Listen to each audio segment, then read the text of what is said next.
Morning, guys.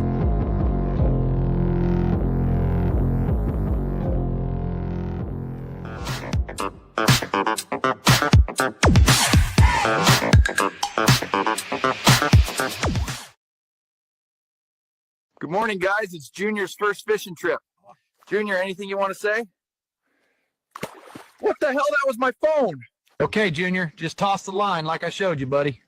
Oh. Hey, can you quit throwing shit in the lake? Fucking Yeti took all my money when he won his lawsuit against me and bought himself a badass bass boat while I'm sitting here at a random ass dock. Fucking bullshit if you ask me. I went to the bathroom for 2 minutes and we have no poles because Junior threw them in the lake. And look at this. Junior, how the hell did you catch that? It's crazy, right? You ever go fishing with kids? You can't figure out how the kid was able to catch the fish because they don't do anything you tell them how to do. You tell them be quiet. They're making all types of noise, or you tell them you want, I don't know, do this, work the pole this way or do that. They just don't listen, but yet they somehow catch fish. It's amazing. How are we doing, everybody? Sorry about the late start tonight. I was out a little late. Had to pick somebody up from the airport, got home late, had a late dinner and everything, so I didn't get my show prep done until almost 10 o'clock, so there was no way I was going to be able to get a show ready. So I apologize. So yes, Kevin, 11:45. Sorry, I'm late. I apologize, but I would like to go about 4 or 5 hours tonight if the chat participates and everyone is willing. Hello, Lynn. How are you doing tonight? Yes, President Trump fired her. Well, he sent a letter saying she was terminated for cause, which is what actually the statute says he's allowed to do. So let's see if they try to fight it. Mm-hmm. Critter Sitter, how we doing? Fun Day Monday. That's right. Mm-hmm. Oh, you were just kidding, Kevin? Okay. Good to know. And then, hey, I am Bob. How you doing, buddy? Sharon Tyler, how you doing? You'll be here till you can't. Steve Hilliard, you had a nice nap. I love naps. I didn't get one today. I really wanted a nap today, but damn, I didn't get one. Mm-hmm. Hey, look at Daniel Gygax. How you doing, buddy? The other Gygax. I saw you in Joe's chat. And Philip Coggan says, Joe is on the Titus over. Yes, he is. You saw it last minute. Yeah, I know. But I have it. I don't know if we'll get to it. I have some stuff about it, but I've got a whole stack of stuff. I mean, I got right now I have 72 tabs open, and I have another 50 or 60 tabs in the background waiting to go up as soon as if I get through these. But we'll see. We could just, I got enough to go 12 hours tonight, but we'll see what happens. I'm not saying it's going to happen. We'll see. So we'll see. Joe's a good man. So yeah. So if you saw the where's it at here? This is the goal for the evening, and I set it up a little different. I just put 30 any dollar amount up there just that way to keep track of them. That way it would go for 3 hours. But for every $50 in total donations, the show will be extended by an additional hour past the 2 hour mark. And then if any single donation comes in at $20 or greater, Bellavision will be activated for the evening. So that's how that'll work. And hey, what's up, Nojabski? And then Costa Rican expat says, cool Bitcoin. Awesome. All right, well, let's get into the first story of the evening, shall we? We're just going to mosey on into the first story of the evening here. Mm-hmm. Indian, this is kind of, the first few stories are going to be like updates on stories that we've talked about in the past, a little more updates that are going on. We're going to try to do that, like an update section. So, Indian politician Harsimrat, she likes to eat rats. Kaur Badal, in her bidet, asked the country's foreign minister to intervene in U.S. politics to protect a Sikh truck driver in America after Harjinder Singh's arrest. She is particularly incensed by the requirements that truckers speak English. I thought the native language of India was English. I thought most people didn't speak Hindi in India anymore. I mean, at least that's what I learned on The Big Bang Theory. When Raj and Sheldon got into an argument, and Raj said, oh, it's different. I'm Indian. I don't understand the language. And Sheldon, who's never wrong, said, English is India's native language. So I don't know. So you want to hear what she has to say? Let's hear what she has to say. Waheguru ji ਕਾ ਖਾਲਸਾ ਵਾਹਿਗੁਰੂ ਜੀ ਕੀ ਫਤਿਹ ਅੱਜ ਮੈਂ ਕੇਂਦਰ ਦੀ ਸਰਕਾਰ ਨੂੰ ਪੁਰਜ਼ੋਰ ਬੇਨਤੀ ਕਰਦੀ ਹਾਂ Oh wait, no closed captionings? ਚਿੱਠੀ ਵੀ ਲਿਖੀ ਹੈ ਕਿ ਸਾਡੇ ਪੰਜਾਬ ਦੇ ਹਰਜਿੰਦਰ ਸਿੰਘ ਰਟੌਲ ਪਿੰਡ ਡਿਸਟ੍ਰਿਕਟ ਤਰਨਤਾਰਨ ਦੇ ਜਿਨ੍ਹਾਂ ਤੋਂ ਫਲੋਰੀਡਾ ਵਿੱਚ ਟਰੱਕ ਚਲਾਉਂਦੇ ਹੋਏ I can't believe this is not in English. How does she expect anyone in America to understand what she's saying if it's not in English? ਇਹਦੇ ਬਾਅਦ ਜਿਸ ਤਰੀਕੇ Now I feel like I should have watched this before I did set the show up. ਉਹੋ ਜਿਹਾ ਬਣਾ ਰਹੇ ਨੇ ਕਿ ਉਹਨਾਂ ਨੇ ਕੋਈ ਕਤਲ ਜਾਣਬੁੱਝ ਕੇ Oh, she says, yes. He says that those people deserved it for being evil white devils and driving too fast to slow down before they hit the innocent truck. ਇੱਕ ਸਿੱਖਾਂ ਦੇ ਖਿਲਾਫ ਤੇ ਖਾਸ ਤੌਰ ਤੇ ਟਰੱਕ ਡਰਾਈਵਰਾਂ The truck driver was sick and he wasn't feeling well. He smelled some beef cooking and it caused him to lose his temperament and crash into the van. He went past a Burger King and flame broiled beef just upset him like a Bob's Big Boy upset Sheldon Cooper's friend Raj. ਜ਼ਰੂਰ ਸਰਕਾਰਾਂ ਦੇ ਨਾਲ ਗੱਲ ਕੀਤੀ ਜਾਏ ਕਿ ਸਾਡੇ ਨੌਜਵਾਨ ਤੋਂ ਗੱਡੀ ਚਲਾਉਂਦੇ ਹੋਏ ਇੱਕ ਐਕਸੀਡੈਂਟ ਹੋਇਆ ਕੋਈ ਨੇ ਜਾਣਬੁੱਝ ਕੇ ਕਿਸੇ ਦੇ ਕਤਲ ਜਾਂ ਕੋਈ ਜਾਣਬੁੱਝ ਕੇ ਨਹੀਂ ਦਿੱਤੀ ਗੱਡੀ ਚਲਾਉਂਦੇ ਹੋਏ ਇੱਕ ਐਕਸੀਡੈਂਟ ਹੋ ਗਿਆ ਤੇ ਹਾਂ accident Why does she keep calling the people bitches? That's what I want to know. She keeps saying bitches, bitches, bitches. I don't understand it. That's not a way to talk. If you think he did it on purpose, well, he definitely made the turn on purpose. I mean, he didn't accidentally go to the right lane and sweep over, do what's called, what Chicago we used to call the 3-lane N-word sweep. That's what they called that. They had a name for it on the Dirty Dan or the Double Nickel. Just saying, I didn't make that up. You know, that's just what when I went to driving school, that's what they told me. Just saying. Accident ਦਾ ਜਿਹੜੀ ਕੋਈ ਸਜ਼ਾ ਹੁੰਦੀ ਹੈ ਠੀਕ ਹੈ ਉਹ ਸਜ਼ਾ ਦਾ ਉਹ ਹੱਕਦਾਰ ਹੈਗਾ ਲੇਕਿਨ ਇਹਨੂੰ ਇੱਕ ਤਰੀਕੇ ਨਾਲ ਜਿਵੇਂ ਕਿਸੇ ਦਾ ਕਤਲ ਬਣਾ ਕੇ ਪੇਸ਼ ਕੀਤਾ ਜਾ ਰਿਹਾ ਤਾਂ ਸਖਤ ਤੋਂ ਸਖਤ ਸਜ਼ਾ ਦੇ ਕੇ ਸਾਰਿਆਂ ਦੇ Oh, see, now she's saying that people suck real bad and they sucked at driving. That's why they crashed into them. This is terrible. Why would she say this stuff? Truck ड्राइवरां दे लाइसेंसां ਨੂੰ cancel ਕੀਤਾ ਜਾਏ ਤੇ ਇਹ Yeah. ਸਿੱਖਾਂ ਦੇ She said, why does a truck driver even need a license? ਸਰਕਾਰ ਦੇ ਨਾਲ ਗੱਲ ਕਰਕੇ ਇਸ ਨਫ਼ਰਤ ਦੀ ਇੱਕ ਹੋਰ ਬੇਨਤੀ ਹੈ ਕਿ I'm translating, Trumpinator. She's basically saying she's... ਉਹਨੂੰ ਦਸਤਾਰ ਤੋਂ ਬਿਨਾ ਸਾਰੀ ਤਸਵੀਰਾਂ ਦਿਖਾਈਆਂ ਜਾ ਰਹੀਆਂ ਨੇ ਇਹ ਦਸਤਾਰ It says India has English official, but Punjabi and Hindi is the two main languages spoken. I had a neighbor that grew up in India. Okay. Well, I tell you, when the English were running it, when it was part of the English Empire, they all spoke English if they wanted to do anything. So they need to get with the program. ਸਾਡੀ ਦਸਤਾਰ ਸਾਡੇ ਵਾਸਤੇ ਇੱਕ ਧਰਮ ਹੀ ਨਹੀਂ ਲੇਕਿਨ ਸਾਡੇ ਅੰਗ ਦਾ ਇੱਕ ਬਹੁਤ ਹੀ ਅਹਿਮ ਹਿੱਸਾ She's saying Allahu Akbar now? What the hell? I thought she was Hindi, not a Muslim. But anyway, we're gonna jump to the story because, well, I don't speak street poop. Indian politician defends Indian U-turn trucker.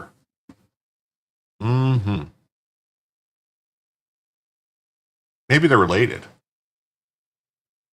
You know, he looks a lot better with that rag on his head than he does in that other picture where it looks like his hair is all missing and like his head is lopsided and stuff. So, Indian government should oppose a U.S. government crackdown on 150,000 Indian drivers in the U.S. There's 150,000 Indian drivers. If that number doesn't get like, whoa, we actually have, it's a little later in this segment. They're calling, there's certain attorney generals in Florida, let's say, calling for the federal government to crack down and start just basically catapulting them out of the country, let's say, metaphorically. Says an Indian politician whose district includes many of the drivers' families.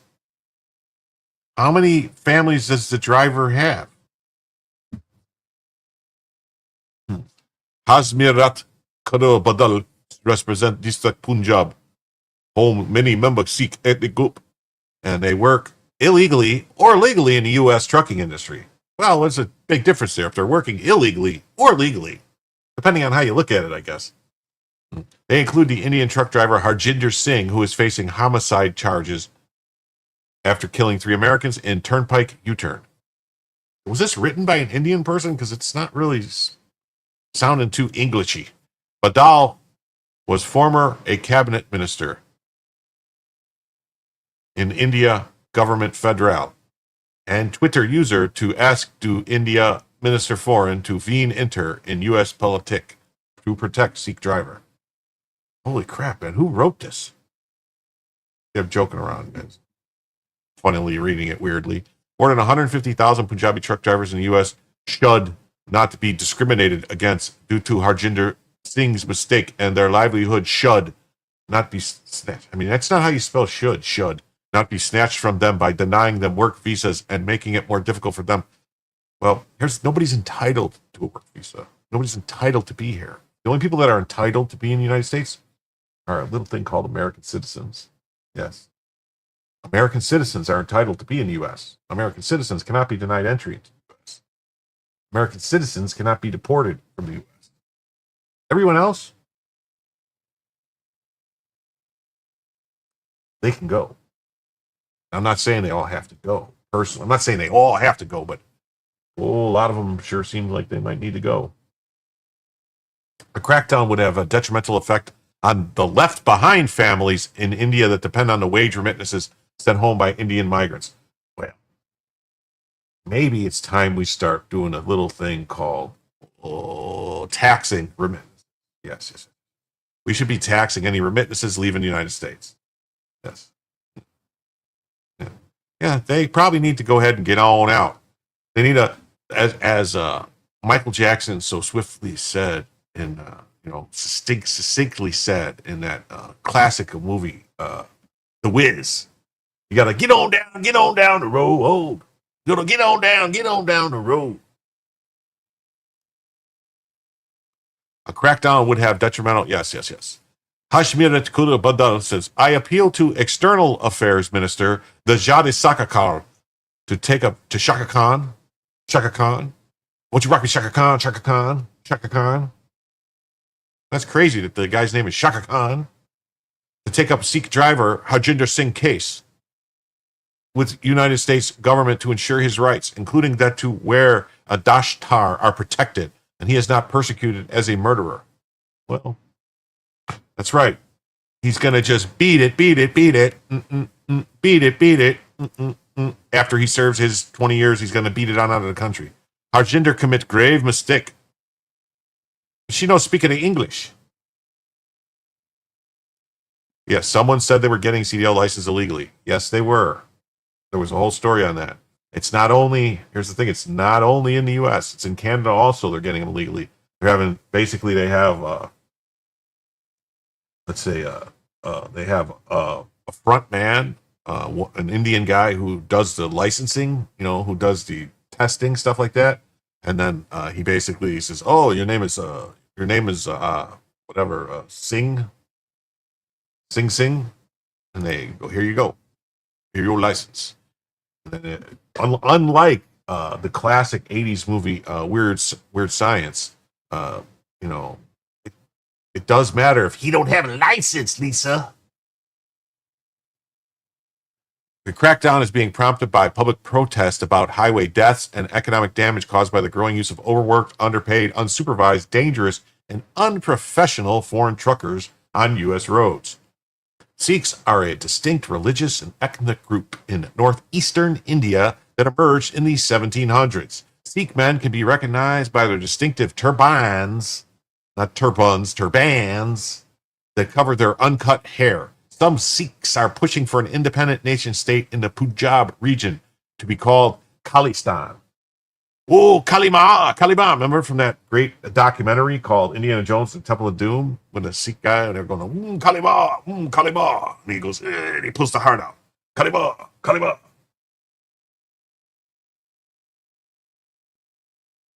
Oh. Wise guy, eh? Could forward you please this $10 to Trucking India Fund for driver, please, to do Nifud. Uncut and unwashed hair. That's not the only thing I heard that's uncut on these guys. Just saying. Ugh. The Florida incident prompted an uproar among Indians and Sikhs eager to defend the Indian truck driver, and many complaints from some Indian Sikhs, Muslims, and Hindus about the Sikh community. Thank you, Julio, by the way. I hope I read that in a proper way that made you giggle. More than 2.5 million people, including many Sikhs, have signed an online petition asking Governor Ron DeSantis, not the judge, to consider alternative sentencing measures such as restorative justice, counseling, or community service. That upholds responsibility while also fostering compassion and true rehabilitation.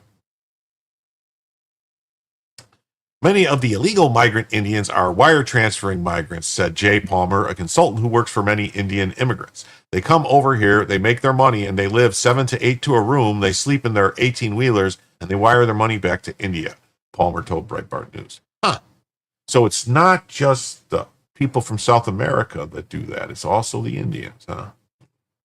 I wonder how much U.S. dollars leave the country every year. Does anybody want to guess? Anybody want to wager? In remittances like this to India, to Pakistan, to Vietnam, to Malaysia, to Mexico, to all of South America. Does anyone want to know? Anyone want to guess what the number is? I'll tell you. $2 trillion leaves the U.S. in total. Now, considering that the U.S. only has a $20 trillion total GDP, that's 10% of our GDP that these people send out of our country every year. That's a spicy meatball, and we should probably be taxing that. Like, I don't know, maybe 40%, 45%. Fuck it, 50%.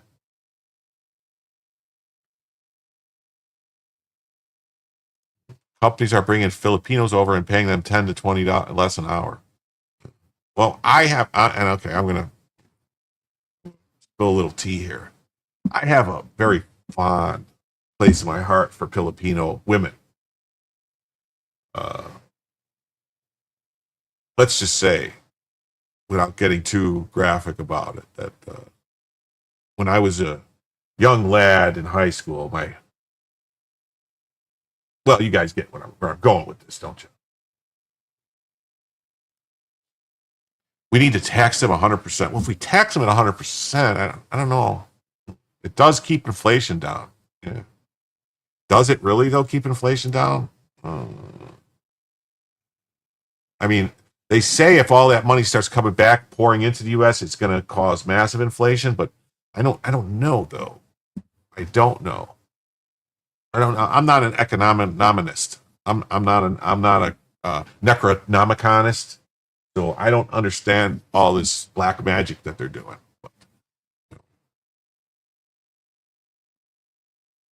Well, she did make me feel good, retired nurse.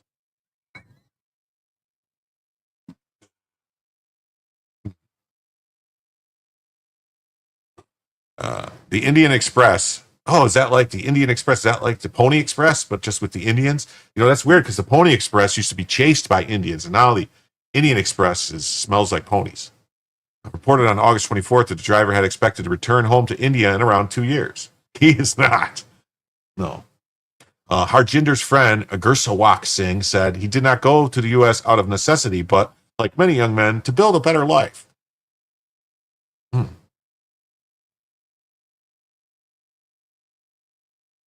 The U.S. wants the money to go back? Ugh. Well, I don't. We should tax it, though. Modern monetary theory makes sense as long as the USD remains the main exporter of the U.S. Well, I know that it only works if other countries are forced to trade in our dollars, like to buy petrol.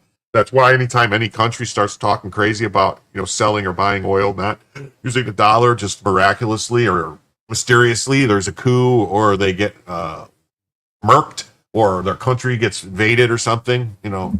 Libya, Iraq. Just saying.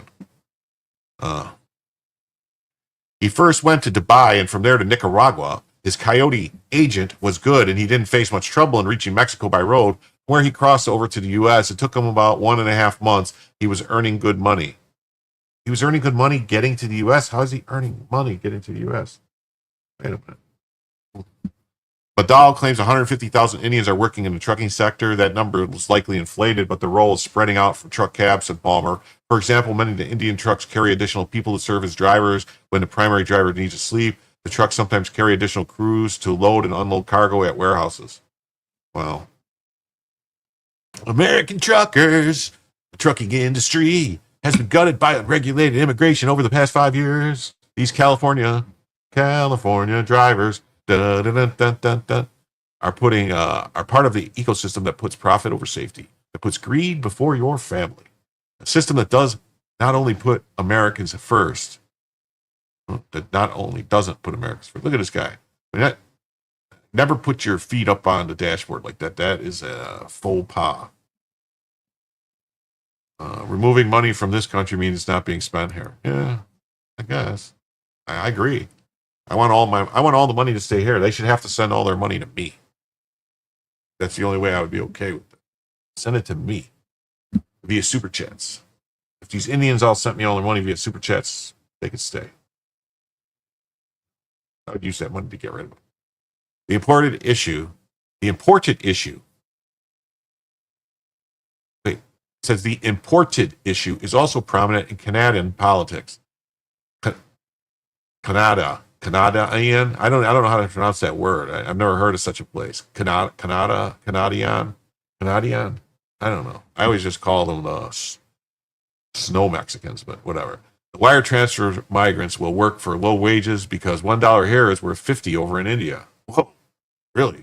The use of illegal Sikh wire transfer migrants is very profitable for Sikh-run trucking companies, he added. But those profits are also slightly shared with established U.S. firms that hire them to move goods between factories, warehouses, retailers, and customers. He said, adding that companies like Target and Costco are fueling the abuse in the name of profit. In the name of profits. They're collectivizing, making videos like this, expecting special treatment for vehicular manslaughter. Think the punishment for breaking laws are too harsh? Leave. Send him to prison in India. I think we watched most of these, right?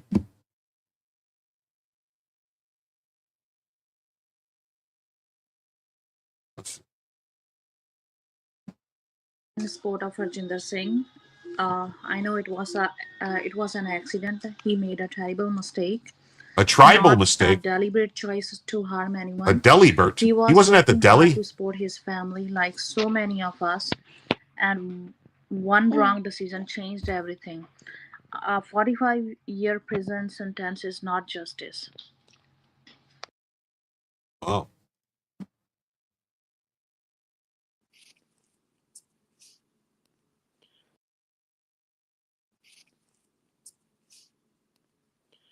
It was an accident. He made a terrible mistake. Not Terrible deliberate mistake. choice to Terrible harm mistake. anyone. Terrible He was mistake. working hard to support his family. Like He's so using many his of family us, for sports, one wrong they decision say. changed everything. A 45-year prison sentence is not justice. Thank you.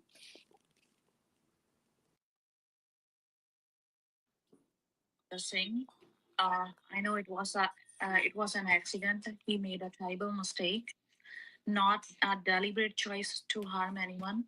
He was working hard to support his family. Like Wait, isn't that the same person? Did they just make two videos and to make them different? It's Naprit. I support Harjinder Singh. It was an accident. He made a terrible mistake, not a deliberate I mean, choice to harm what they're anyone. proving is they're very good at reading He scripts like was they do when working they call hard your to house support his pretending to be family, Dave like from so AT&T many customer service. of us, and one wrong decision changed everything. A 45-year prison sentence is not justice. Thank you. Yeah. Hey, what's up? G-Shark man, how you doing? Dan Blackwright, great to see you here. Shave that thing off your head. The executives should be out on ledges. Definitely shut these companies down that are hiring them. That's what I say. Put the fucking people hiring them in jail. That's what I support. I support if you're hiring illegals, I don't care who you are. If you're hiring illegals, you go to jail. Yeah. Who cares what they think? I don't care what they think. I just worry about these goofy liberals that we have that'll start believing this stuff and start doing like, It was an accident.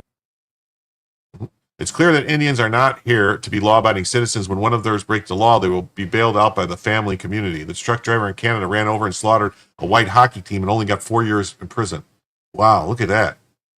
Look at all the cases of Molson Golden on that. Molson out there. See that? The Molson Gold, whatever it is, right? Molson Golden, the green things. Man, that's a lot of beer. The driver didn't show the slightest concern or remorse after killing 3 people. Every one of these Indians need to be deported. He made a mistake. Every driver knows you don't make a U-turn on the highway. Why didn't he know this? He shouldn't be the one held responsible. Who gave him his license or whatever credentials needed to get him the job? That's right. So that's the update on that. You know, now the Indian government is trying to step in and do stuff. And so here we have Secretary Noem is going to weigh in on some stuff that, you know, this is like I said, these are going to be some updates on some stuff. This is stuff about what's going on in DC. We got some updates about our Maryland man, the Maryland dad, Kilmar Abrego Garcia. They import. Oh yeah, they do. They import them for votes in Australia. They let them vote right away, don't they? Australia's got some weird laws, like where once you're there, you can vote. Yeah, it says here in Washington D.C., it's like a whole different world because of what POTUS has done. People are feeling different, and they recognize what America used to be. They want it back. America's back, baby. They had a president before that was leading the way and giving them cover to break any law that they wanted to remake their states so they could guarantee the next election and guarantee their power. Hey, Terry. But now we have a president that cares about the average American citizen who gets up every single day and goes to work. And his message is resonating with the American people. People finally have some justice in their lives. They can walk down their streets and be free. Here in Washington, D.C., it's like a whole different world because of what President Trump has done. And so the American people are feeling freedom again.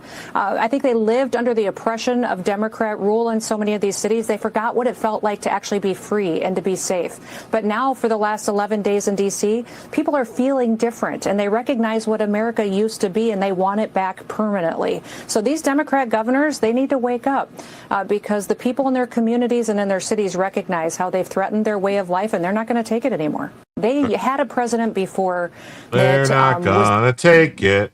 No, they ain't gonna take it. Newsom's America. Look at him driving. Whoa, whoa, whoa, whoa, whoa. Trump needs to take his crime cleanup plan nationwide, especially to these blue cities run by clueless Democrats. Oh, see, why would you say this about her? Like, I'm not gonna lie. I mean, I wouldn't let Christy Nome watch Bella. I wouldn't let her anywhere near Bella, but I definitely would, if you know what I mean. Mm-hmm. You would feed her a cheeseburger? Okay, I think I know what that means, Mr. Rubber Balls. Exclusive U.S. Attorney for the District of Columbia, Judge Jeanine Pirro, speaks to the latest crime data and what the Trump administration is doing to ensure safety in our nation's capital and in nationwide.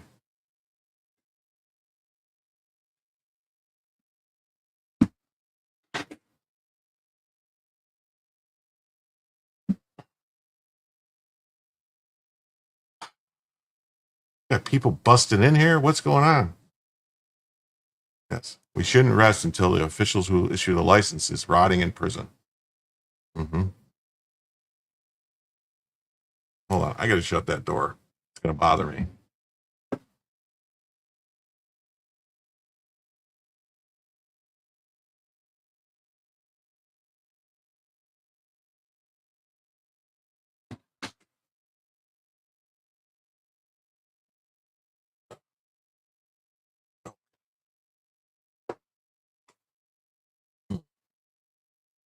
Good one, Jim. Well, I try. I'm trying to be funnier. I was told I need to be more personable. I need to try to make some more jokes and get some stuff in there and actually make it not just be deadpan, just reading the news. I need to be more, I don't know, more human, I guess is the word. So we'll see. I'm going to try, see how it works.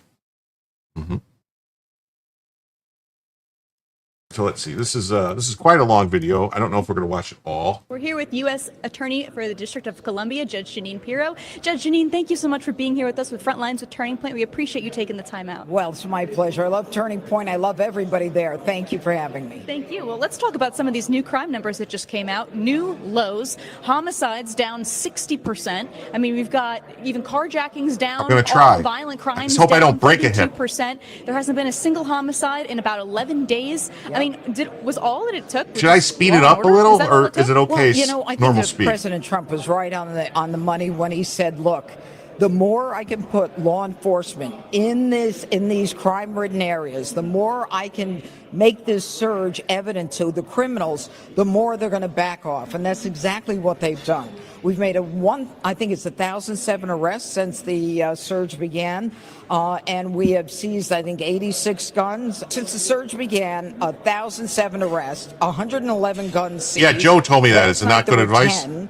And what we're doing is we're removing criminals, we're removing the guns, which is what facilitates the crime.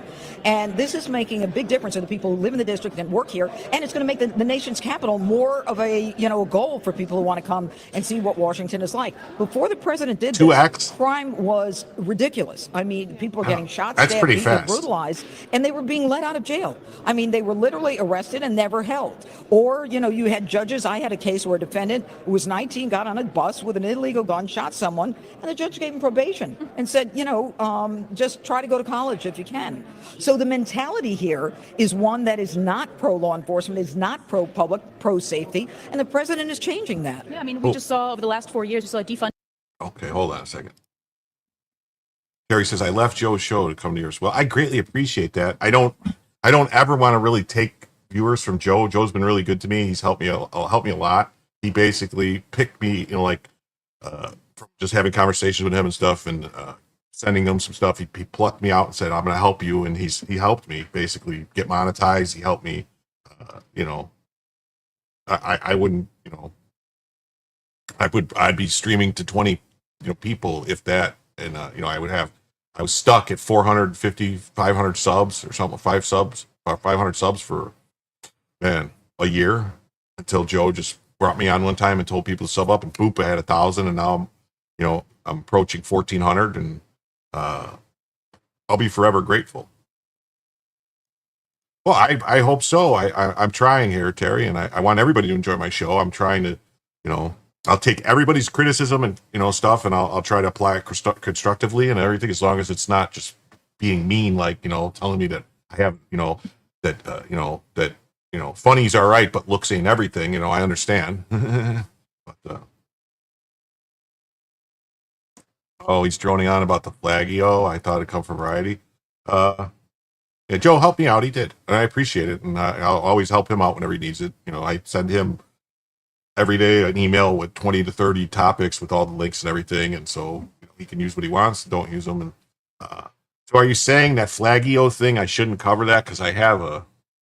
It's not. It's down in the stack, but I could bounce through that pretty fast. 'Cause personally, the Flaggio thing, it doesn't really say what a lot of people say it says. It's Joe's great. I love Joe. He's my, he's a member of the tribe. I get it. Me and him get along great. Yeah, I don't know if the whole thing with the Flaggio, I think it's I think it's one of them things that Trump did just to mess with people. It doesn't really mean what people are saying it means. If you read it, it actually just says they're going to get people for other crimes, not for burning the flags, but for anything else. They're going to look at them for whatever else if they do this, because you can't arrest them for burning the flag. Now, if they stole the flag, you can get them for stealing the flag, or if they assault somebody or do something, or if they, you could charge them with starting a fire in a public place, like a dangerous fire or something like that. You could do something like that, but not for burning the flag. That's protected speech. It really is. And just like I say, it's protected speech for somebody to go do a burnout on a Pride crosswalk, but those people get arrested, or to go, anyway. All right, let's get back to what we were doing. Of police, and a whole attitude has completely changed. I mean, a lot of these, it's a lot of young kids too, a lot of 14, 15, 16-year-old juvenile kids. I remember during that press conference that you guys had in the press briefing room, you highlighted some of that. What is behind that, do you think? Well, there's a concept that you need to coddle these young people, and let me say this, that if you were I shot prayed with a about gun, that every it doesn't night, matter or Dan. feel better if the person who shoots you is only 14. It's not less painful. It isn't less traumatic. And so what you've got in Washington, D.C. is this mentality of the D.C. Council that has passed these laws that doesn't allow me as a prosecutor to charge 14, 15, 16, 17-year-olds, even with shooting someone. As long as they don't kill them, I can't touch them. And if you know about this ex-DOJ staffer, the one who got beat up, a concussion, a broken nose, I mean, there were 13 and 12-year-olds who were beating him up, trying to get his friend out of the car, his friend that he had walked. Okay, Judge Janine Pirro was a prosecutor, I want to say, in New York in like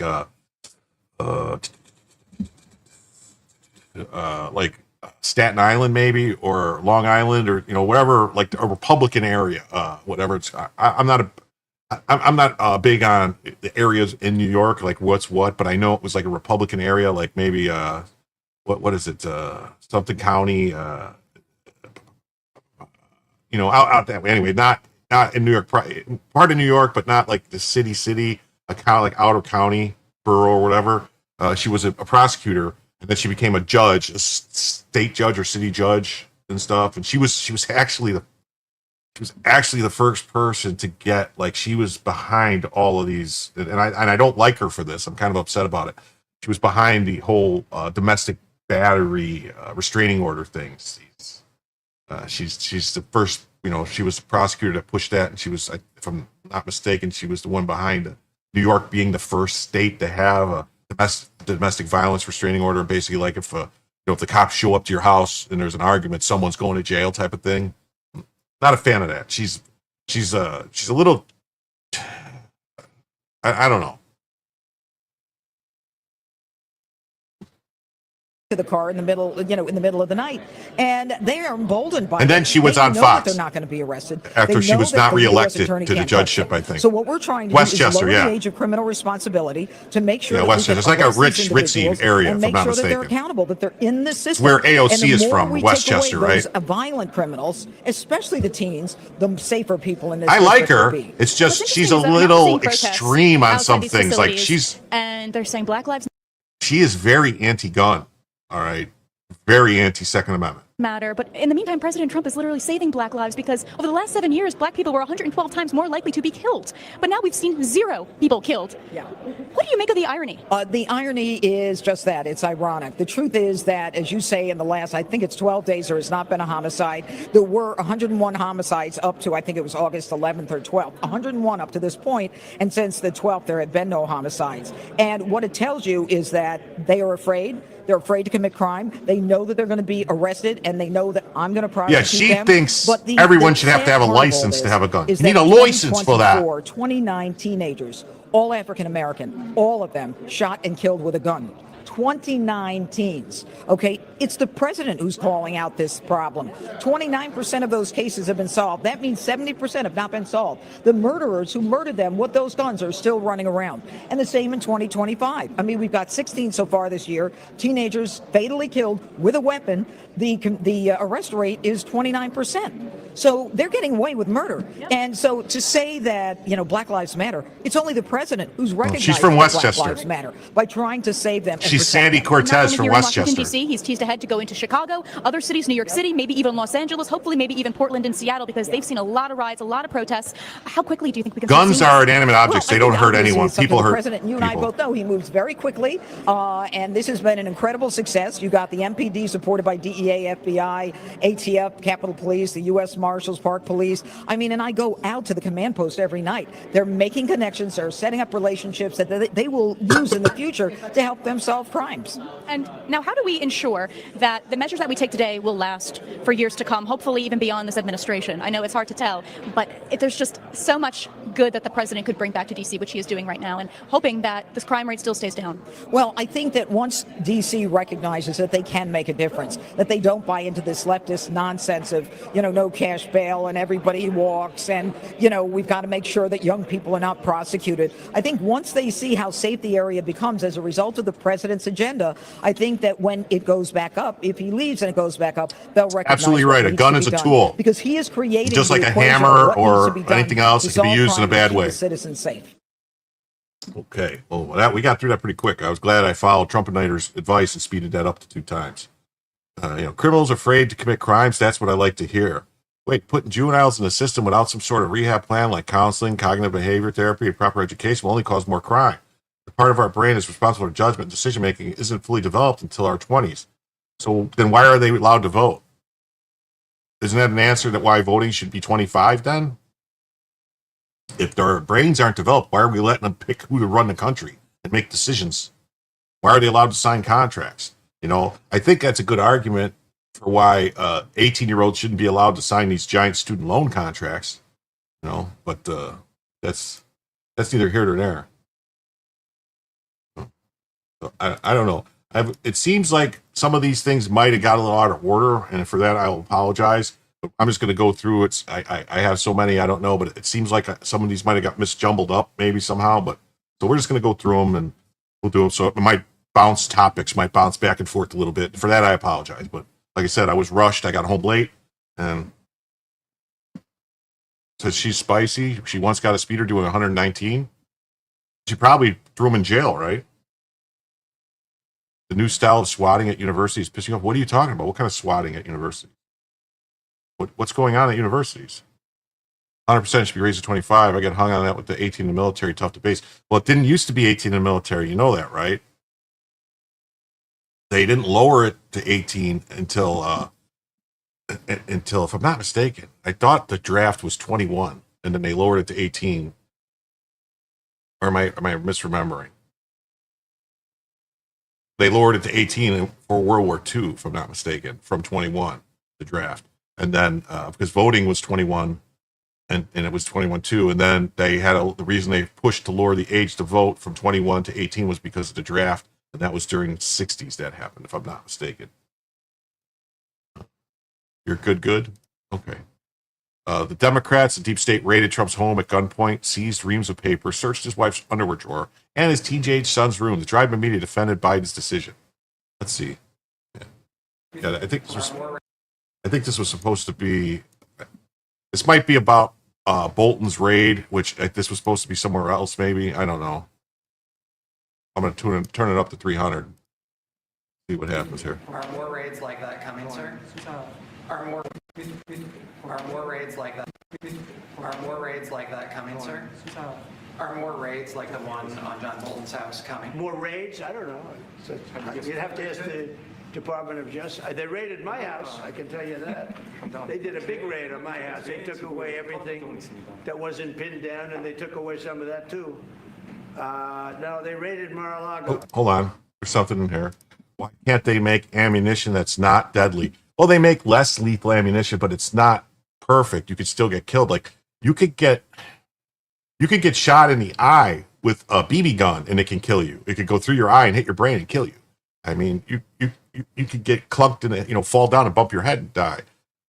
But the whole purpose of using a gun, okay, if you're using a gun to defend yourself, it's because your life or someone else's life is in danger of dying, or being taken from you, or severe bodily, like getting hurt or kidnapping, something like that, violent felony type of thing. So you're going to stop that. And to stop that means to stop the threat. Now, if that means they just get incapacitated or death, that's the way that goes. I mean, you don't, the whole thing about, try to shoot them in the arm or shoot the knife out of someone's hand or shoot them in the leg. I mean, they can make ammo out of silicone, Jim. Well, then all that would be like they did that in Hollywood, don't they? With all those movie stars, and then it became a problem, and they had to go to saline. That was a stupid dad joke. They started that. And these were bad people that we had in our government before. They raided Mar-a-Lago. They went into my wife's area. They went into my son's area, my young son. And what they did was... Who is talking over him? But how did it work out? I see. We're in the... I guess it didn't work out too well for them, did it? They are bad people. Is that Korean I hear or Japanese? And they came in with their guns into Mar-a-Lago, like 98 people. I wasn't there. Fortunately, I wasn't there. But they are very evil, very sick people, that group. And if they would have won the election, this country wouldn't exist as we know it. This country would have been a failed country. And now it's the hottest country anywhere in the world by far. We are the hottest country in the world by far. Okay, another question. Feeling hot, hot, hot. South Korean president was there. Okay, that's what it was. All right, I was wondering what that was. I heard something. I wasn't sure if it was Korean or Japanese. I get those two confused. And they had to give it all back. Every single one of those documents that were seized had to be given back, including the documents that they tried to prosecute him with. Federal prosecutors sought to use against Donald Trump in the dismissed Mar-a-Lago case were returned to him. The FBI seized these materials consisting of multiple boxes, including classified files. Were they really classified? He declassified them. He's the president. He has the authority to declassify everything. Following the case's dismissal in July 2024 and the subsequent dropping of the appeals in 2025, the FBI fully returned the seized property to Trump on February 28, 2025, as confirmed by White House statements and Trump's communications team, who described it as giving back his property from the raids. Lawless overreach exposed.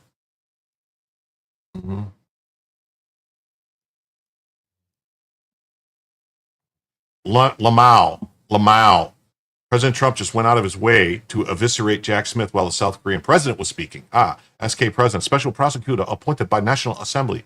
Is his name deranged Jack Smith by chance? You took him from our country? He's deranged, sick individual. I'm only kidding. Maybe I'm not. Oh, wow.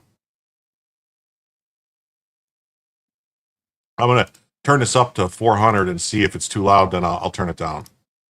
어떻게 작동했나를 확인한 것 같습니다. 나중에 좀 더 자세히 설명을 드리도록 하겠습니다. So it hasn't been long since Korea has overcame the political turmoil following the self coup by the former president. Currently, there is a fact-finding investigation by a special prosecutor that was appointed by the National Assembly.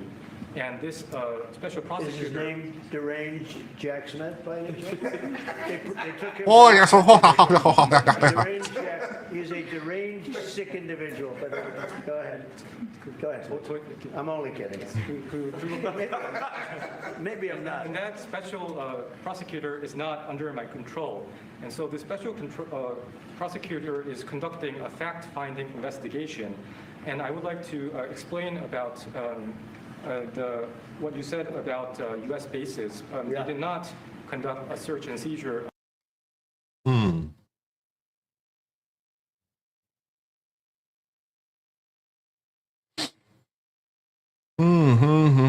That's crazy. That's some crazy stuff there, man. See all the gold? Yeah, there's a lot of gold there. Shouldn't there be a bunch of gold? Trump's always been big on gold. I don't know. I think that's why the rappers always liked him. You know, he used to be featured in so many rap songs. They should be disbarred, indicted, and removed from office. Yes, they all should be. All of them. For corruption, bribery, and election interference. Shout out to Abe. Trump live from the White House in Oval Office with President of South Korea. President Lee Jae-myung. When Trump was president, the peninsula was stable, but during the hiatus of when you were gone. Out of office, North Korea further developed its nuclear capabilities, which led to a deterioration on the peninsula. Trump says they would not have done that, to which Lee Min-jong agreed. He hopes that Trump will usher in new peace, and Trump says he will have talks with Kim Jong-il. He says, Rocket Man, furthering a beat our booba-dome. You mentioned about Chairman Kim, and thanks to your efforts when you were in office during your first term, the situation on the Korean Peninsula was stable. But during the hiatus where you were out of office, North Korea developed further its nuclear and missile capabilities. And that's a good question, isn't it, Lynn? Why didn't they go? What did they know? Is the gold not there? I'm starting to think there's not any gold there. 전적으로 공감합니다. I completely agree with you. 그래서 지금 얼마 전에 김여정이 미국과 저를 비난하는 발언을 할 때도 대통령과 김정은 위원장의 특별한 관계에 대해서는 이런 표현을 했습니다. 아이, 바카라우! So when Kim Yo-jong, the deputy director of the Workers' Party of Korea, issued a statement denouncing South Korea, she mentioned about the good relationship. No, it's Fort Knox. Fort Knox. In Knoxville, Tennessee. Fort Knox. It's where all the gold's supposed to be. So I hope that you will usher in a new era of peace on the Korean Peninsula. Supposedly, because it was in the center of the country and there's a whole tank battalion there. Yeah, Fort Knox to protect it. That's where there's a whole tank division there, I think. But we look forward to meeting with him. But no one's supposed to be. It's supposed to be heavily guarded, so no one can get in there and get it. I don't know. A lot of leaders. I've got through a lot of leaders in South Korea. You know, it's been quick. You'll be there for a long time. But we, in the various leaders that I've dealt with, they were not approaching it properly, in my opinion, having to do with North Korea. But I think you're. It's in Kentucky. I thought. Why did I think it was in Tennessee? Isn't Knoxville in Tennessee? Or is it on the border of Tennessee and Kentucky? What am I confused about? Knoxville is Tennessee, though, right? I thought Fort Campbell was in Kentucky.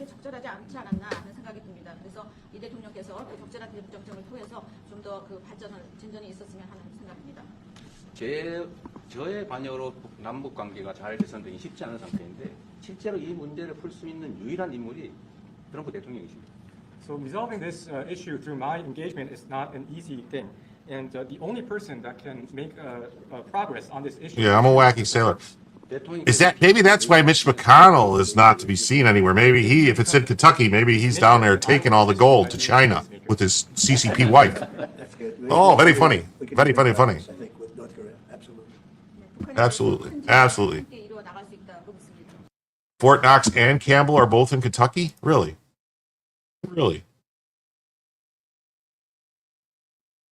But isn't Fort Campbell also on the border of Kentucky and Tennessee? Doesn't it straddle it?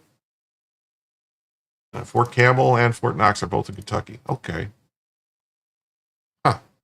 But it's like Fort Knox. Like if you're driving on 24, you're gonna right when you get to the border of Tennessee. It's like right there. It's like 2 exits inside Tennessee, right, and then 2 exits inside Kentucky. It says Fort Campbell. So is it like right there on the border?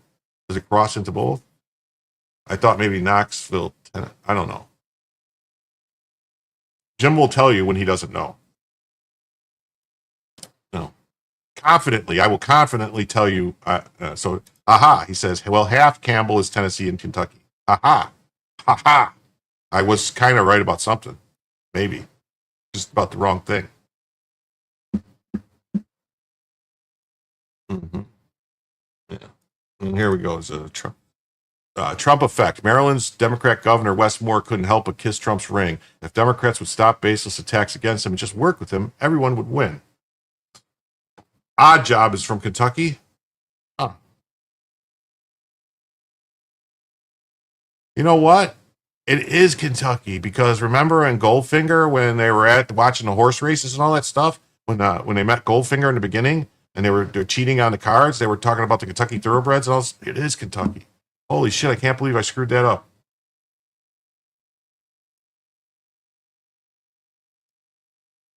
Mr. President, welcome back to Maryland, sir. Welcome back to Maryland. It's good to see you.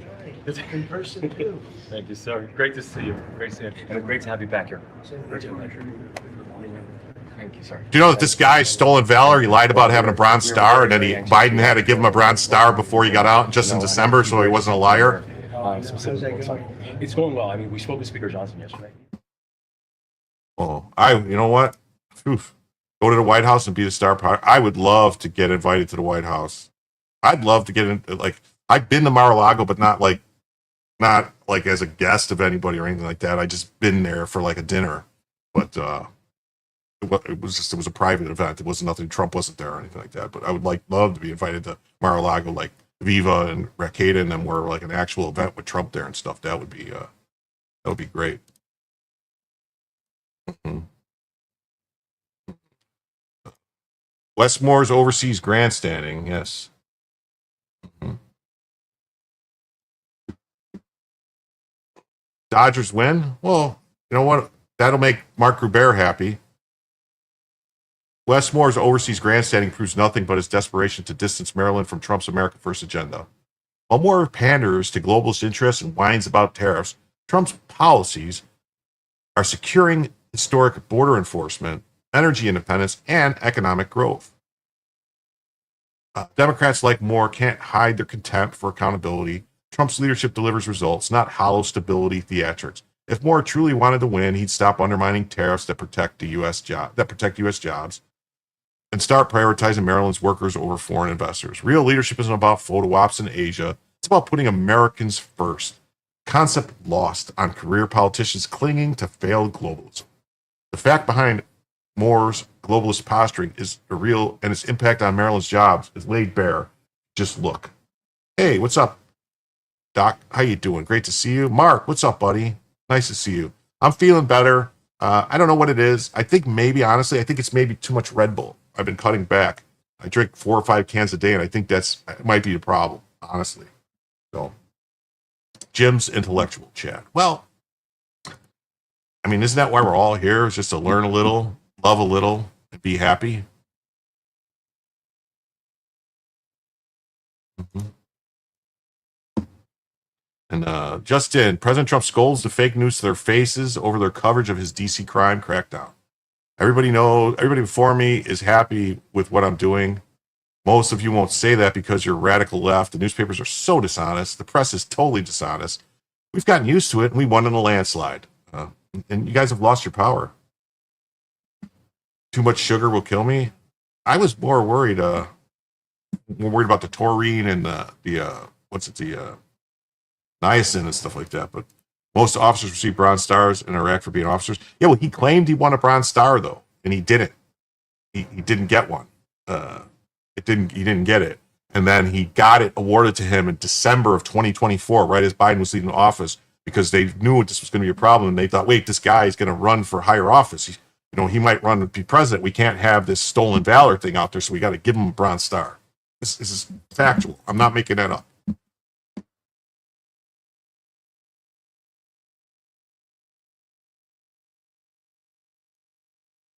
Everybody before me is happy what I'm doing. Most of you won't say that because you're radical left.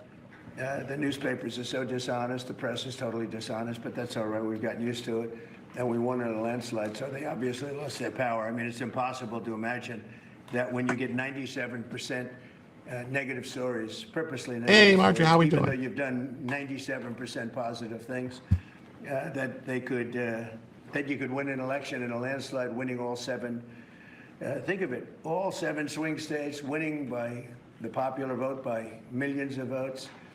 We had a fantastic, the best is your districts out of 3,000 districts. I guess we won 3,500. We won 2,750, and they won 500. And that's, to me, the best of all. And we had tremendous in every way, the election. And it's hard to believe you can do that when you have a corrupt media. But many of you are corrupt, and it's nothing we can do about it. But we keep winning, and we're going to keep winning. And this whole story on crime is incredible that the Democrats wouldn't be with us. Hey, we got 40 people here watching. I would like to just remind you all to please hit the like button if you haven't already. And if you're new here and you haven't subscribed, please think about subscribing and, giving us a thing. But there's only a few more likes would really be great. I'd really like to get the likes. It helps with the algorithm. It really does. Trump was right on point this morning. I'd love Trump would do this to every one of our California cities, make California golden again. Look at this. This is nuts. Nuts. Mainstream media propagandists are running cover for the Democrat criminal cartel. Rapid crime in all Democrat criminal cartel-run cities is not accidental or incompetence. It's 100% intentional. Destruction of civilized society is one of the key tenets of the globalist WF 2030 agenda, and Democrats and rhinocrats are fully on board and working hard to make it happen. The globalists planned an engineered collapse of civilized society that'll leave you with no other options but to accept what they offer you, which is enslavement and death. The misery, despair, oppression, suffering, and abuse the serfs endured by some of the worst monarchies in history will pale in comparison to what the globalists have planned for you and for the rest of us if we survive their planned 85% reduction in world population.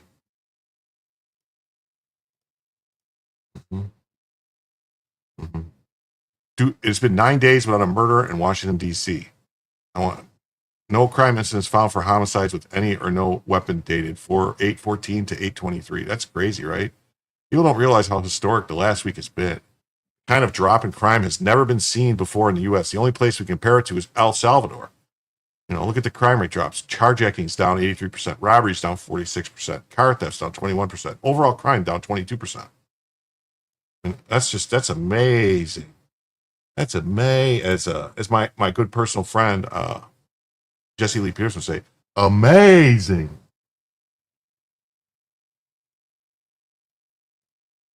This is what Trump's racist fascism gets you. Fewer dead DC residents. Is there any limit to his cruelty? Yeah, come on, folks, hit the button. Jim's a gem. I'm like, did you ever see that the movie The Town with Ben Affleck and what's his name? The guy that played Hawkeye, Jeremy Renner. His name was Jim. He kept saying that, Jim to Gem. This guy's a gem. Jim. Been 9 days without a murder, definitely. How dare he stop the murder? So intolerant. How dare they allow them to live in peace?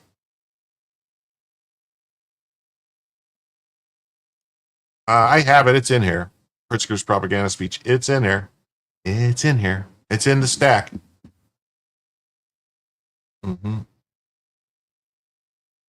When asked why Baltimore has historically been notorious for high crime, Governor Wes Moore blames redlining and housing racial segregation. This guy wants to run in 2028? Lol.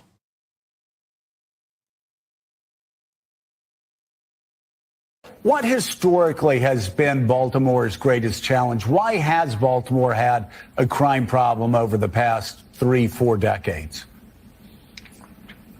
Well, I think oftentimes Baltimore's had a neglect problem.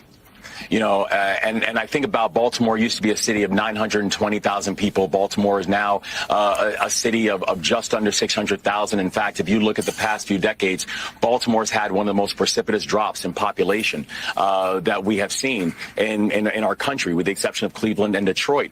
But let's also remember this. There's a legacy of... Well, the reason Baltimore is dying as a city is because all their industry is gone, just about. I mean, they used to be one of the biggest port cities on the East Coast. Like all types of stuff used to come through there. I mean, everything. They had huge docks and ports, and they had, crews of stevedores, teamsters, and, longshoremen. It's all gone now. It's all gone. It's all gone. All those places, they built condos where there used to be, shipyards and stuff, and the grain piers and everything. Or, they have a building called a granary now. It's condos. Baltimore. That Baltimore is the home of redlining. That Baltimore is the home of housing racial segregation. That Baltimore is while we're proud of the fact that Baltimore is the home of Thurgood Marshall, Baltimore is also the home of some of the most creative segregationist policies that this country has seen. And what historically has been Baltimore? Do you guys know who was in charge of Baltimore in the 1950s? Anyone know? You might know his daughter is a woman by the name of Nancy Pelosi. Her name is, man, hold on. I got to do this because I don't want to screw this up.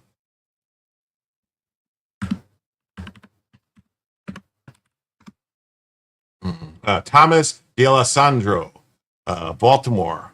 Here, we'll do this. I'll do this real quick. Share this tab so we can pull this up. Pelosi's dad, Thomas D'Alessandro, born in 1903, died in 1987. Baltimore, Maryland, Democrat Party. He was the mayor of Baltimore from 1947 until 1959. His children are Thomas L. D'Alessandro III, Franklin D. Roosevelt D'Alessandro, and Nancy Pelosi. So this was the man who was the architect of all this redlining and all this bad stuff that Democrats are complaining about. It was Democrats that did it. Are they going to kick the National Guard out of the city? Who? Them and what army, as they say. They don't have the authority to kick the National Guard out. I mean, there might be some crazy judge that's going to make a crazy ruling, but all it's going to do is eventually go to the Supreme Court and actually give the president more power and authority. So they're going to need to... you heard they're not welcome? Well, yeah, well, I mean, the mayor of Chicago was threatening to get the gangs to attack him, which probably won't work out well. But, there was a story. Now they're armed. The National Guard are all armed. Yeah, mafia contact? Probably. Probably. And because like I was saying about all the docks and all the shipyards, it's all unions, teamsters, stevedores, longshoremen. Who controls those unions? Just saying. So yeah. So what do you know? What did Nancy Pelosi's father do for a living? Yeah. Democrat congressman. He was a Democrat congressman representing Maryland, became the Baltimore mayor 7 years later. Wow, what do you know? Well, yeah, so that's who was responsible for all that stuff. Okay. All right. Yeah, these are kind of out of order, and I apologize. She's got those big Dago knockers. They probably got Dago hair on them, too. You know what happens when she runs? Dago wop, wop, wop.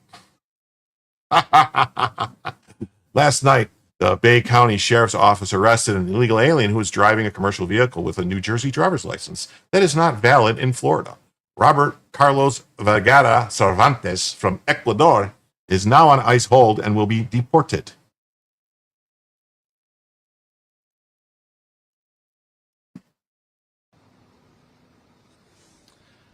Thank you, Commissioner. Obviously, most people in Florida are now aware of the serious tragedy that happened down in Southeast Florida. Someone that never should have been given a driver's license, much less a CDL license to drive larger commercial vehicles, engaged in reckless behavior that took 3 lives. Last night, we saw another example. We were able to arrest an individual who was in the country illegally, who was driving a commercial vehicle in Bay County. The individual, Roberto Carlos Vergara, has been arrested and is now under an ICE hold. There's no telling how many illegal aliens are in this country driving large commercial vehicles and putting American families in a safety Terrible. risk every single day. And that's why efforts like what agriculture law Is that too enforcement loud? Commissioner Simpson are doing are so important. Is that too We've loud? got to protect our Is it American keying out? citizens from the dangers of the open border crisis and illegal aliens that may be engaging in behavior that injures people.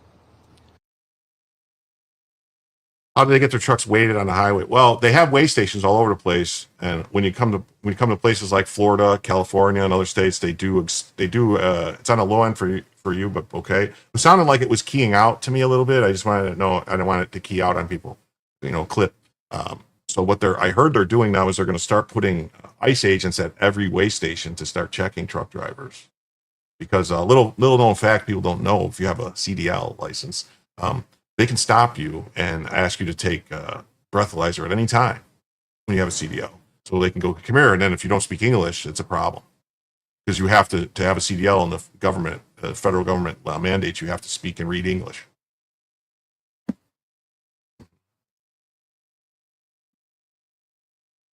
It's low? Okay. All right. I don't want to make it any higher, though. Hold on. Mm-hmm. What are you going to do about the thousands handed out here in Florida? Yeah. We'll get to that in a second. So here, you're going to talk about this out. States like California and Washington ignored the rules. They gave an illegal alien a license to drive a 40-ton truck, and 3 people are dead as a result, a preventable tragedy due to sanctuary state policies. In response, we're supporting our agricultural law enforcement and state police to ramp up inspections at state entry points for illegal aliens who may be operating large trucks using out-of-state driver's licenses. If you're here illegally and can't speak English, you have no business operating large commercial vehicles on Florida's roads. There it is. What do you mean? What you're talking about? We commend Commissioner Simpson and his department's 287G certified law enforcement officers for turning Florida's interdiction stations into strongholds of immigration enforcement.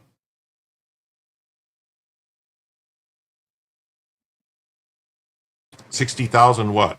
Did I miss something? Did I read 60,000? We commend Commissioner Simpson and his department. Together we will ensure dangerous drivers are taken off the road. So it's just this thing with these guys. And they look like they mean business. Ag law. And he's got some nice old-fashioned aluminum mags for his AR there. Mm-hmm.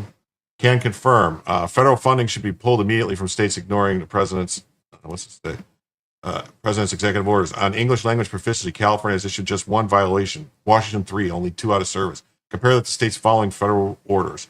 247 in Wyoming and 212 in Tennessee. This is absurd, and it needs to change. Well, it's official, direct from Washington State DOT. They're not allowed to conduct ELP tests. The reason Washington State is a sanctuary state is that theft of our tax dollars. So, yeah, that has nothing to do with being a sanctuary state if the law states they have to speak and read English to operate on a... here it is. What are you going to do about the thousands handed out here in Florida? At least 60,000 active non-domiciled CDLs. Mm-hmm. There's a lot. There's a lot in all these states. And something has to be done about it. It really does. The trucking industry, but if you look, you got like Illinois is real bad. Texas is bad. It's saying it says they don't see, but here they're saying like they don't have any data for California. They don't have any data for Nevada. They don't have data for Kentucky.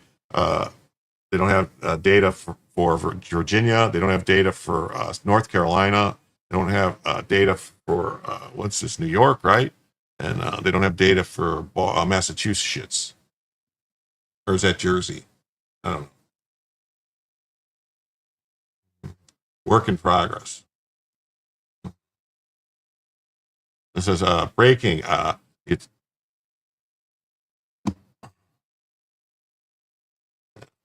you go by a weigh station, and by law you have to pull in and be weighed. If they find anything wrong, they can and will shut the truck down. Mississippi has lots of them. Yeah, there's a lot of them all over the place. It says I choose not to drive truck due to cost and tests, and they get it free. I'm turning more racist as I get older just because nobody can follow the rules. Well, I said that about the whole Indian thing with all these Indian people reading the script. It's going to make a lot of people anti-Indian because they're going to go, wait, what are you doing? No. It's like what happened when the whole, like when they went too far with the BLM protests that turned everybody against them. Same type of thing. I've been living in Cali. I live in South Cali. I don't think weigh stations have been open since the aughts. Well, don't they have? They do have an inspection when you come over the border from come into Cali. When you drive into Cali, they stop you, don't they? Mandatory and check you for any fruit and vegetables and stuff like that, like produce inspections. Don't they have those? And they're very serious about that, if I'm not mistaken, in California. Like they go through your car, like looking for anything. Last I remember, Fruit Fly Ag chain from California, from Nevada. Yeah. Hey, Critter Slitter. How you doing? Howdy, y'all. I fell asleep and hit the thumbs up a couple hours ago. Hope you're having a great, peaceful evening. Remember to hit the thumbs up. Thanks. Well, thank you, Critter Slitter. It's always great to have you here. Oh, we've been going an hour and 15 minutes. I just want to remind everybody that there is a goal tonight. Put it in the chat. For every $50 donation, we already have $10 in. We will go an extra hour. We're probably going to go at least 3 hours tonight, no matter what. But I'd like to go 4 or 5, so 6 even. And then soon, if we get a single donation of $20, I will activate the Bella Cam. I'll just show you real quick what you're missing there. See, there she is, all in her glory interaction. Mm-hmm. Mm-hmm. Mm-hmm. Mm-hmm. We should be getting a big boost. Joe said he was going to raid the stream. So we should be getting a big boost here shortly when he ends. Breaking news, Florida's Attorney General calls on the Trump administration to investigate and revoke CDL programs and cut funding to California, Washington, and any state that allows criminal illegal aliens to obtain licenses. Our office is calling on the federal government, the United States Department of Transportation, to revoke the CDL programs in California and Washington. If the federal government identifies systematic abuse of these programs that are allowing illegal aliens, perhaps even encouraging illegal aliens to obtain these licenses, and if other states like New Jersey and others are engaging in similar practice, then these programs should be revoked as well. And then any funding tied to it should also be revoked.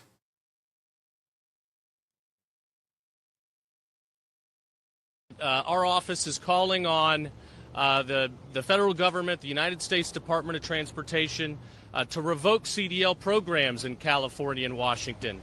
If the federal government identifies systematic abuse of these programs and allowing illegal aliens, perhaps even encouraging illegal aliens to obtain these licenses. And if other states like New Jersey and others are engaging in similar practice, then those programs should be revoked as well, and any funding tied to it should also be revoked.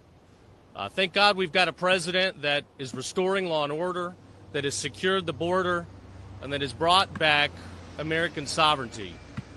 This is saving lives. This is protecting our people. And going forward, we're going to help him deliver on his promises. Here in Florida, we're leading the way. We're going to continue to interdict as many people as possible. I know several hundred illegal aliens were detained last week in state law enforcement efforts. And we'll continue to get them to Alligator Alcatraz or other places. And we will combat in court activist judges that want to shut down these facilities. I'll conclude by saying this.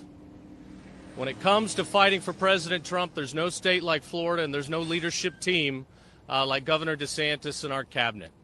So thank you for having me today. Mm-hmm.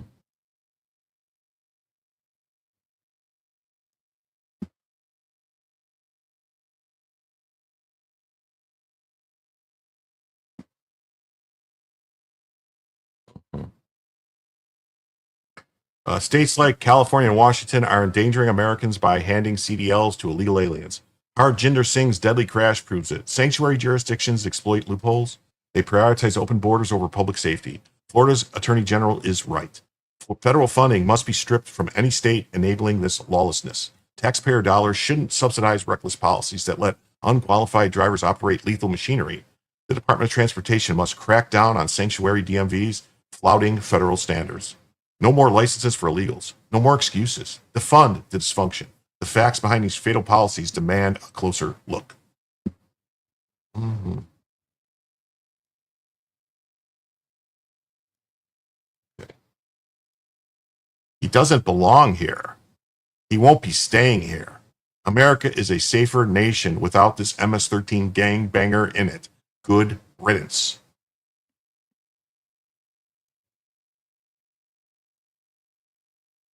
Gobierno corrupto.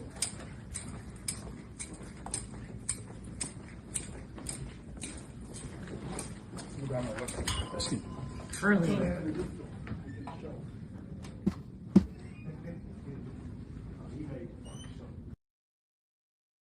Huh. Well, bye. Thank you for arresting criminal illegal aliens. To be clear, these are the people Democrats are trying to save from deportation. That's them. That is them. President Trump is not going to allow Kilmar Obrego Garcia, an illegal alien who is an MS-13 gang member, human trafficker, serial domestic abuser, and child predator, to terrorize American citizens. Today, ICE.gov arrested this Salvadoran man and are processing him for deportation to Uganda. Come to sunny Uganda. Yes, where you can hang out with the likes of Zoran Moldami in his palatial estate. Yes. Posting on Good Logic while streaming. Well, yeah, well, I try to, get around. I've got multiple things open. So yeah. Adios, muchachos. Deport. Afuera, afuera. Yeah, you saw that, did you, J. Leap God? You're spying on me. They gave him a choice, actually. They told him, if you just plead guilty and go serve your time, we have a deal made with Costa Rica to take you. But he said no, and so he goes to Uganda instead. And Uganda says, we're going to take very good care of you. You are Uganda now. Look at me. I am Uganda now. The American people are safer without this MS-13 gangbanger in our country roaming freely on our streets. No more. Good riddance. I don't understand it either, Sean. And in fact, let's not forget that Abrego Garcia also solicited minors, children, for naked pictures, for pornography. He's a sick individual that's known to be a terrorist and a human trafficker. And these Democrats and liberals stand beside him. They sing for him. They chant for him to be released so that he can perpetuate more crimes on our communities. It's just overwhelmingly these woke activists will be rejected and they will not be elected or supported by the American people, because I'm out on the streets every single day with our law enforcement officers. I'm out there talking to individuals and meeting with victims of these crimes, and they're so thankful that they have President Trump in the White House. They're so thankful that they have a president that's finally enforcing the law and putting American citizens first, not terrorists like Abrego Garcia. I don't understand it either, Sean. And in fact, let's not forget that. All right. I want to bring up something in the chat that just popped up. Let's see.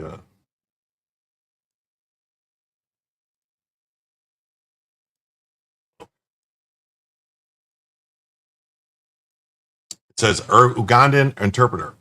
I just want to point out they're making that argument saying he doesn't speak the language in Uganda. Does anyone know what the national language of Uganda is?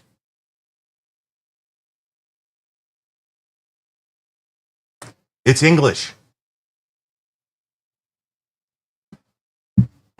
Moving to Uganda soon to be going to be a dental floss tycoon.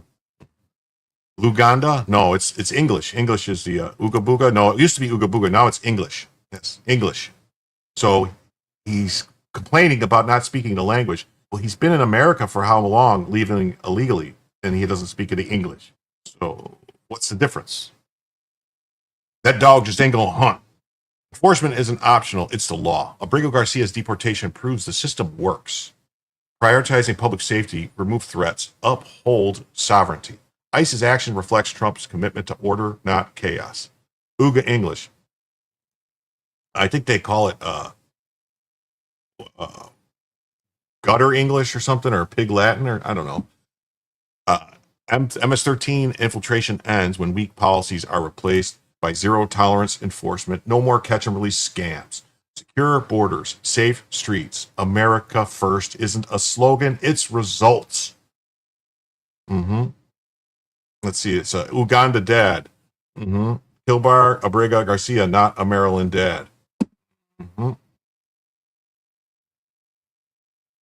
Thank you.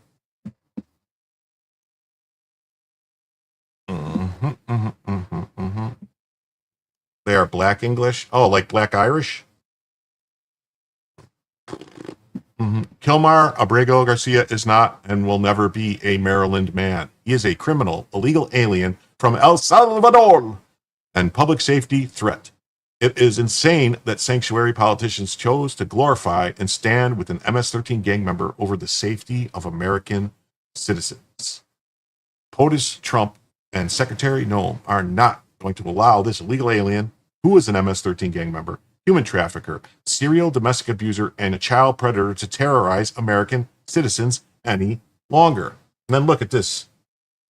Look at this. ICE is holding Kilmar Abrego Garcia and refusing to answer questions from his lawyers while the Trump administration continues to spread lies about his case. Instead of spewing unproven allegations on social media, they need to put up or shut up in court.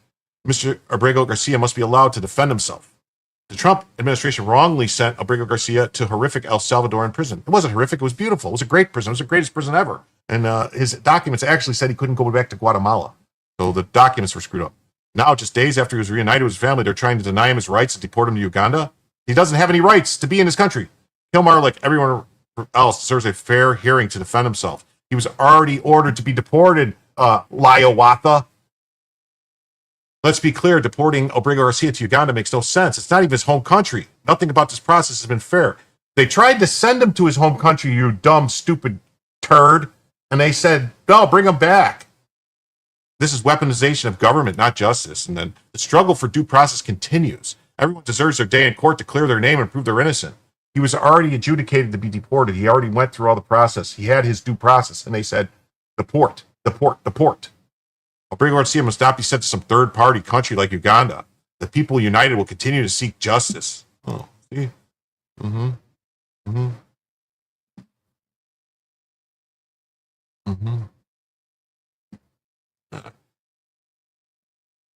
Yeah, all those senators must need their mortgage papers checked. Definitely. Just a good old boy, my ass. We had Ugandan soldiers with us in Iraq. Yeah. Honestly, every Ugandan I ever met was pretty decent person. Not what you would expect.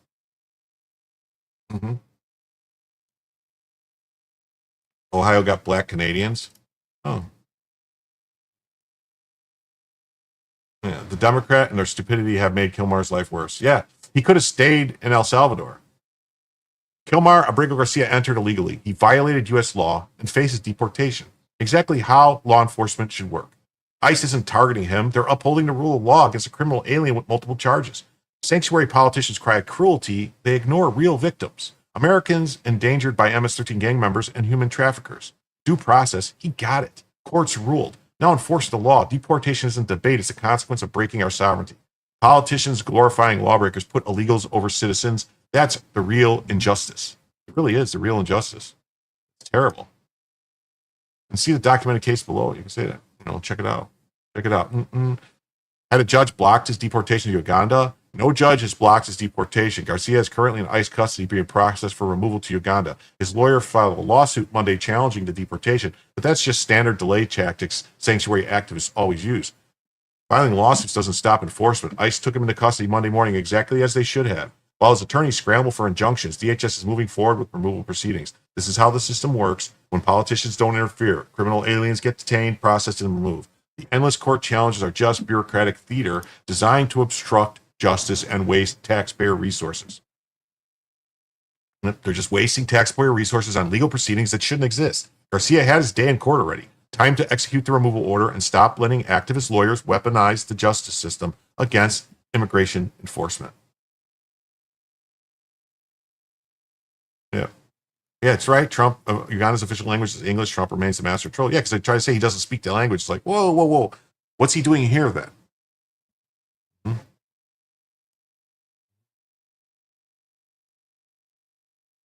DHS is thrilled that MS-13 gang member, human trafficker, wife beater, and child predator is being processed for removal to Uganda. Uganda, baby. This is fantastic news. I am thrilled for Kilmar Abrego Garcia. The Trump administration must stop their unfounded investigations and let the family remain together. So Primaya Jayapal, communist, says don't investigate his crimes. Just let him go because he has a family. Did she care about all family of those people that they got locked up for sightseeing on January 6th? I don't think she did. I think she said throw them away. He will now be known as Uganda Man. All of MAGA agrees. That's right. Mm-hmm. The White House is still not a Maryland dad. MS-13. Mm-hmm. Watch as Deputy Assistant Secretary Lauren Biss sets the record straight on Kilmar Abrego Garcia. Fam, Danny Animator. What's up, buddy? Just drove 7 hours. 3 were in hell. Oh, wow. I hope you're okay. I hope you stopped often and you stayed hydrated and stuff.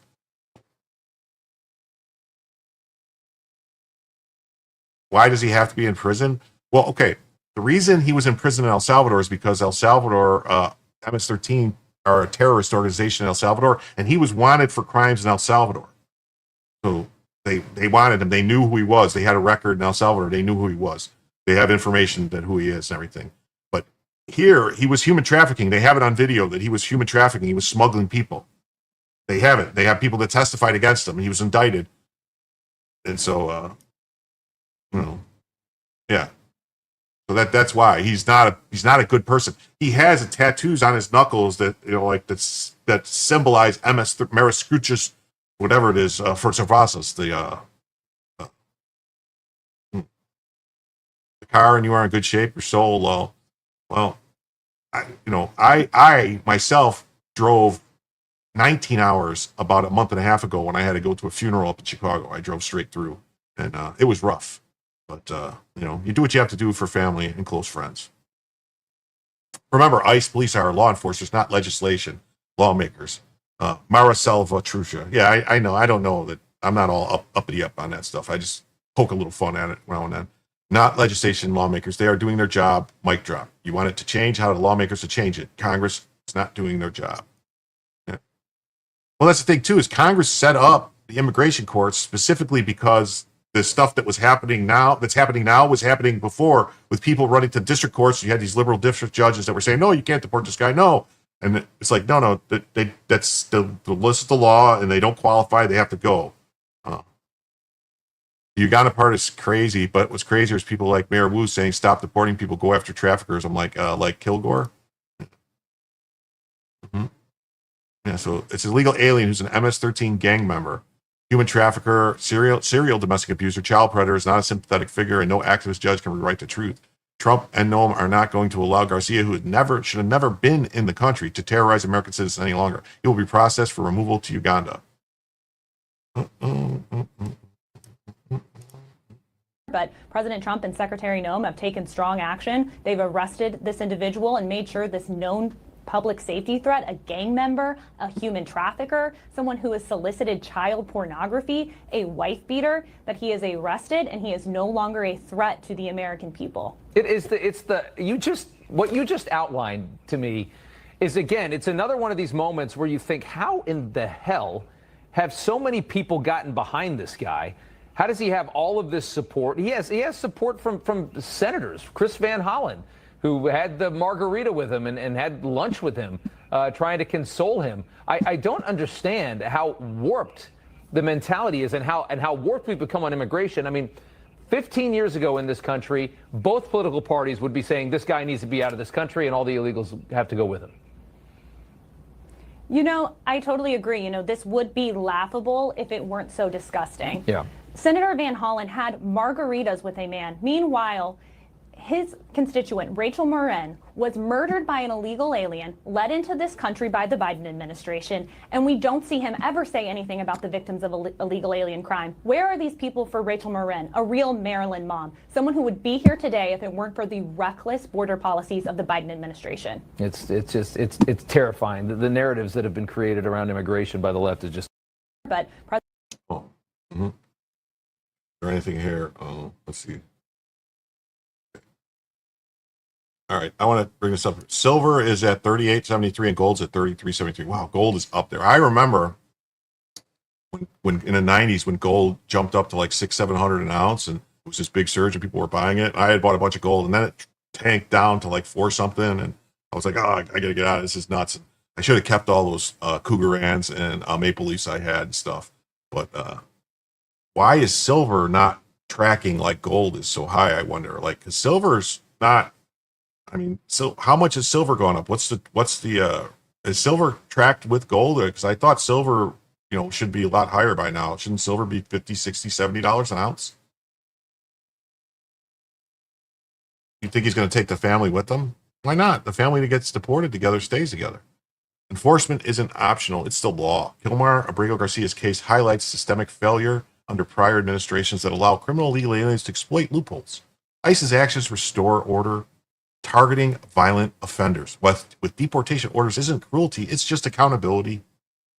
Judges undermining lawful removals to nations like Uganda, where bilateral agreements ensure safe transfers, prioritize activist agendas over public safety. The real injustice, letting foreign criminals game the system while taxpayers foot the bill. DHS's mandate is clear. Remove threats. Protect citizens. No more catch and release charades. The facts behind these enforcement failures and the cost of public safety are laid bare here. Hey, Terry, thank you for the $5. That is greatly appreciated. That'll go towards the goal. The first $50 gets us an extra hour. Every $50 after is another hour. And the first 20, if we hit 50, or I'm sorry, 75, without a $20 or more super chat, Bella Vision will be activated. If we get a $20 or more super chat, Bella Vision is activated immediately for the rest of the night. Just want to thank you all for being here. Mm-hmm.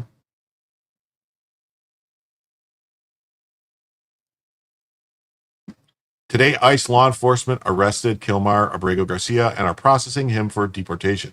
President Trump is not going to allow this illegal alien, who's an MS-13 gang member, human trafficker, serial domestic abuser, and child predator, to terrorize American citizens any longer. See, now this is another thing too. Like, they're all using the same script too. Like, or you think, or is it just the truth? I don't know. This is actually hilariously out of touch. Grok, can you list all the criminal convictions for Kilmar Abrego Garcia? Does he have any more or less felony convictions than Donald Trump? Oh, that's funny.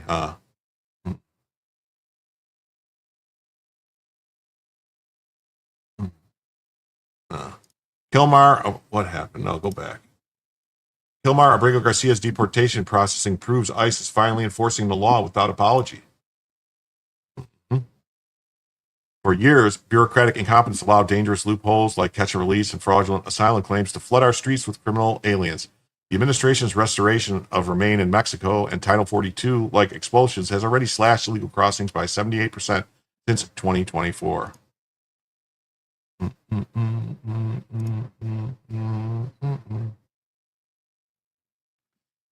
Abrego Garcia's case isn't about mistakes. This is just a tip of the iceberg. Wait until big city gang involvement politics is further exposed. Oh, well, I know for a fact there's a bunch of congressmen from Chicago that are gang members. There's a couple 2-6ers. There's a Latin King. There's Spanish Disciples, and I'm sure that there's some Peace Stone. What's his face? The guy Bobby. His name? Tall guy, glasses. Bobby Rush was a Peace Stone Ranger. So, or an El Rukin, one of the two. But the Peace Stone Rangers and El Rukins are kind of tied together. It says should be, but silver has been manipulated down by certain players through ETS, but more people are taking delivery, metal in hands. Silver will explode once the manipulation gets busted. Opponents crying injustice ignore the $150 billion annual cost of illegal immigration. I'd say it's way more than that. Way more. Theft from taxpayers funding healthcare and education security for Americans. Enforcement isn't cruelty, it's survival. Well said. Definitely.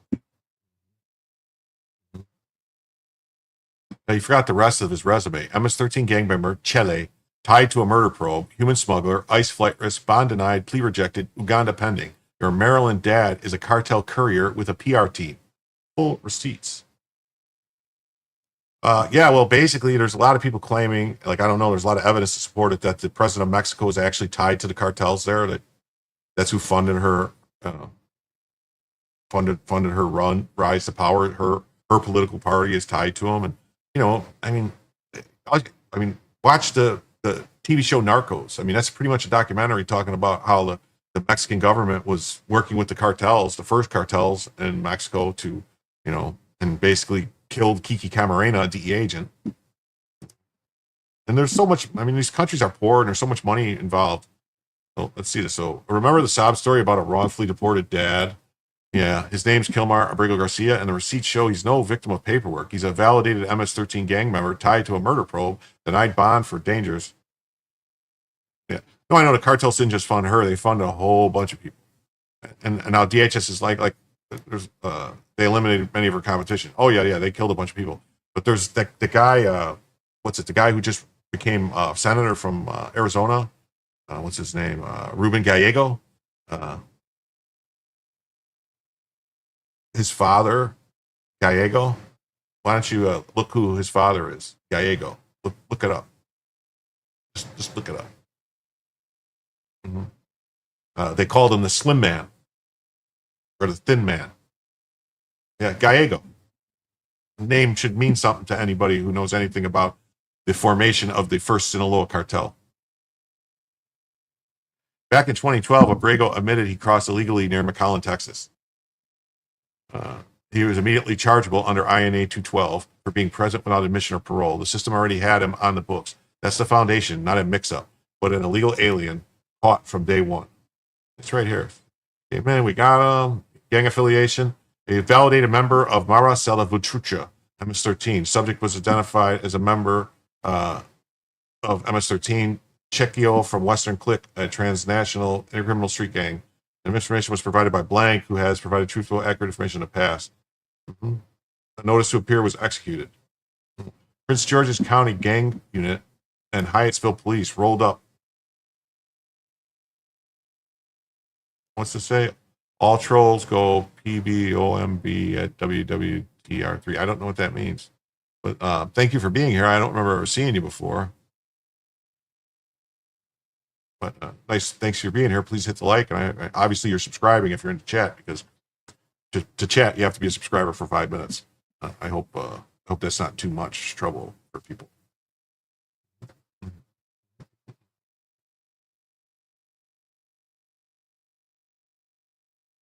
So here, I'm gonna pop this in the chat again. I'm gonna do it like every half hour just to remind everybody. I have it's like a running goal that's up there. I just did any size super chats, 30 of them, but I wrote in what the donations are, and I'll keep tracking the math and all that stuff. So and I'll restart if we get close. I'll restart it. All that, no, wrong thing. Here.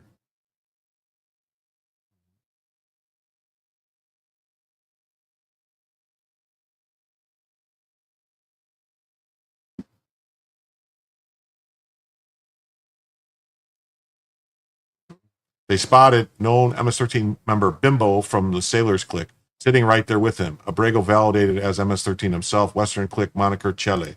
ICE paperwork notes the encounter was connected to a murder investigation. He also admitted his Salvadoran citizenship and illegal status. This was not a job interview.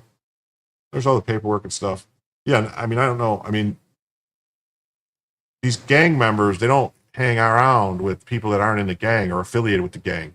That's not how it works. That's how it's like how the mafia survived for so long and stuff. It's the same way gangs survive, is they don't associate with people not part of the gang. That's who would tell on them or snitch and do stuff. So, that's why they don't do business. The mob never really did business without people unless they were taking advantage of them, like had something on them.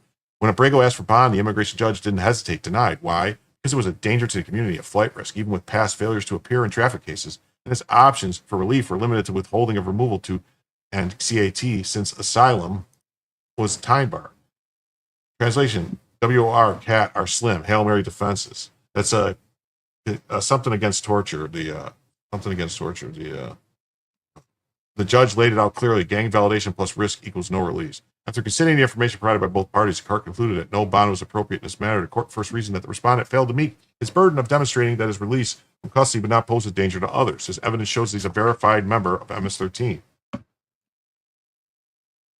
The BAI has held that absent any indication of information there is incorrect or was a result of coercion or duress, inherently trustworthy admission. The respondent contends that his I-213 in this case erroneously states that he was detained in connection to a murder. He also claims that internally contradicts himself as whether a respondent fears returning to El Salvador. The reason for a respondent's arrest, given does not appear at odds with gang field interview sheet, which states the respondent was approached because he and others were loitering outside a Home Depot, regardless of their determination that respondent is a gang member, appears to be trustworthy and supported by other evidence in the record, namely information contained in the gang field interview sheet. Although the court is reluctant to give evidentiary weight to respondent's clothing as indicative of gang affiliation, the fact that past proven reliable source of information verified the respondent's gang membership, rank, and gang name sufficient support to respond as a gang member. You know, another thing that people might not realize or whatever, but if you're hanging around with gang members and you're wearing their gang clothing, the insignia, you know, like the clothing that the gangs wear, their colors, their different things that identify them, and you're not in that gang, they don't like that, and they will do very harsh, bad things to you. Lily Perez had a great interview telling how Shine Bomb has been working with the cartel. She's in deep doo-doo with the corruption there, and she doesn't care if her life's on the line. Is that the one? I know, I think it's Lily Telez, right? Lily Telez you. It's Telez, not Perez. Tellez, Telez. I watched that last night. That was really good. Abrego appealed to the Board of Immigration Appeals. The Board of Immigration Appeals dismissed it, affirming the judge's call. They doubled down. Gang evidence is valid in bond analysis, whether direct or circumstantial. They agreed he hadn't met his burden to prove he wasn't a danger. At this point, where the wrong paperwork fairy tale should have ended. Fast forward, the activist federal judges step in. Hey. Oh, thank you for the $5, Reformed Patriot. That'll go towards the goal. We are now at $20. We have 10, 5, and 5. Julio Scissors with 10, Terry with 5, Redeemed Patriot with 5. So $30 more, and we will add, thank you, yes, I was right, Teles. We will add another hour, and we'd like to go a lot longer than another hour, so we will see what happens. See what it says here.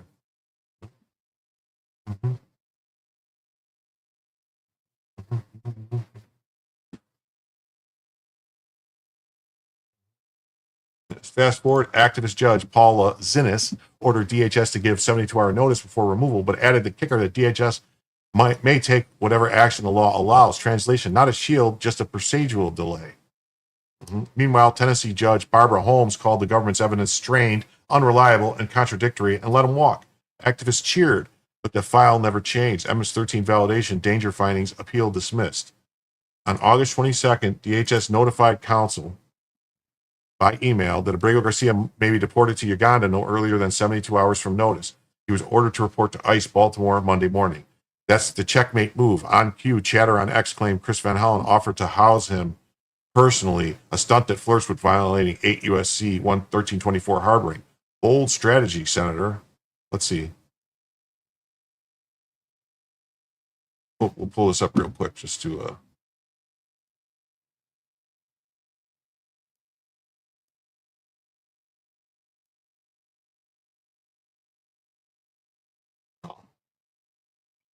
Okay. Just in from Bad Hombre, Senator Chris Van Hollen has reportedly contacted Kilmer Abrego Garcia's legal team, offering to shelter Garcia in his Kensington, Maryland residence, believing ICE would not dare to raid the home of a sitting U.S. senator. Well, not only would they raid it, they would arrest you, Senator. Yeah. Bold strategy, Cotton. Let's see how that plays out for you. That would be hysterical. He's in for a rude awakening. They're hauling people out of courtrooms. He's going to find out if Kilmer takes the offer.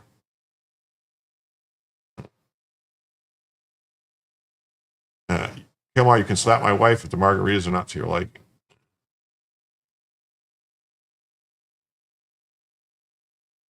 Bottom line is the media keeps crying wrongfully deported dad. The receipts show he illegally entered in 2012. MS-13 validation, Chile, Western clique, tied to a murder investigation. And also I saw too, like this is just on a side note, that the Biden administration buried indictments, kept them sealed of this Western clique MS-13 thing in Maryland, murdering people because they were claiming that they were trying to claim, people were trying to claim that there is no Western clique in Maryland, but they knew about it. And it was kept sealed by some people in the government, and it was just made public not too long ago. Tied to a murder investigation, bond denied, judge playing games, DHS finally acting. This was never about compassion. It's about politicians and judges protecting MS-13 under the mask of due process. DHS called the bluff. Uganda is the out. You conveniently missed that double hearsay is inadmissible evidence. Cool theory, Johnny Cochran. Problem is, immigration court isn't a criminal court. Hearsay is admissible. Judges weigh credibility, not exclusion rules. The field intel was backed by ICE validation, a denied bond hearing, and a firm BIA ruling. This wasn't my cousin's barber that said he's MS-13. It was law enforcement intel, corroborated, reviewed, and ruled on. You're confusing Law and Order reruns with how immigration actually works. And he says, the entire case to deport him is hinged on alleged gang membership from the intel. No, the entire case to deport him is hinged on the fact that he was here illegally and didn't have a right to be here, and he was ordered deported. That's how that works. We don't have to prove anything to deport him. If you're not here legally, you don't get to stay. God. It's not the detective who gave the double hearsay, it's the witness. It means their testimony is unreliable. Buddy, that game of telephone you're mocking, it's the same process used in every gang case, RICO charge, and smuggling op across the country. Intel, corroboration, validation, ruling. That's the chain, and it's held. This wasn't a barroom rumor. It was a field interview sheet from a gang task force corroborated by ICE, considered by an immigration judge, and upheld on appeal by the Board of Immigration Appeals. That's 4 separate layers. You're pretending it's all double hearsay. Just shows you got no clue how immigration enforcement actually works. Oh, whoever this guy is ridiculous. Oh no, dreaded, please someone else debunk him. Reply. That's Twitter code from out of argument, send backup. You jumped in talking law, got steamrolled on the facts, and now you're begging the comments to finish you. What you couldn't. You're really, indeed, not a legal analyst. You're a comic relief. Oh, yeah, look, this guy's a clown. Nate the Great. Oh.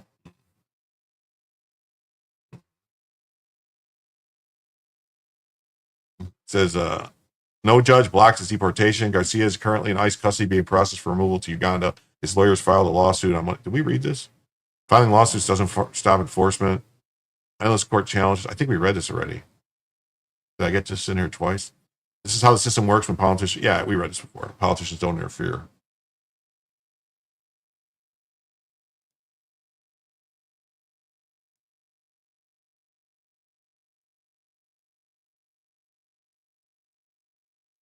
Oh, I'm closing some tabs. I got too many open. It's causing an issue.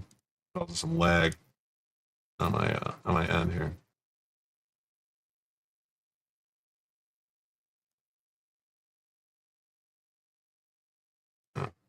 Uh, 8,669 pesos equals 1,000 in self-deport. Mm-hmm.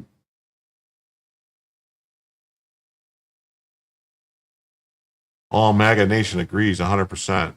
MS-13. ICE takes Kilmar Abrego Garcia back into custody after check-in. Judge blocks immediate deportation. Well, yeah, no, they got to wait. Another disagrees. A violent thug like Kilmar Abrego Garcia should already be gone. Judges protecting criminals instead of American families show how broken the system became. Deport him to Uganda immediately.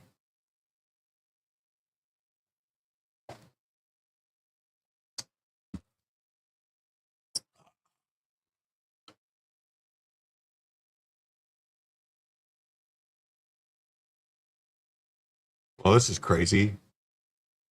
This is what happens when I have too many tabs open. It freezes up on X like that, and I have to refresh it. This says, media outlets amplify every sanctuary activist talking point because they know emotional stories drive clicks.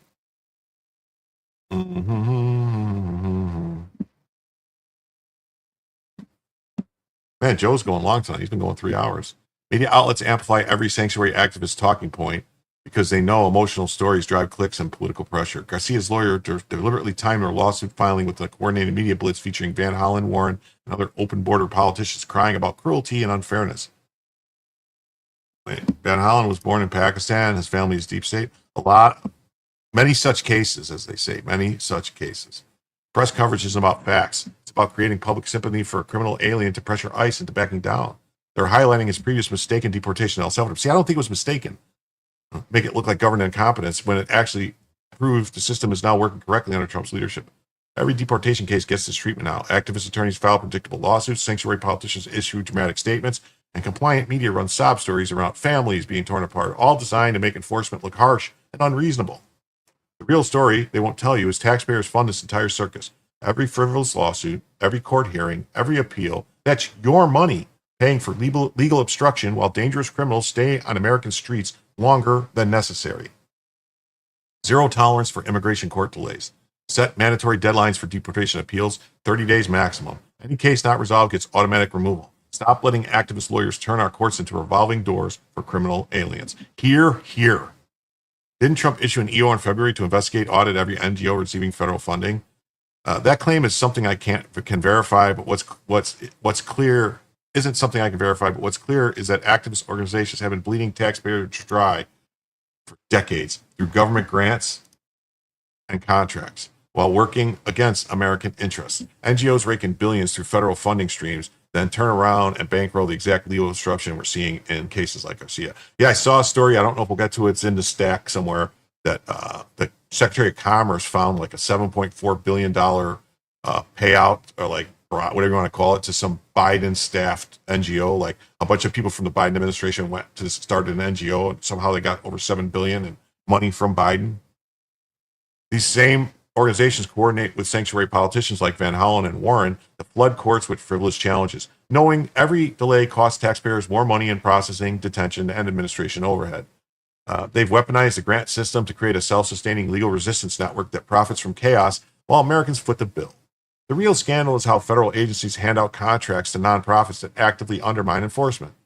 Immigration advocacy groups collect government funding, then use the resources to coach illegal aliens on avoiding deportation and gaming the asylum system.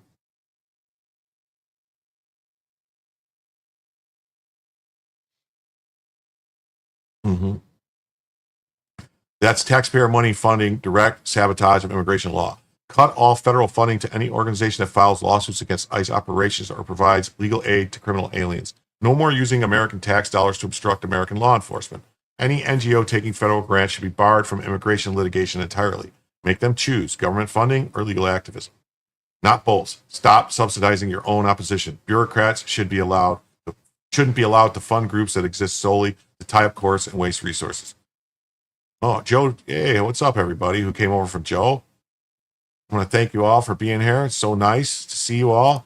Please remember to hit the like and subscribe. KPT, awesome. Everybody, please remember to hit the like and subscribe. We're just going through some stories. We've been doing some catch up. Joe Raid, yes. Thank you, Catherine K. There is, just for everybody that's here, 162, 213 people. Wow. I'm going to put this in the chat for you all to see. The goal is we already raised $20 towards the first 50 to extend the show by an extra hour and to keep going. And the Bella Vision is $20, any single chat at $20 or more, or a total of 75, whatever comes first. And Bella Vision will be activated. And there she is. 247. Please hit the like and subscribe. We're just running through some stuff here. We got a whole bunch more to go. If you guys are all happy and want to stick around, I'd love to have you. So here illegally, under indictment for human trafficking. Yep, Joe Raid. Yes, Joe is done. Raid. Awesome. 251, 252. Yes, immigration advocates, faith leaders, and other community members massed outside the field office at sunrise for a vigil, organized by 2 immigration advocacy groups. Unbelievable. Look at them. Trump administration moves to deport migrant. As Holman warns, he's absolutely leaving. It's all theater. It won't stop the illegal POS from being deported. Suicidal empathy. Yes, it is.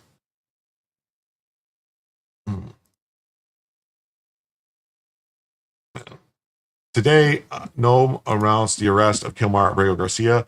He will be processed for removal to Uganda. Sanctuary politicians and fake news won't tell you the truth about Kilmar Abrego Garcia, a MS-13 gang member, human trafficker, wife beater, child predator, and criminal illegal alien. We will. Hey, Tika, what's up? Hey, Sylvia. Yep, 260 here. Please hit the like. Please subscribe. Please consider the goal if you want to continue the show. We're going to keep it going.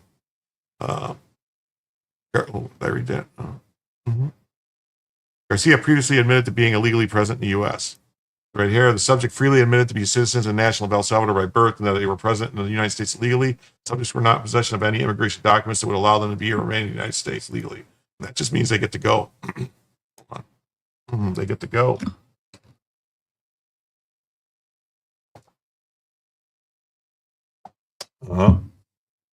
In 2019, Prince George's County Police Gang Unit validated him as a member of MS-13 when he was arrested. He was found with rolls of cash, drugs, and was with 2 other members of MS-13 wearing gang attire. And we talked about that. You're not with gang members wearing gang attire and colors if you're not in the gang.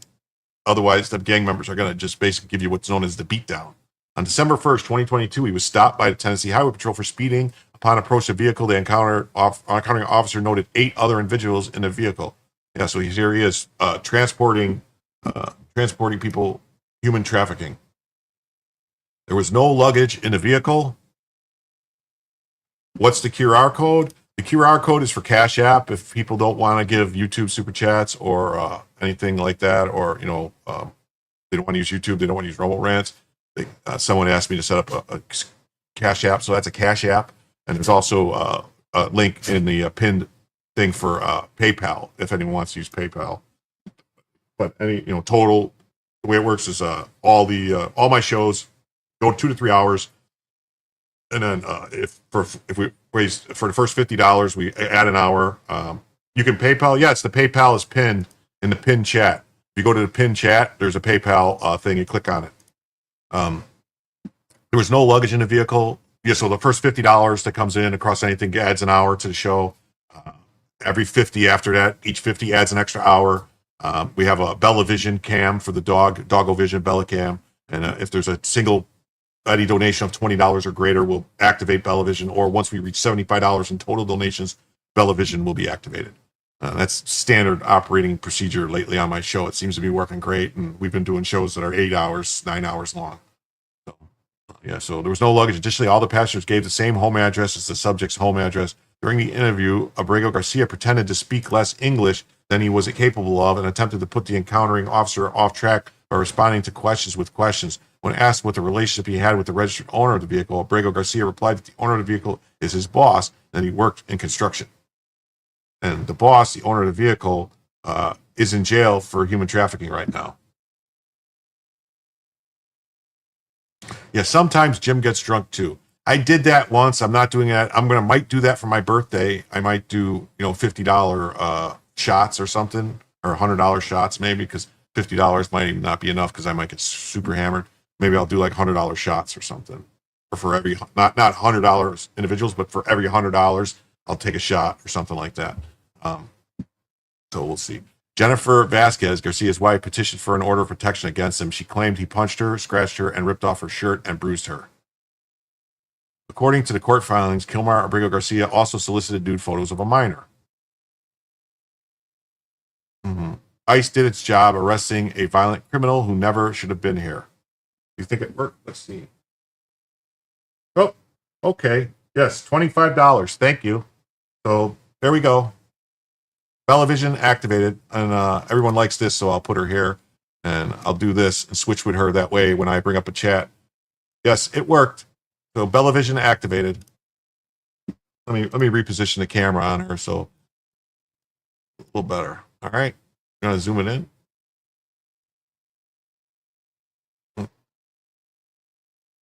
There she is.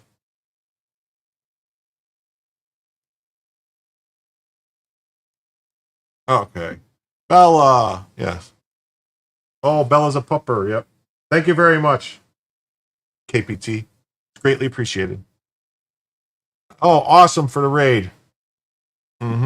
Which I should do this so everyone knows we're there in the Rumble. Oh, thank you, Third Ralify, for raiding the stream. It's greatly appreciated. This is the thing.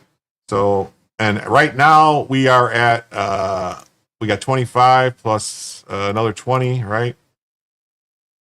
I believe, and so we are $5 away from adding an hour to the show. Yeah, we are $5 away from an extra hour. For every $50 that comes in, we will do a smash the buttons, hit all that stuff, do all that stuff, subscribe. 248 in the house. Yeah, 251. Thank you for rating the stream. Third raid, awesome. Thank you. Awesome, everybody. Yeah, these shows can go. How much does Bella weigh?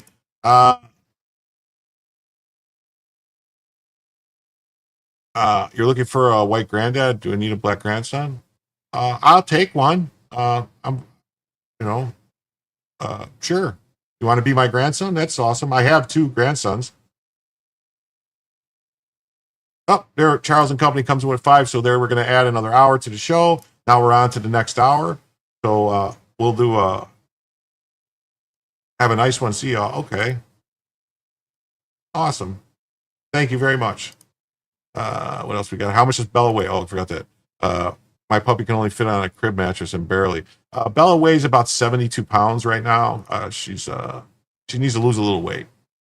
Oh, Catherine K comes in with another 5. So now we're on our way to another to another whatchamacallit, to another hour. I passed the vibe check, Grandpa Jim. That's awesome. I appreciate it. You know, if you doubted me, I could always have my good friend Drex weigh in and let you know that I'm a good guy. Sanctuary cities shield predators like Garcia's, prioritizing politics over public safety. Deportation isn't cruelty, it's justice. Every minute this gang member stayed in the U.S. was a failure of past administrations' lax policies. And now he's gone, proving enforcement works when leaders have the guts to do it. Give me your monies, please. Okay, if you want. I don't know. Oh, I got a couple gifted subs. Oh, okay. Hold on. Let me go look. How does that work on Rumble? What does it work for? So Critter Sitter, Job Bless Creates gifted one sub. Job Bless Creates gifted one sub. What is that? Thank you. Who did that? And then it says Critter Sitter got one and Costa Rican expat got one. Thank you. Thank you very much. What is that? Okay, this dude is old. I'm not that old. What are you talking about? Oh, Nero follows you around. You had a black guy liking me. You're afraid. 8-bit gamer. Okay. How much are the subs on Rumble? Anyone know how much are the subs on Rumble? What did they come out to? It was $5. I'm not that old, dude.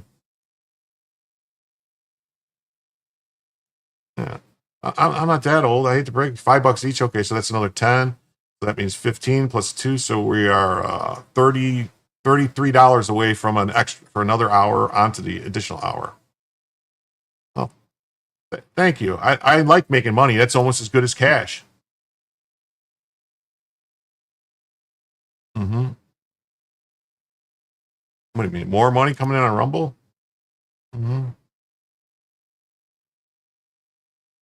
Is this my first Rumble stream? No, I Rumble stream all the time. I've just never actually had anybody, like get any traction on Rumble. I've been struggling to get views on Rumble. I've been doing really good on YouTube, but Rumble's been like really bad. Where were we at here? Right here. I think we were right here. Yeah, Vasquez ripped off her shirt and bruised her. And then, according to court filings, Abrego Garcia also solicited nude photos. Oh, Saglant, what's up? You're not chopped liver. Did you donate something too? Did I not see it? Hold on. I got to change screens to go. Oh, man, another one's Big Gamer. So, Job Bust, another one. Another gifted membership. Wow, thank you. And Neurodivergent one was gifted a membership. I see you guys. I just can't. We've been watching a while.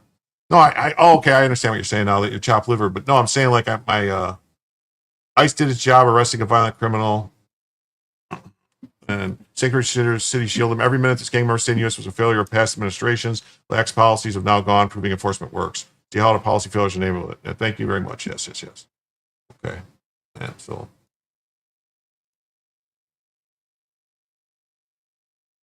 According to court filings, Greg Garcia had solicited nude photos of a minor. Wow, crazy. This is Casa de Maryland, a pro-immigrant group, is behind the rally for Kilmar Abrego Garcia, accused MS-13 gang member. Thank you very much, Jobless Creates. I really appreciate it.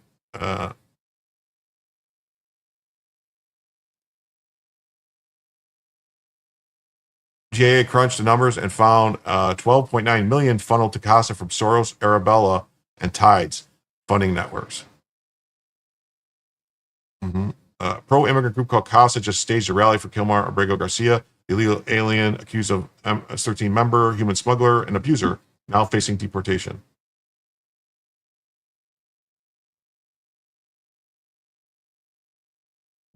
Follow the money. This is a grassroots analysis from Peter Schweitzer reveals that in 2019, 2020 to 2023, CASA in action raked in $12 million from Soros, Rockefeller, Ford, Tides, Arabella's dark money network. Okay, grandson.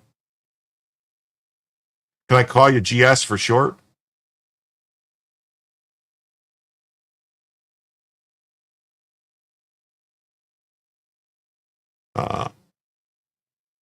Okay, I will. I'll let her know. I'll give her a kiss from you. The link for Jim's Locals. It's give me 1 second. Yeah, check out Jobless Creates. He's like a great guy. Let me see if I can pull it up here. Copy. Here, I'll put this in here. That's my locals right there. My locals.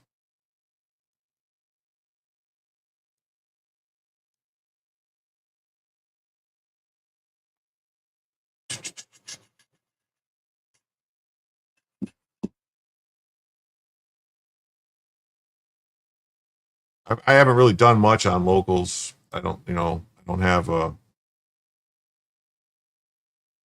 Yeah, everyone likes me. G-Son. GS. G-Son. That's what I'll call you. You're my G-Son.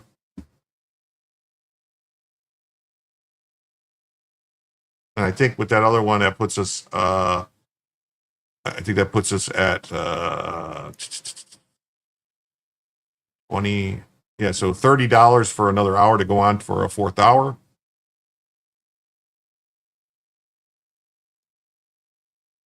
Your OG son. Oh, okay. Well, that might work. OG son. Mm-hmm. Let's look at all this money going into there. Soros Open Society Foundation funneled $2.4 million into CASA, funding everything from policy advocate to COVID cash handouts, voting rights and climate justice. So why are all these things tied together? All these left wing things like climate justice, and you got immigrant rights, the multi-million-dollar Soros Rockefeller Arabella influence machine now fighting to shield the accused smuggler from deportation. Demand justice for Kilmar Abrigo Garcia. On Monday, ICE arrested him again. He's going to go to Uganda, though, man. Uganda's awesome, man. I wouldn't mind going to Uganda if the government would pay for me to go to Uganda. Don't count yours for my hours? Why? Why? I count everything. I should have a tip if it worked on what? On locals? Okay, let me look. Oh, yeah, thank you. 50 coins.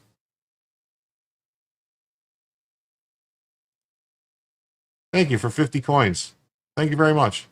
What is that? Why Uganda? They're sending them to Uganda because they made a deal with Uganda to take people that can't go anywhere else. What is 50 coins? Is that $5? 50 coins, $5? Or is it 10 coins $1 or something? Yeah. Okay, so that's another 5. So that puts us at 25. So we're 25 to go for the fifth hour. $25 to go. Fifth hour.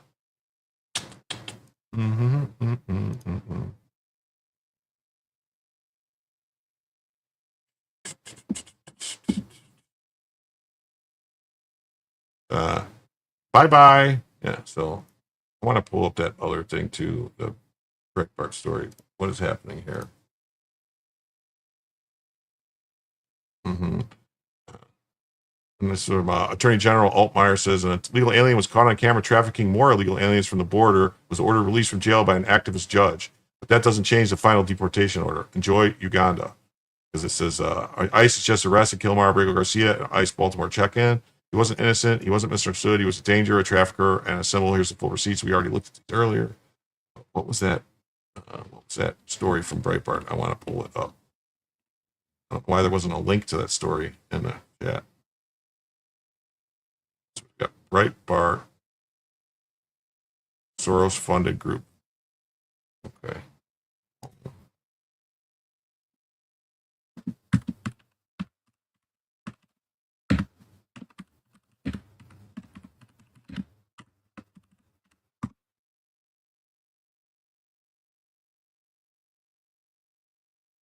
There we go.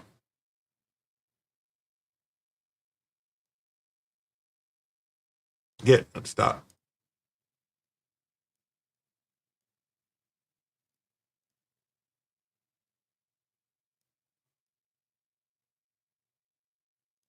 Okay. Soros-funded group behind lawsuit blocking Trump from deporting violent illegal aliens to South Sudan. Oh, look at that. Why does the guy look, doesn't that guy look just like the bad guy from Star Wars?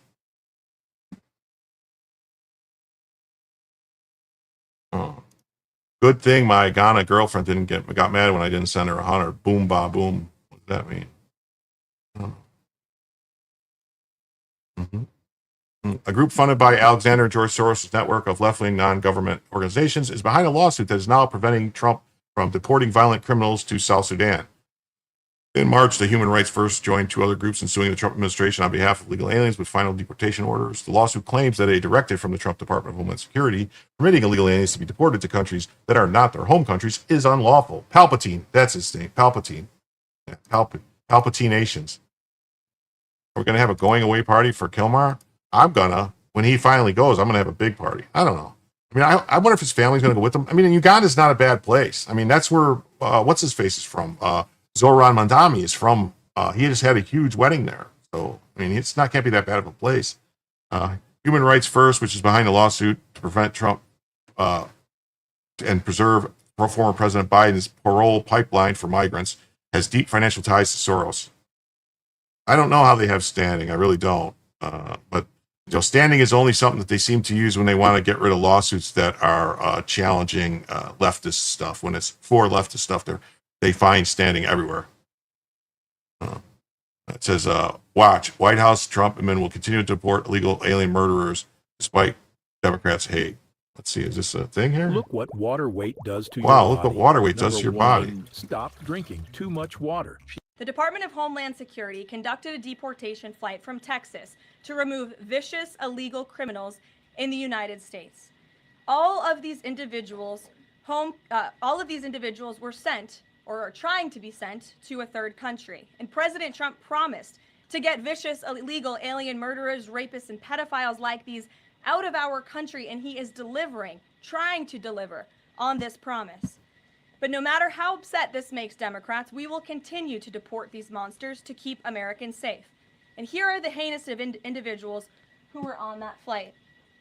A Cuban national, convicted of homicide, armed robbery, false impersonation of an official, kidnapping, and robbery strong arm. A Cuban national convicted of attempted first-degree murder with a weapon. A citizen of Laos convicted of first-degree murder and robbery. A Mexican national convicted of second-degree murder. A citizen of South Sudan convicted of robbery and the possession of a firearm. A citizen of Burma convicted of lascivious acts with a child less than 12 years old. A citizen of Burma convicted of first-degree sexual assault involving a victim mentally and physically incapable of resisting. It's disgusting. And a Vietnamese national convicted of first-degree murder. Now, a liberal activist district court judge in the city of Boston, Massachusetts, is trying to force the President of the United States to bring these monsters back to our country. Judge Brian Murphy is ordering the Department of Homeland Security to give these illegal criminals 15 days to reopen their immigration cases with access to phones and attorneys. Every single one of these individuals, I will add, had final orders of removal from our country. And now Judge Murphy is forcing federal officials to remain in Djibouti for over 2 weeks. He wants to be in their Djibouti. US diplomatic Get up in their booty. With countries around the world, and putting these agents' lives in danger by having to be with these illegal murderers, criminals, and rapists. This is completely absurd. Judge Brian Murphy is not the Secretary of State. He is not the Secretary of Defense or the Commander-in-Chief. He is a district court judge in Massachusetts. He cannot control the foreign policy or the national security of the United States of America, and to suggest otherwise is being completely absurd. According to new reporting about this judge, he's a registered Democrat in Massachusetts who during his Senate confirmation hearings failed to disclose his ties to a radical left-wing organization that claimed the word illegal to describe illegal aliens was inherently prejudicial. This massive judicial overreach by Judge Murphy is part of the same opposition our administration has faced since day one. Radical left-wing judges are egregiously trying to stop President Trump from using his core constitutional powers as head of the executive branch and commander-in-chief. These judicial activists want to unilaterally stop President... What? What Sanglant? What's going on? He says you have to remind Jim. Well, it won't. It won't let you what? What are you talking about? It won't let you.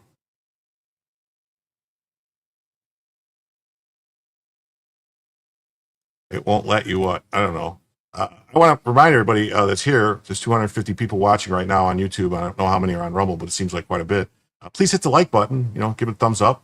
There's only 75 likes on 270 people watching, or something like that. And if you haven't already, please rating when you end the stream. I don't know how that works. Is there? I don't on Rumble. I have no idea how it works on Rumble. If anyone knows, I can make you a moderator and you can take care of it. I guess on Rumble. Tagline, you want to be a moderator on Rumble? And I'll let you handle it. President Trump from deporting foreign terrorists and keeping the American people safe. Nearly 80 million Americans re-elected this president to deport illegal criminals from our homeland. And polling consistently shows that 90% of Americans want illegal alien criminals, especially those with final orders of removal from our country, who have chosen to continue to stay here illegally. Americans want these people sent home. How does the raids work on Rumble? I don't know. I know how it works on YouTube, but I've never been able to figure out how they work on Rumble. Constitutional order in our country.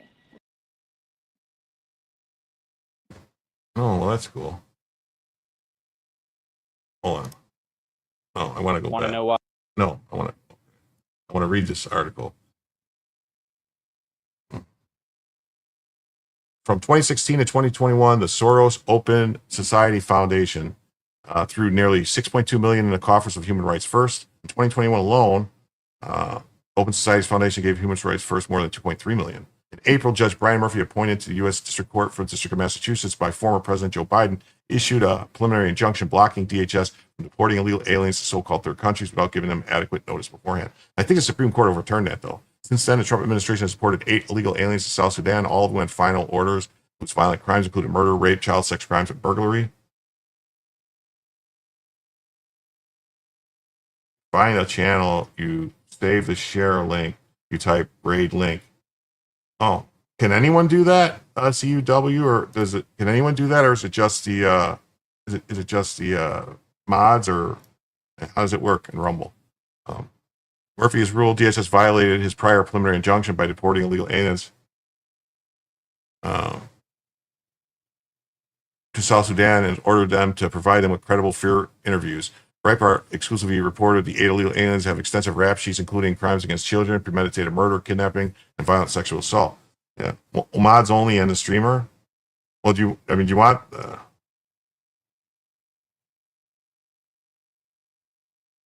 Oh, okay, never mind. All right, man. Yeah, and then I saw articles too that that they're like, what some of these Democrat governors are doing is they're pardoning convicted pedophiles and convicted murderers to keep them from getting deported. Maybe Mike Judge said it via Beavis. You think so? Mike Judge would say that? I'm the great Cornholio. I'm the gringo. I have no bunghole. Bunghole. Wow. That's crazy. That's crazy. Mm-hmm. English, motherfucker! Do you speak it? ICE takes Kilmar Abrego Garcia back into custody after a check-in. Judge blocks immediate deportation. Mm-hmm. They always get me, though. Whoa, that's not fair. That's racism. That's Right. all the labels they want to give us. When the Democrats do it, they're just in control. Look at all the states. Some of this. Oh no, he's talking about gerrymandering. Mm-hmm. A federal judge on Monday afternoon ruled that the alleged MS-13 gang member, Kilmar Abrego Garcia, I am Cornholio. I need TP for me bunghole. Mm-hmm. Must be detained in the U.S. for the time being after he was taken back into Immigration and Customs Enforcement custody. The Maryland resident who is facing human smuggling charges was detained by ICE after he appeared for his routine check-in at ICE field office in Baltimore. Abrego Garcia initially released from custody in Tennessee last week.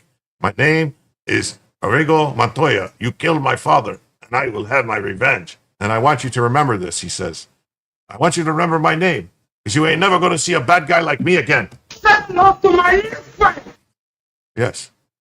Remember, I am free and I was able to be reunited with my family. This was a miracle. Thank you to God and thank you to the community. I want to thank each and every one of you who marched, lifted your voices, never stopped praying, and continuing to fight in my name. U.S. District Judge Paula Zinnes ruled the migrant must remain in the U.S. for now and cannot be deported to Uganda, as the Trump administration reportedly planned, until she at least holds an evidentiary hearing. I don't think it's up to her. I don't think it is. I don't think she has any right to hold any of that. The Supreme Court said they're able to do it. If he's got a deportation order, they can send him. She has no power. They took it away from district court judges. Zinnes said she had the power to make the decision because Uganda did not offer Abrego Garcia any specific protections, such as refugee status or a promise not to deport him back to El Salvador. Abrego Garcia allegedly denied an offer to be deported to Costa Rica, which had agreed to welcome him as a legal immigrant. The latest immigration clash over Abrego Garcia comes after he was mistakenly deported. He wasn't mistakenly deported. Come on. To El Salvador in March, then brought back to the U.S. in June to stand trial. Federal prosecutors allege he transported hundreds of illegal migrants over many years, but he has pleaded not guilty to all charges. Abrego Garcia's attorney said their client is being held at a detention center in Virginia as of Monday afternoon. Interesting. Very interesting. And then the New York Post says, Abrego Garcia enters U.S. court in chains to face charges of trafficking thousands of illegal migrants.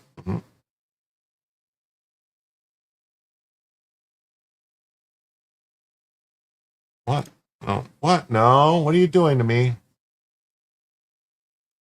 MS-13 gang member Abrego Garcia entered a Tennessee courtroom in chains hours after he was returned to U.S. soil.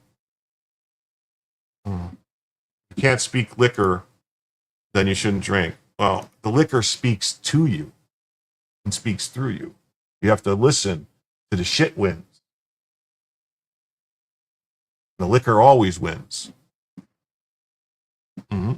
He's a smuggler of humans and children's, including members of the murderous prison gang he belongs to, the AG said at a press conference. 100 trips the grand jury found of smuggling people throughout the country. No, it didn't make it where? What didn't make it?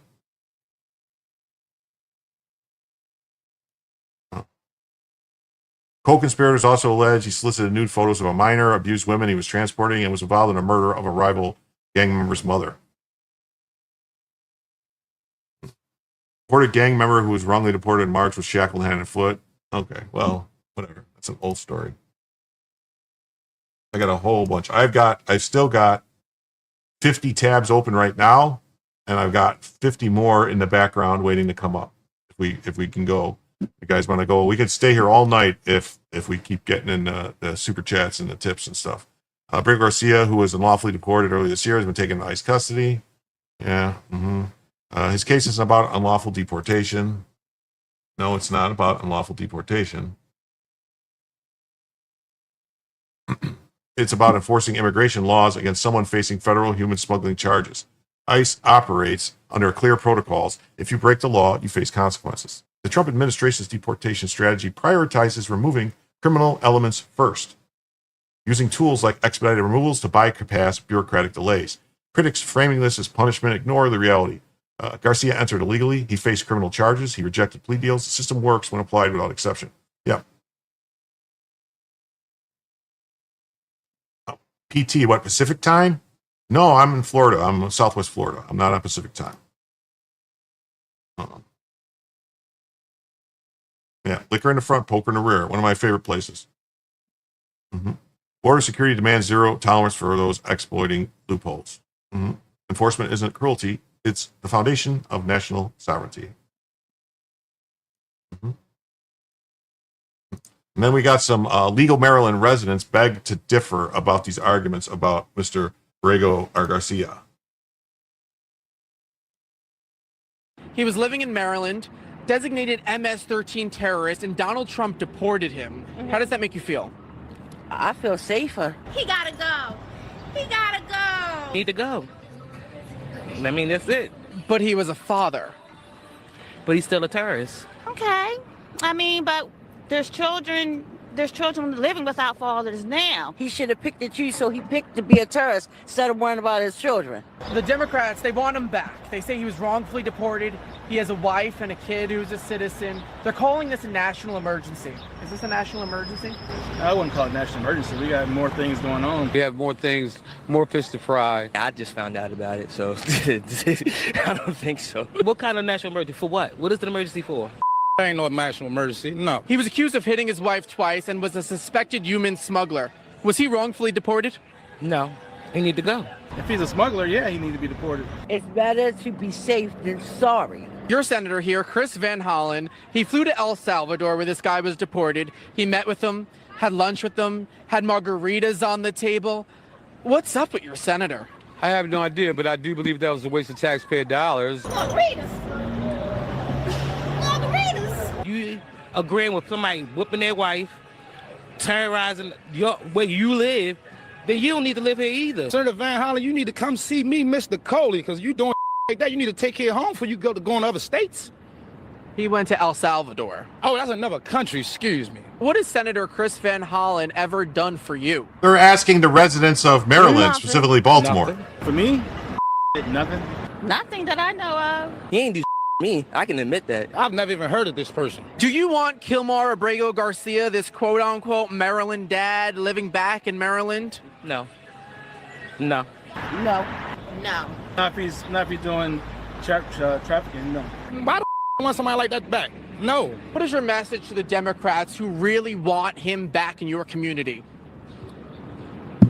Why would you want that in my community? Bring it to your community and see how long you like it up there. Leave them, or y'all go over there with them. You're focused on the wrong thing. If they illegal come. Yeah, if they're illegal, they got to go. They gots to go. The Maryland dad said he would plead guilty to human smuggling if they deport him to Costa Rica. Democrats really screwed him. He'd be more than halfway finished serving his time in El Salvador right now. Never get a Democrat politician to advocate for you. Garcia is Van Hollen's BFF, 2 disgraces, and either are Maryland man. Van Hollen does not identify with a man because a real man would defend his state and country. Van Hollen didn't either. Whoa, that's pretty brutal to say that, lady. I don't know why X is doing this to me. I got to keep reloading the tabs. Is it because I have a... Did we read this already? Yeah, we read this already. So CNN politics. A judge to require Abrego Garcia to remain in the U.S. And people ask why I refuse to move back to Maryland and hate my hometown. My old hood went half yuppie and illegal.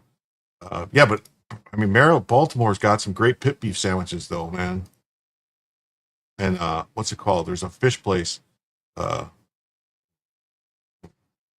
What's it called with the? Can't think of the name of it. There used to be a really good. Anyway, back to it.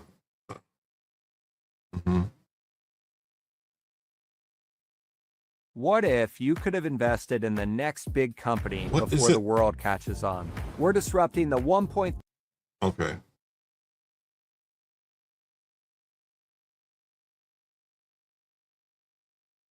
We're going to read some. A federal judge said Monday that she will order officials to keep Kilmar Abrego Garcia in the United States while she weighs a new legal challenge from him over the Trump administration's plan to quickly deport him to Uganda. Is this over yet? The commercial? I don't know. Almost over. It's like. Estuve detenido. Siempre recordé momentos hermosos con mi familia. Momentos de ir al parque. Where's the closed captioning? De ir al trampolín con mis hijos. When I was detained, I remembered memories with my family, going to the park with them, going to the trampoline with my children. Esos momentos me darán fuerzas y esperanza para seguir luchando. Those moments will continue to give me hope to continue in this fight.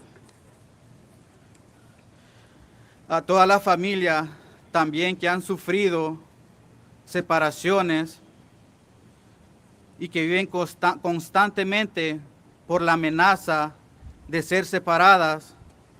Quiero decirle, aunque la injusticia nos está golpeando duro, no perdamos la fe. To all the families who have been separated, or to all the families who have been threatened with family separation. This administration has hit us hard. But I want to tell you guys something. Dios está con nosotros. Dios nunca nos dejará. Dios hace justicia a toda la injusticia que han hecho. God is with us, and God will never leave us. God will bring justice to all of the injustice that we are suffering.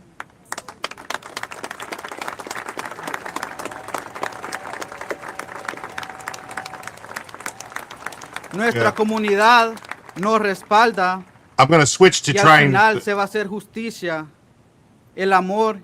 I'm going to switch to the Brave browser when I get my new computer and see if that helps. I was told that y la helps. familia triunfará. With our community by our side and with our family by our side, love will trump. Nunca pierdan la esperanza. Never lose hope. Volverán a ver a su familia. You will once again see your family too. Independientemente de lo que pase hoy, regardless of what happens here today, con ICE, prométenme esto. In my ICE checking, promise me this. Que seguirán luchando, orando, creyendo en la dignidad y la libertad, no solo para mí, para todos.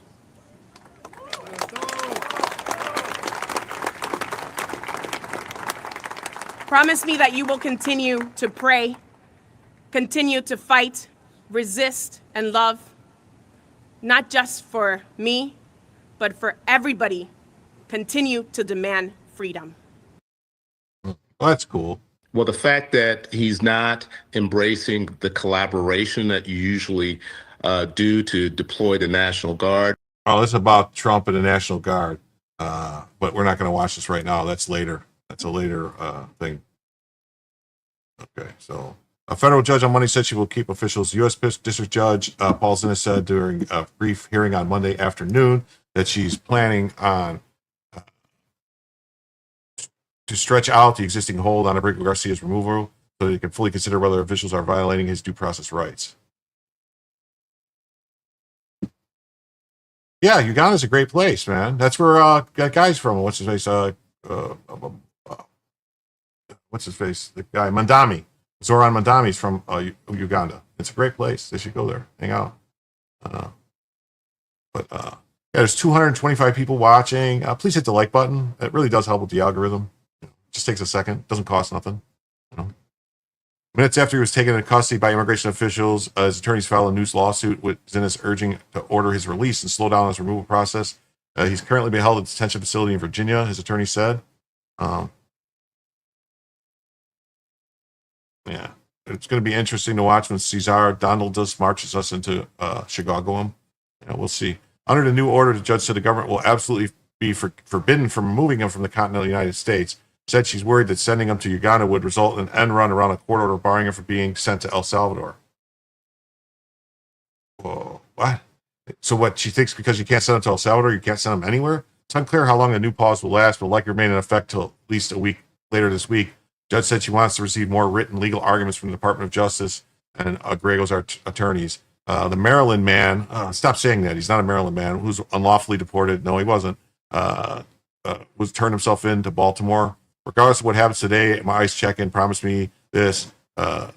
Promised me that you'll continue to pray and continue to fight, resist, and love. Oh, what do you know? So he's he's also an insurrectionist. He wants to resist. He wants to be an insurrectionist. Trump administration warned that it could send Abrego Garcia to Uganda as soon as this week. He was returned home at the end of last week from Tennessee, where he's being held pending trial for a human smuggling case. Abrego Garcia argues that he's being threatened with deportation to Uganda as punishment for his decision to challenge his unlawful removal to El Salvador. It's not how any of this works. Well, the funny thing about that, Mike, is the official language of Uganda is also English.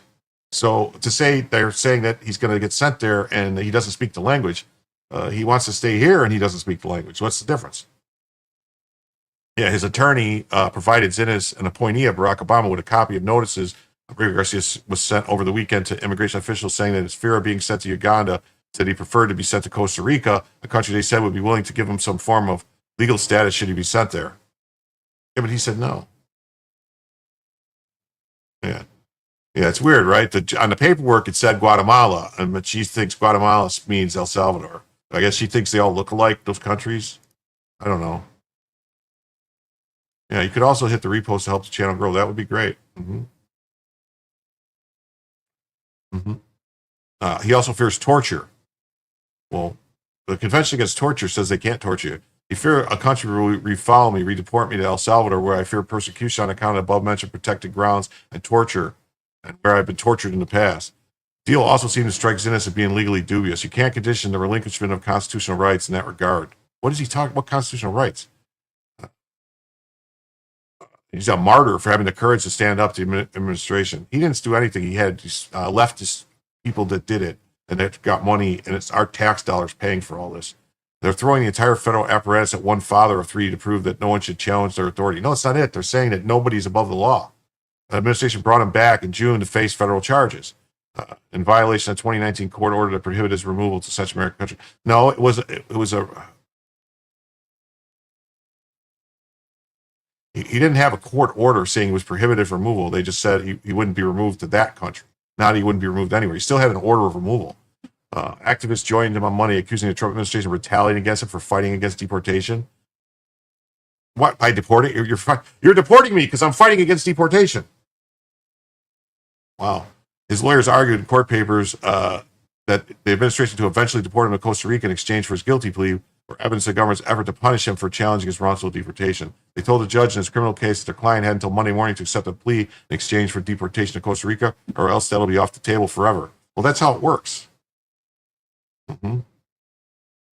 Yeah. He's a martyr to Democrats who side with criminals. He's rather plump. They'll make soup with him in Uganda. Well, that's a funny thing. He didn't look like he was starving, you know. Chris Van Hollen, who spoke to Abrigo Garcia on Sunday for the first time since they met in El Salvador and had margaritas, the Democrat senator said he told the father of three that he will stay in his fight for justice. So yes, it's got to really piss people off that this is who Democrats are saying are their constituents. People who aren't legally allowed to vote, by definition, aren't their constituents.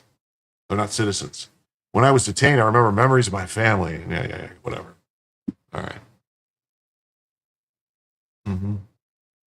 And then here we're going to have some more Democrats talking crazy shit. Here we go. During a presentation on crime at DNC's summer meeting, a lady from the left-wing think tank, the Vera Institute, tells them that migrant crime and carjackings are things that don't matter to many Americans. Yeah, so being carjacked or crime, people just don't care. People just don't care about this stuff. I'm going to turn the volume up just to make sure. I'll see if it's go 350, we'll go 400. Issues voters care about. Where does Trump go? Migrant crime, carjackings, the really lurid, awful stuff that is a crazy, crazy visual.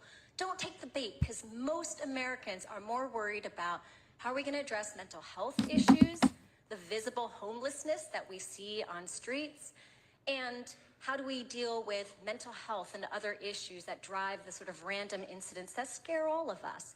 That's what you should be talking about. That's where you should be focused. Don't take the bait in talking about migrant crime or carjackings or the things that actually don't matter to that many Americans.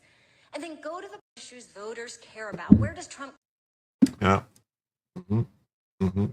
Who's giving money to George Soros-tied Vera Institute? The Biden DOJ, the Open Society Foundations, Rockefeller Tides, the Ford Foundations, Mackenzie Scott. It's all these things going... all these things are interconnected. They're all interconnected. And they're all getting money, and it's all a big grift. And it's all coming from us.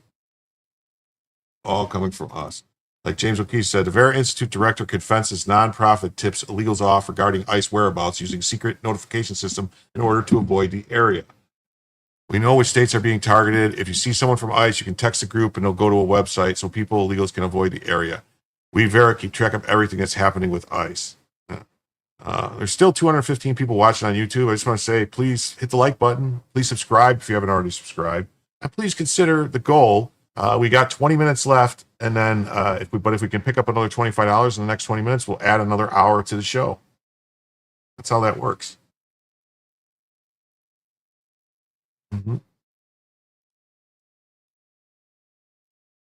Do you know when the ICE raids are going to happen? Yeah, and so my organization runs a couple of databases where we can see like ICE trends, like where they're keeping people, where they like moving people around. We keep track of everything that's happening with ICE.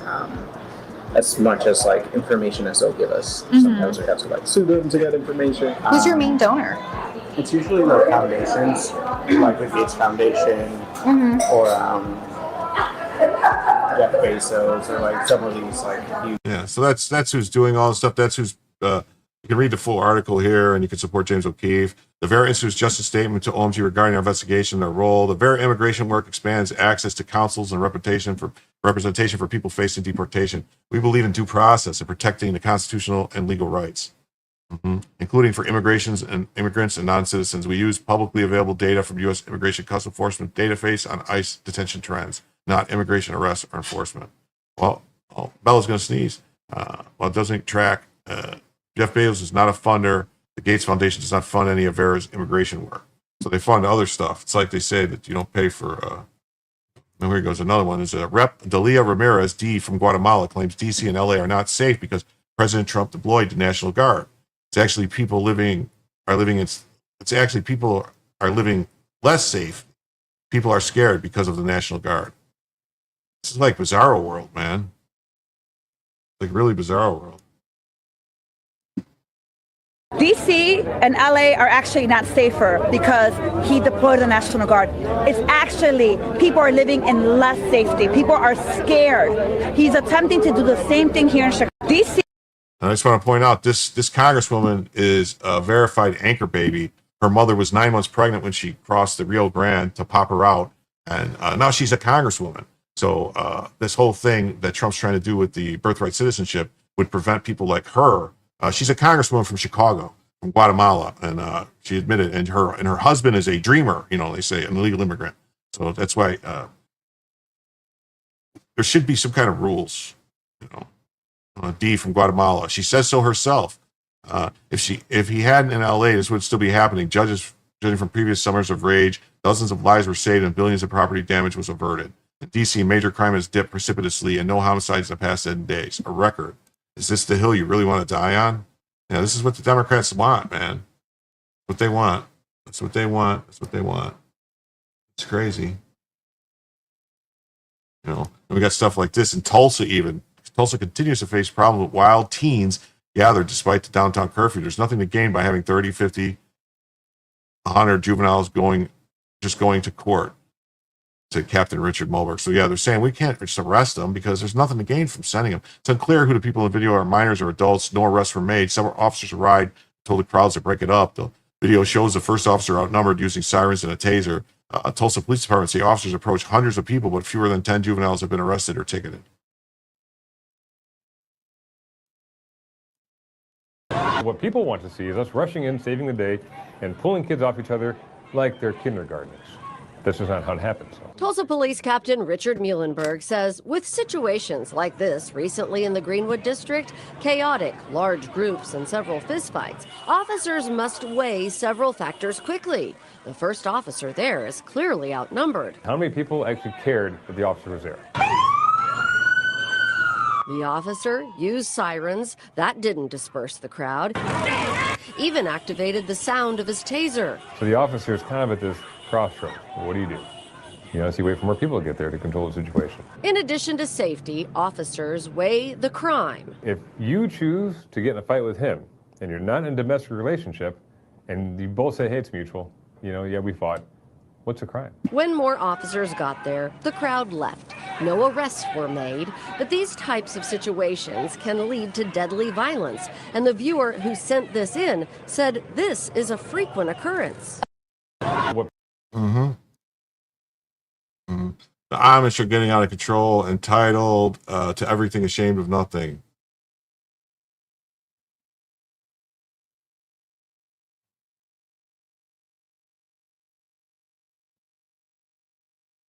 Oh, we just looked at this already. It's James O'Keefe.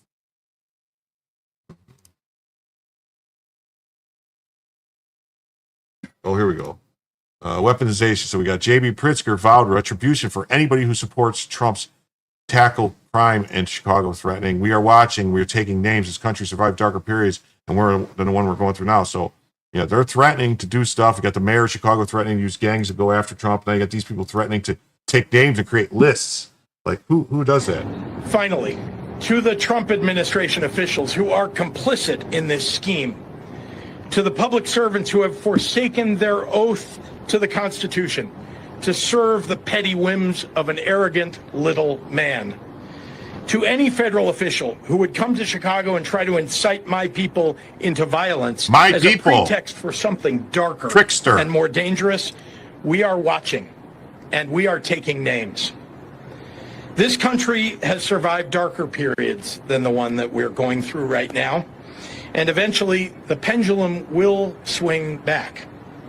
Maybe Hey, even what's up, next year. Duck Fat? How you doing?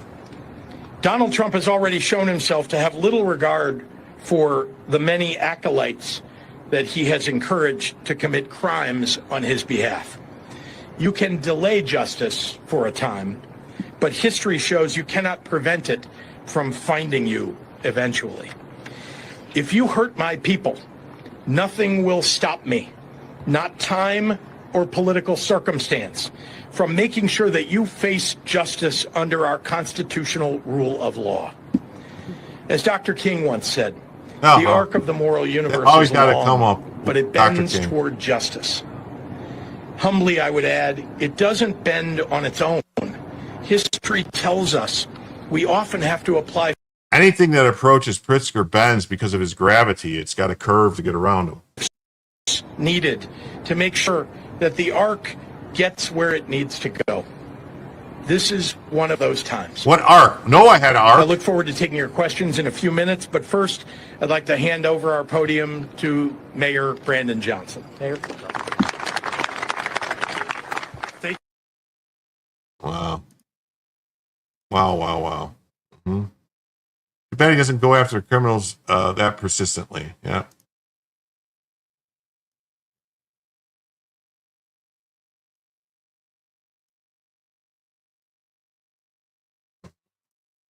Let's take a look at this. In Chicago, with 617 homicides in 2023 and a 2024 rate of 18.3 per 100,000, Chicago likely led in total black homicides due to its large black population, about 30%, and persistent gun violence in neighborhoods like Inglewood. Approximately 75 to 80% of homicide victims in Chicago are black, suggesting around 450 to 500 black homicides in 2023. Likely similar in 2024, despite an 18% drop. Mm-hmm. Yeah, consensual fighting, still misdemeanor or whatever, disturbing the peace, disorderly conduct, all that type of stuff. Philadelphia, Pennsylvania reported 402 homicides in 2023 with a 2024 rate of 20.1 per 100,000. Black residents, about 40% of the population, account for roughly 80% of the homicide victims. So really, I mean, you have to stop these crimes because it's saving black lives. If you want to save black lives, you have to stop these murders. You got to stop the crimes. Oh, no problem, Tim. Thanks. No problem. We got a while. We got to go a little longer. Even, I'm going to try to extend it a little bit, and hopefully we'll hit that goal to add another hour. And Memphis, Tennessee had a 2024 rate of 48.7 per 100,000, 372 homicides. About 47% of Memphis is black. 60 to 70% of the victims were likely black. But that's crazy that Memphis is 48 or 47% black, and Chicago is only 40% black, but they had way more percentage of the victims are black. Detroit, yeah, St. Louis, Houston, Los Angeles, Washington, D.C., all these places are just crazy with crime.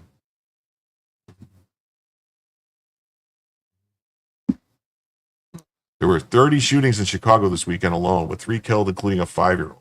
Chicago is the most gang-occupied city in the United States, with 150,000 gang-affiliated residents. Pritzker clearly wants crime and killings. Yeah, see? Mm-hmm. Chicago is considered the most gang-occupied city in the United States. 150,000 gang-affiliated residents, representing more than 100 gangs. Gang warfare and retaliation are commonplace in Chicago. Gangs are responsible for 61% of the homicides in Chicago. For 13 consecutive years, Chicago has had the most murders of any U.S. city. For 7 consecutive years, Chicago has had the highest murder rate among U.S. cities with more than 1 million people. In 2024, Chicago's murder rate per capita was 3 times higher than Los Angeles and nearly 5 times higher than New York. That's more than double the murder rate in Islamabad and nearly 15 times more than Delhi. Out of Chicago's 147,899 reported crimes since January 1st, arrests have been made in just 16% of them. More illegal guns are recovered in Chicago than New York and Los Angeles combined. I don't believe that there's any such thing as an illegal gun, though. That's my opinion.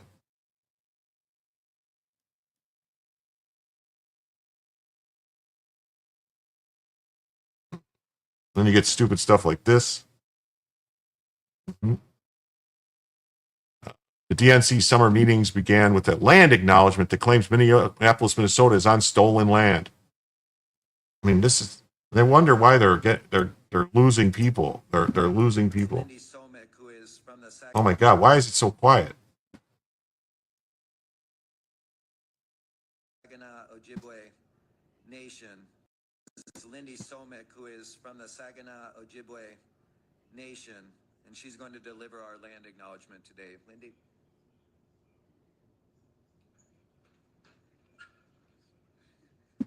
Bonjour, Lindy Somek, Nindichinikas, Amekdodam, Saginaw Chippewa Dojaba, Anishinaabe Kwe and Dow. Good morning, DNC members, friends, and relatives. Let's talk about the land for a second. The DNC acknowledges and honors the Dakota Oyate, the Dakota people, who are the original stewards of the lands and waters of Minneapolis. The Dakota cared for the lands, lakes, and the Wakatonka, the Great River, the Mississippi River, for thousands of years before colonization. This land was not claimed or traded. It's a part of a history of broken treaties and promises. And in many ways, we still live in a system built to suppress Indigenous peoples' cultural and spiritual history. As Democrats,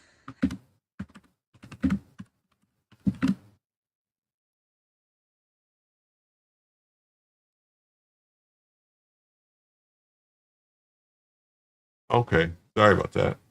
I was rejiggering the goal. These idiots don't learn a thing from 2024. Keep it up.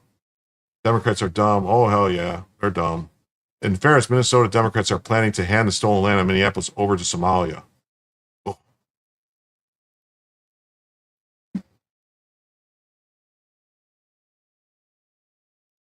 Yeah. Democrats have learned nothing. Audio difficulty. Yeah. All right, so I updated the goal thing and extended it for another hour. We're going to do, if we get $25, we'll add another hour. If we get 75, we'll add another 2 hours. I'm going to go to about, otherwise I'll go to about 3:30, I think.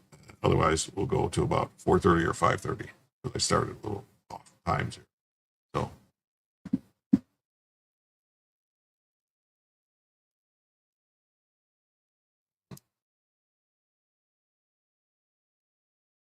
Holy crap, Stephen Miller just absolutely demolished the Democrats for siding with violent criminals. The Democrat Party does not fight for, care about, or represent American citizens.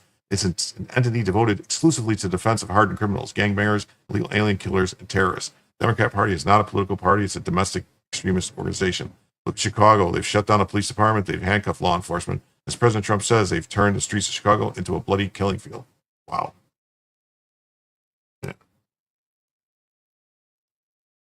The Democrat Party does not fight for, care about, or represent American citizens. It is an entity devoted exclusively to the defense of hardened criminals, gangbangers, and illegal alien killers and terrorists. The Democrat Party is not a political party. It is a domestic extremist organization. Look at Chicago.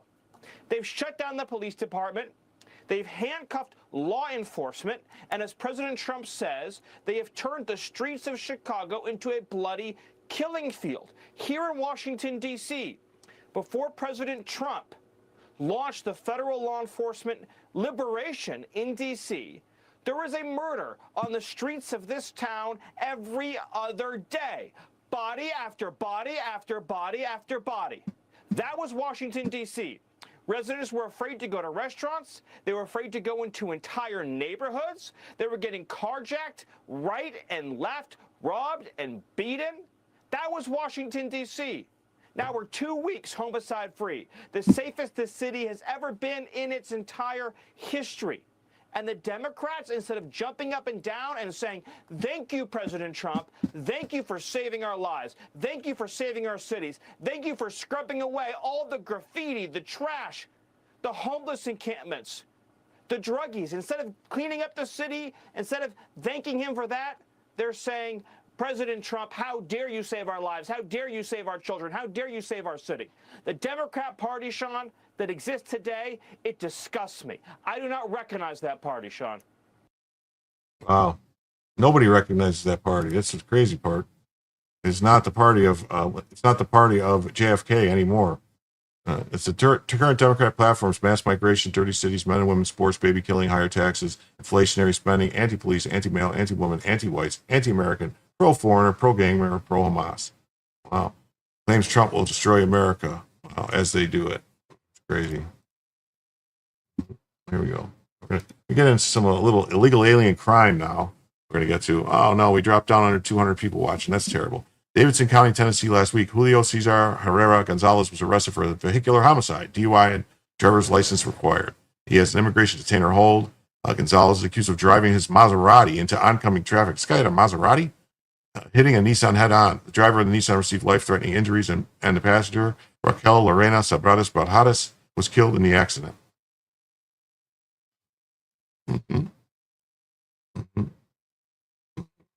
Yeah. Both drivers were transported to Vanderbilt. The driver of Nissan sustained life-threatening injuries. Wow. More information on the victims. Says the driver, Marco Antonio Perez del Angel, is a longtime partner of Raquel Lorena Sabinas Bajadas, the passenger who died in the crash. It is last reported that he is in critical condition. I'll reply with the family's GoFundMe below. Wow, that's terrible. Last week, he was arrested for a vehicular homicide. This is the guy. GoFundMe for him. Wow. Wow.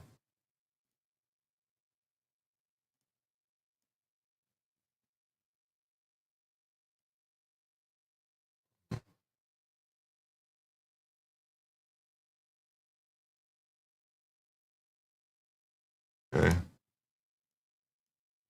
Homeland Security says, another embarrassing headline from Newsweek: Correction, ICE detains a criminal illegal alien with rap sheet that includes burglary, robbery, vehicle theft, grand theft, and petty theft. ICE detains dad who previously had a green card after 44 years in the U.S.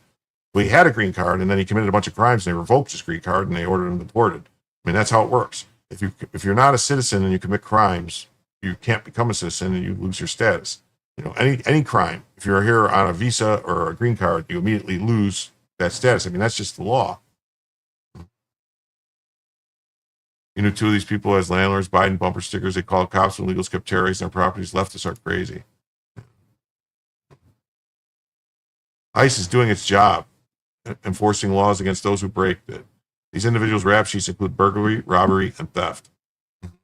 Permanent residency isn't immunity. Past administrations let criminal aliens slide, but now accountability is non-negotiable. You violate the law, regardless of how long you've been here, you face consequences. Prioritizing public safety over political correctness isn't embarrassing. It's how you restore order. Nah, they're just spray and pray.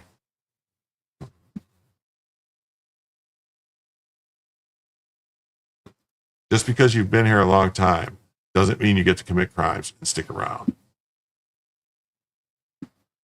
Here's Gavin Newsom saying most of the immigrants ICE arrested in California last month have never been charged with a crime, much less convicted.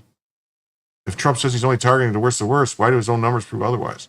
Well, because they're going after those people, and then if they find other people who are illegals, they arrest them too. They go after one criminal, and he's with 4 other people who are illegal, so they arrest them all. That's why the numbers are screwed.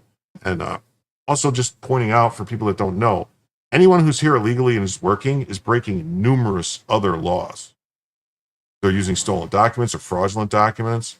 They're falsifying information. They're fraud and other stuff. So it's other crimes. Most immigrants arrested by ICE in California last month had clean criminal records. Well, that's probably also because California doesn't charge anybody with any crimes. They probably were doing shoplifting and they weren't getting charged with it. Invading a country is bad, Gavin. Entering outside legal ports of entry and not registering is a crime. You're only mad at Trump because he's taking away your pawns. That's all they are to you.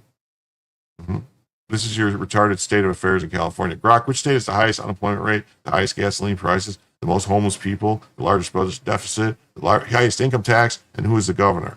Based on 2025 data, highest unemployment, California, highest gas prices, California, most homelessness, California, largest budget deficit, California, highest income tax, California, and the governor, Newsom, make America California. That's crazy. Perfect representation of California. A picture's worth 1,000 words. Look at Gavin Newsom with his bodyguards walking by the homeless people on the street. It's nuts. Yeah. New Social Security numbers come with clean backgrounds. That's right. Yeah, dude got busted cheating in Minnesota. Yeah, the guy did get busted in cheating in Minnesota. The guy running for mayor. They revoked the thing. They're going to have to redo something. That's what it looks like. Bureau head says migrant encounters at the border are down 93% from a year ago to about 7,800 in July. Trump has completely halted the illegal alien invasion launched by Biden. The numbers don't lie. Enforcement works. Under current policies, Southwest border apprehensions plummeted to 4,600 in July, a 92% drop from Biden's disastrous 56,000 during the same period last year. Administration reinstatement of Remain in Mexico, expedited Title 42, and aggressive ICE operation of crushed cartel trafficking routes and asylum fraud.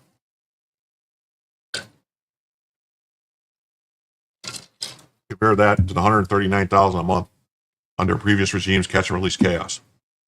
That's crazy. Strong deterrence, physical barriers, and unapologetic deportation protocols prove sovereignty is negotiable to enforce. That exposed the real impact. Now Canada is almost equal to Mexico. Wow, he actually did it. Border encounters are around 10% the previous 3 years, but there's a problem. Encounters from Canada have dropped, but not really as much as Mexico. We're at 50% of Mexico's numbers now. Now we're at 10%. Wow.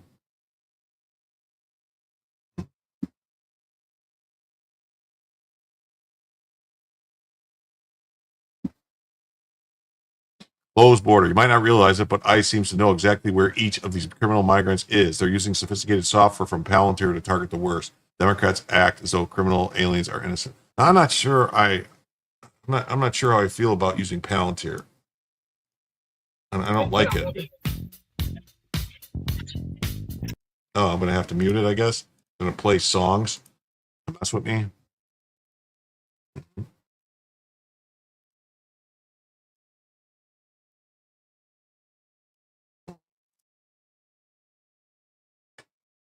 Why not use the software to target all of them? They will. That's where we're hiring so many new agents. We have many targets and too few agents.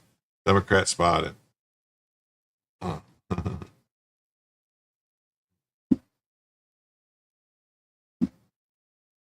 Stephen Miller eviscerates the modern Democrat Party. The Democrat Party does not fight for, care about, or represent American citizens.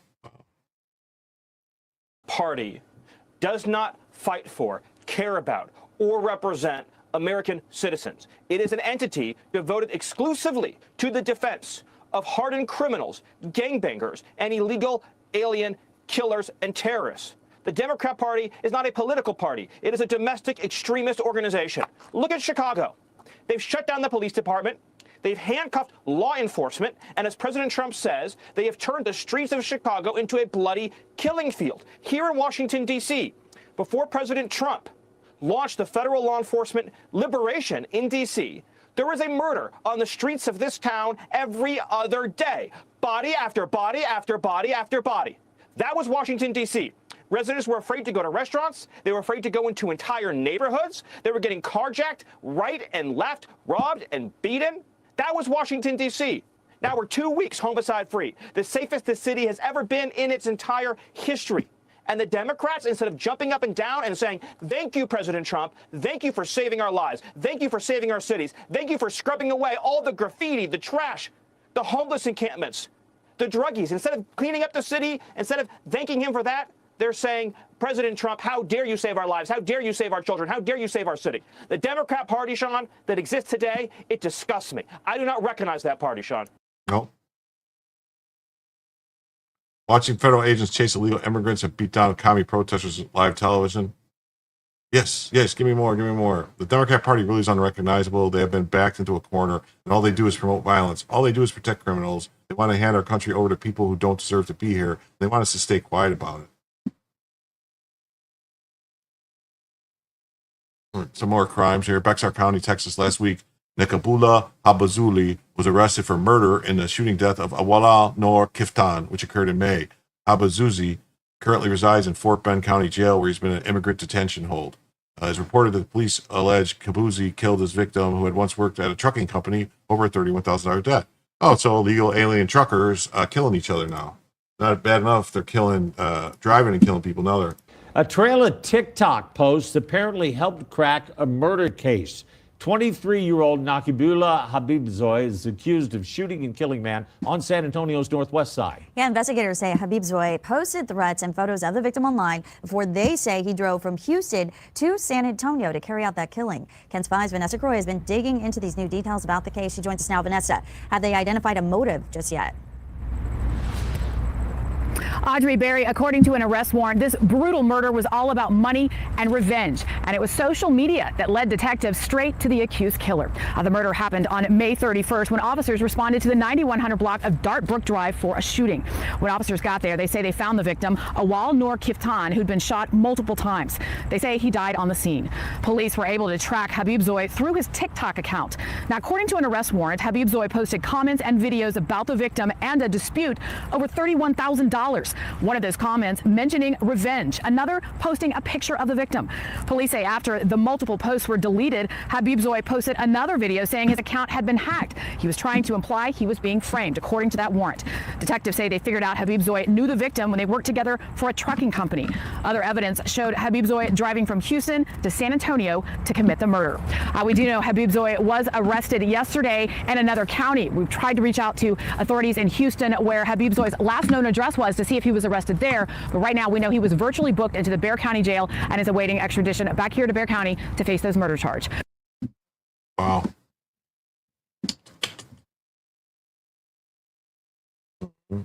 Picture of the accused. It's a picture of Habazali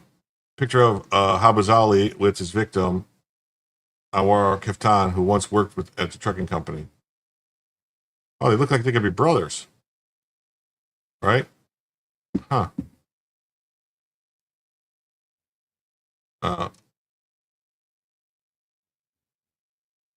They look like they could be brothers.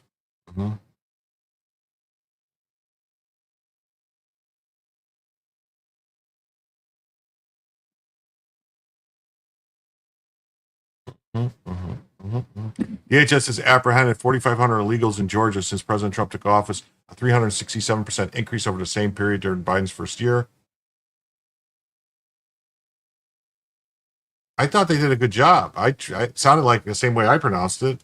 I mean, I don't know. I mean, you read it, you try to sound it out, but you never know. Worst offenders include Juan Carlos Mendoza Gonzalez from Mexico, convicted of statutory rape and child molestation. Edward Garcia Gonzalez, arrested for 2 counts of child molestation. Robert Edward Matos Maduna, Venezuela, arrested for child molestation. A lot of child molesters. What's going on? Matilda Romero Sanchez. A lot of child molesters. What's going on? Making America safe again, yeah. Is that all? Why did we pass a big, beautiful bill? Yes. 4,500, that's way too low. There's millions here. Another George Floyd racial reckoning, police hire, arrest, and fire. This Atlanta officer, Muhammad, was hired after the 2020 riots, has been placed under arrest for rape and false imprisonment, polished DEI in policing, and corrupt labor unions. Let's see. An officer is identified as Muhammad. He's on your screen here. He'd been under investigation since early June when a woman walked into APD headquarters and reported she'd been sexually assaulted. Now, the woman told investigators the incident happened 2 days earlier at a home on Spark Street, where she'd gone to provide massage services to Muhammad. At the time, he was off duty. Massage services. The encounter turned violent when he touched her inappropriately and ignored her demands to stop. She also claims he threatened her with a gun. APD's Special Victims Unit investigated this for 2 months. Then yesterday, they arrested Muhammad at police headquarters. He'd been with the department since 2020. Now, it's not clear if he has legal counsel or when his next court date will be, but Police Chief Darren Shearbaum has declined to comment further, only saying for now the department holds its own officers to the same standards. Same standards, yes. Mm-hmm. Police labor unions serve one purpose: protect bad, dirty cops. Yeah, we should get rid of police labor unions. We'll also get rid of the teachers unions.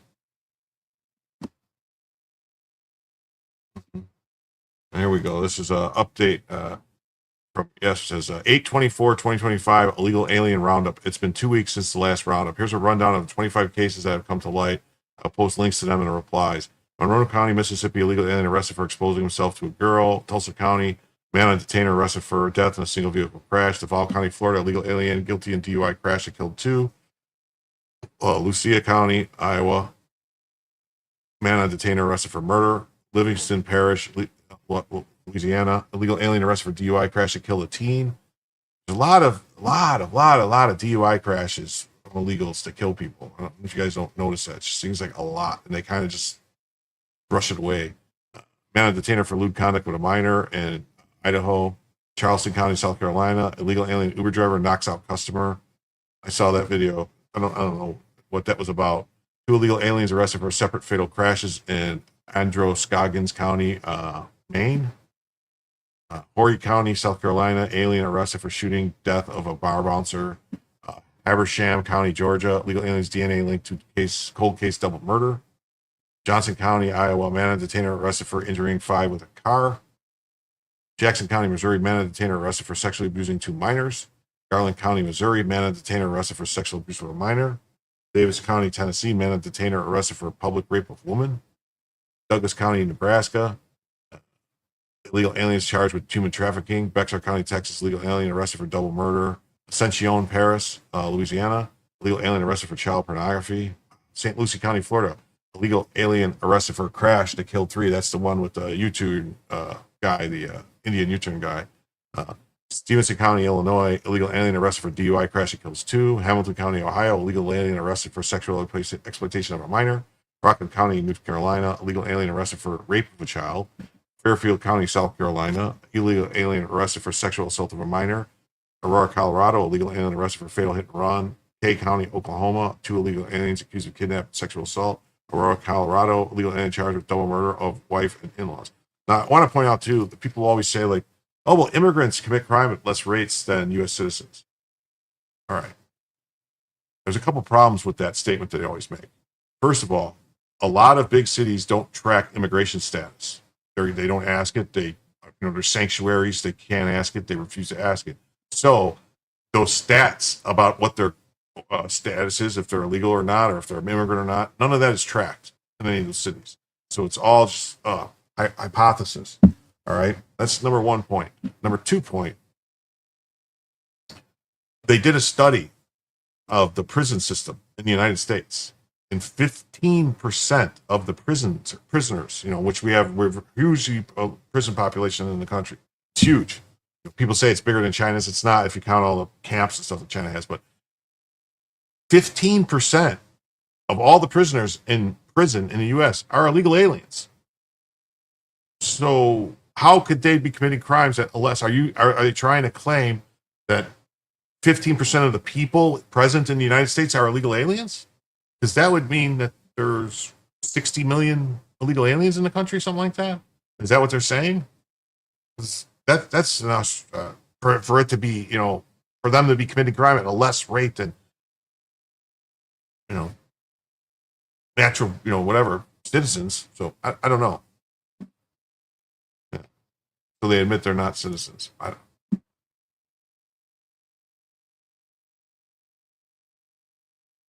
Yeah. Monroe County, Mississippi. So this is going to go through.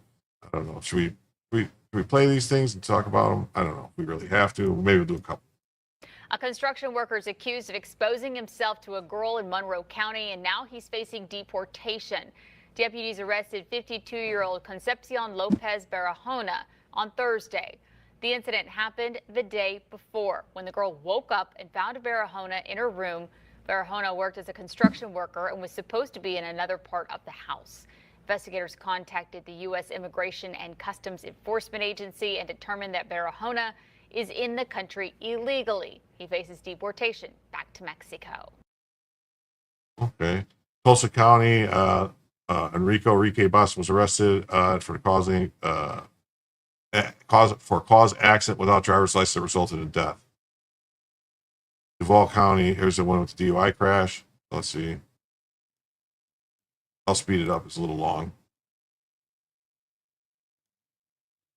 Man will now spend 25 years in prison for driving drunk and killing 2 motorcyclists last October on Beach Boulevard in Jacksonville. After serving his sentence, Diego Hernandez Martinez will be deported. News 4 Jax reporter Yvette Sanchez shares the emotional witness testimonies that came before his sentencing just hours ago. Our beautiful, bright boy was stolen from us in the most callous manner imaginable.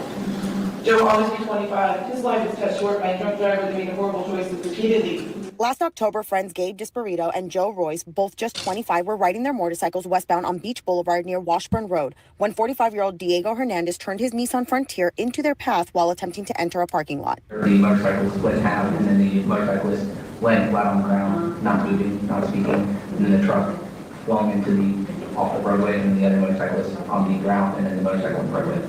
Both men died despite wearing helmets. The passenger alongside Hernandez Martinez, age 29, was critically injured, and Hernandez Martinez himself suffered serious injuries. Before his sentencing, Hernandez Martinez had a brief statement for the judge. I never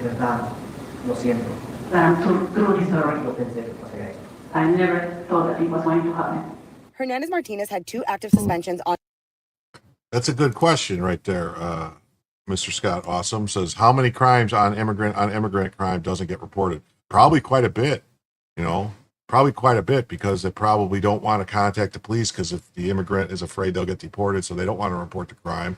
So it probably happens a lot. I mean, gangs, prey on people that are, in their neighborhoods. That's the people they prey on. It's just like the mafia protection for other Italians, and there was all types of different mobs, mafias, whatever you call them. There was Polish mafia, there was Jewish mafia, Irish not mafia, but say the mob or whatever you want to call it, organized crime. Same thing here. You're going to have a ton of crimes, and it's just not going to be reported because they're afraid they're getting people will know who reported them, and then there'll be retribution because even if you arrest the guy that came and did something to you, his friends are still out there and can come get you.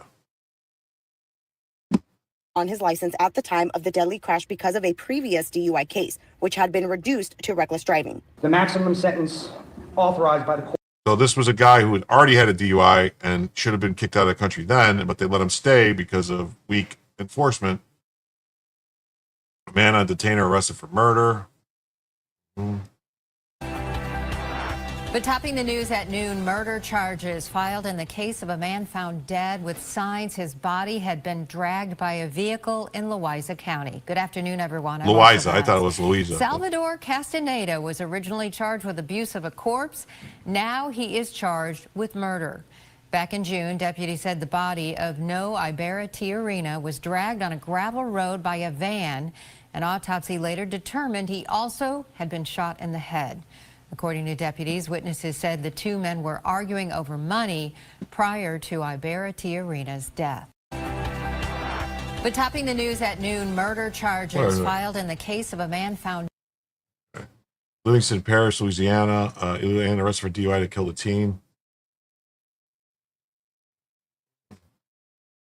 Last month, this guy was arrested for lewd conduct with a minor under 16.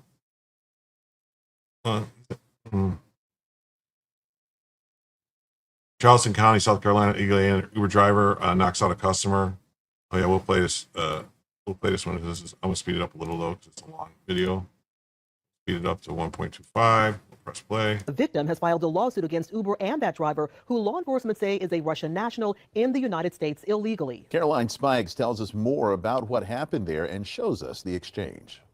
911, what's the address of the emergency? Yeah, I think I'm the second call. There's some guy just knocked some guy out in the parking lot at Tootie on King Street across from Melfi's. He's bleeding very badly in the back of the head. We're going to need an ambulance. When Brian Coble ordered an Uber, he thought it was going to be an ordinary ride before he says the driver, Vandim Ulium Jayev, headbutted and punched him in the head, leaving him unconscious like you see happening here. Coble claims the driver refused to take them with Coble's service dog. Didn't really think anything of it. Reminded him as I was leaving to cancel the ride. That's really the last of my memory, to be honest with you. The next 48 hours is kind of non-existent. It was a pretty terrifying situation. A lawsuit filed by Coble says law enforcement told him the driver was using a fake driver's license. So to Coble and his attorney, Kenneth Berger, they said knowing this could have been prevented points to a bigger call to action for deeper background checks. If it took our office, a law office, 10 minutes to figure this out or less, how could a multinational corporation with billions of dollars in assets not take the time to do the same? Coble says he was taken to the hospital suffering brain injuries and amnesia and has been trying to recover since then. Am I going to ever be back to normal? Not being able to string sentences together, not being able to pick up words, turn a phrase that I would have used, the day before. I couldn't find the word for it. I mean, just losing train of thought mid-sentence, being unable to focus.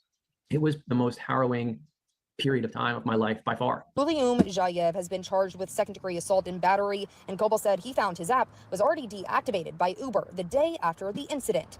Uber said in a statement, while they can't comment on pending litigation, there is no place for violence on the Uber. Oh, what happened? What happened? What happened? What the hell happened? Okay, that's Uber. No place for violence on Uber. We got this one. Pedestrian killed a day apart by Angolan illegals living in the same city in Maine. Both African suspects are visa overstays. Pedestrians killed a day apart by Angolans living in the same town. That's crazy. That's crazy. South Carolina illegally arrested for shooting death of a bar bouncer. The online petition comes following the death of Rascals bouncer Lester Littleman Goldsmith, who was doing his job when gunshots were fired. Police say an argument inside the bar spilled outside of the bar, and that's when they say Goldsmith was shot and killed. Irving Centino is charged with murder in the case, and we learned today he's currently at the jail on an Immigration and Customs Enforcement hold. The online petition comes following the death of Rascals bouncer. Okay, Habersham County, Georgia, illegal aliens DNA linked to double murder. Clarksville police say he stabbed two men, set their house on fire. Our Norman Seawright joins us from Clarksville now to explain how they tracked him down. Norman? Well, Jennifer, Clarksville police say Immigration Customs Enforcement called here just a couple weeks ago about a suspect that they had flagged. He was set to be deported to El Salvador, but detectives went down and matched his DNA to DNA evidence that they collected from the crime scene about a decade ago. I remember what I was doing the night before, and I was out working late, chasing drug dealers, and got called that morning and woke up and said, "Need you out here. We've got a double murder." Clarksville Police Chief Nathan Walls and Deputy Chief James Van Winkle remember the crime scene from October 2013. There's a few cases that'll stick with you in your career. It was gruesome. It's a brutal crime scene. You have people stabbed hundreds of times. They remember investigating while Clarksville Fire worked to keep that fire under control. We're trying to conduct an investigation. The fire would start back up. In the destruction, police found DNA under the two victims' fingernails and on a knife. Carlos Alberto Bonilla Canengues was named a person of interest, but he disappeared after the crime. He was found nearly 12 years later by ICE agents in Georgia. We had a detective go down there and take a DNA sample from Mr. Bonilla. And then that was ultimately sent off to our lab where it was a match. ICE was about to deport him to El Salvador, but Walls says he is now being extradited to Indiana to face murder charges. He got here at one point from El Salvador. What's to say he couldn't make it here again? We can handle justice right here just fine. Clarksville. Yeah, that's good. They can handle justice just fine. Johnson County, Iowa, man and detainer arrested for injuring fight with car. Wow. Police say he intentionally drove into a group of 5 homeless people on a street corner on Friday. According to Johnson County jail records, Roman Aguilar Ventura is also under an ICE detainer. The victims were staying in tents on the corner of Waterfront Drive and Southgate Avenue near Shelter House. That's a homeless shelter that provides beds for those in need, but the facility has a 70-bed capacity. KCRG TV9's Jocelyn Pisha spoke with Shelter House officials to learn more about the situation and how the organization is working to serve those experiencing homelessness. Iowa City Police say this is the corner. Why does it keep happening? Iowa City police say this is the corner where a 29-year-old Iowa City man returned after an argument with his car on Friday night, allegedly driving into a homeless encampment and injuring 5 individuals.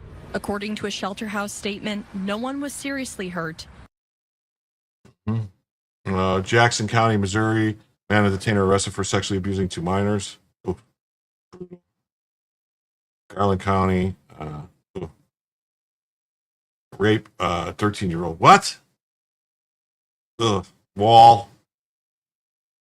Davis County, Tennessee, man and detainer arrested for wait, what happened? Davis County, Tennessee, man and detainer arrested for a public rape of a woman. Ooh.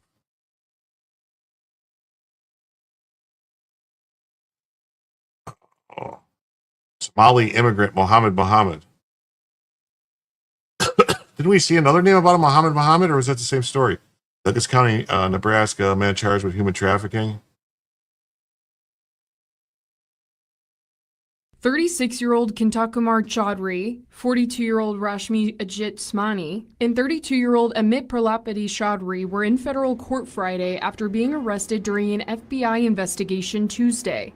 All waived their right to a detention hearing. The judges deemed them a flight risk and danger to the public and ordered them all to remain detained under U.S. Marshal custody. When scheduling Amit's next hearing, his attorney notes, I think his issues are slightly different.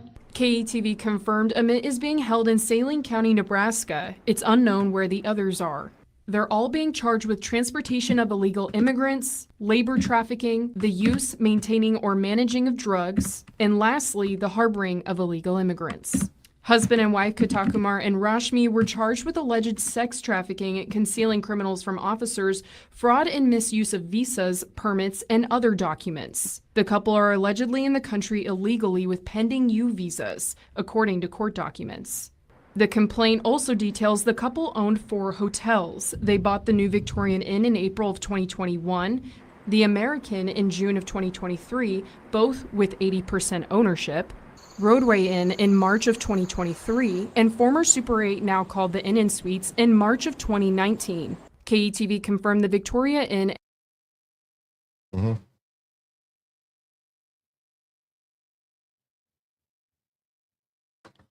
Illegal arrested for double murder.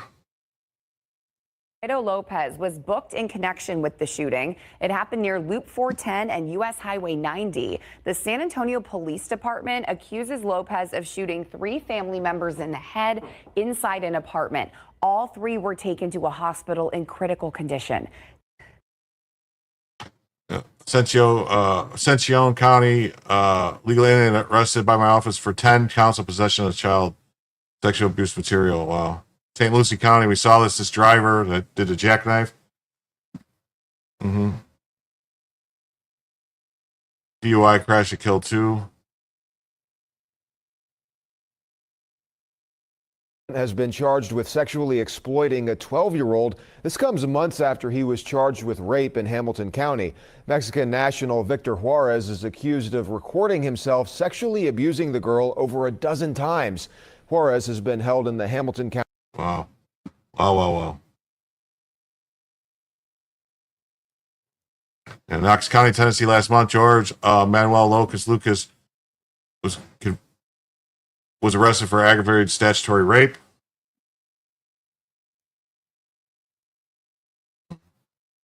Marlon Reyes, who has been just added Nashville's 10 most wanted, is now in jail on 2 counts of rape. Oh, wow.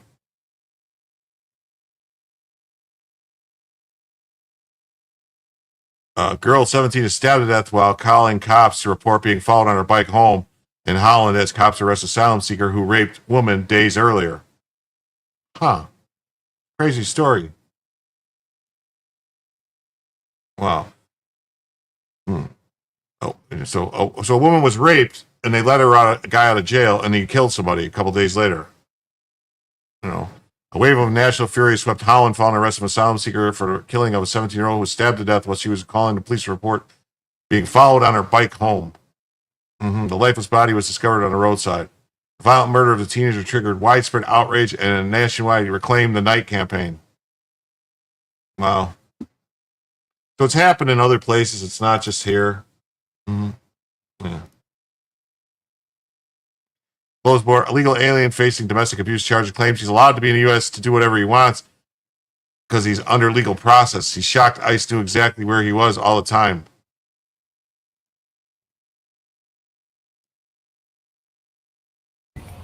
Are you here illegally? I am not here illegally. I am under DACA. What has prevented you from getting your legal status in that 20 I'm years? currently working within my legal status. My legal status, I have updated my application and I'm waiting for my legal status to change. Have you committed any crimes? I have some cases pending. You also told me to go back to Honduras, did you not? I said if the judge decides No. Right before you left the car. You're going to go back. Be a man. Right Be before a man? Yeah, right before you left that car, you said go back to Honduras, Are you a didn't you? man? Yeah. And I tell the truth. I don't sit here and lie under a badge, phony badge. Uncooperative the whole time. Uncooperative? I'm not fighting. You guys are chaining me like I'm a dog and I've done nothing. What? Say it. You resisted the whole time. So when your parents came over, you weren't sure if they came illegally or illegally? Yeah, I wasn't sure because I was 5 at the time. Do you know now though? I know now. My mom, who's my blood, she is under legal process, yes, of becoming a U.S. citizen. Under legal process of becoming a U.S. citizen. Is your immigration stuff. And how did you guys know about that? Because we're immigration. Anybody? Sir? No. Do you have a name, badge number? Anybody else can produce their badge number? No? Who was it that you domestically? I didn't domestically violate anybody. I didn't do that. No, that's why I take it to court. That's why I'm taking it to trial. Because that's what the right that we have as Americans in due process. You're not an American! So this is a perfect example of, people talk DACA. Everyone on DACA is good. The reality is this guy's been here since he's 5. He's been here over 20 years and hasn't got that figured out and now has pending charges. It goes back to this entitlement mentality that I'm here, I can do whatever I want and I can speak to you however I want. And even the way he speaks to them is like, almost like he's out at a protest. Training.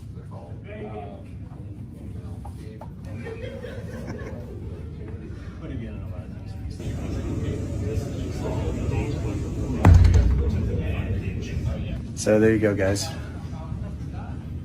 It's the entitlement on top of that. That's so frustrating.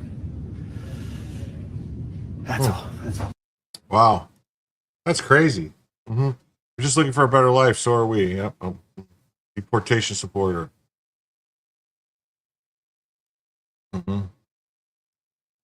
Today, while making DC safe and beautiful, CBP agents received a call of a carjacking in progress. Agents immediately responded to the area and stopped the fleeing suspect. Yeah. Which is crazy. It's DACA thanks to Obama. He didn't have the authority to do what he did. Yet they let him do it, and then when Trump tried to end it, they said, no, you can't end it. A suspect was arrested and will be charged with multiple criminal offenses. CBP continues to support all the president's executive orders to make DC safe.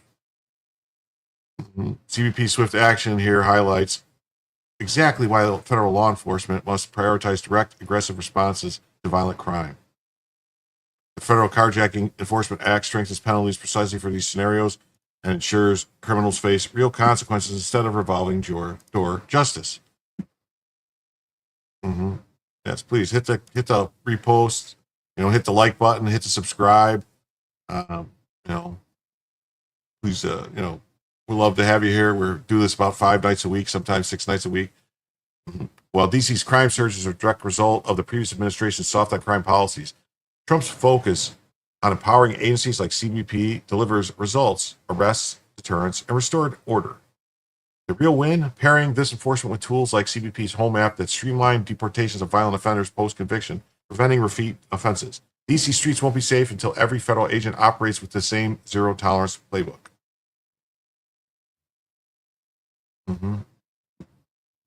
This was a crazy story I saw. Venezuelan man wanted for Russian roulette torture attack captured by ICE agents in North Texas.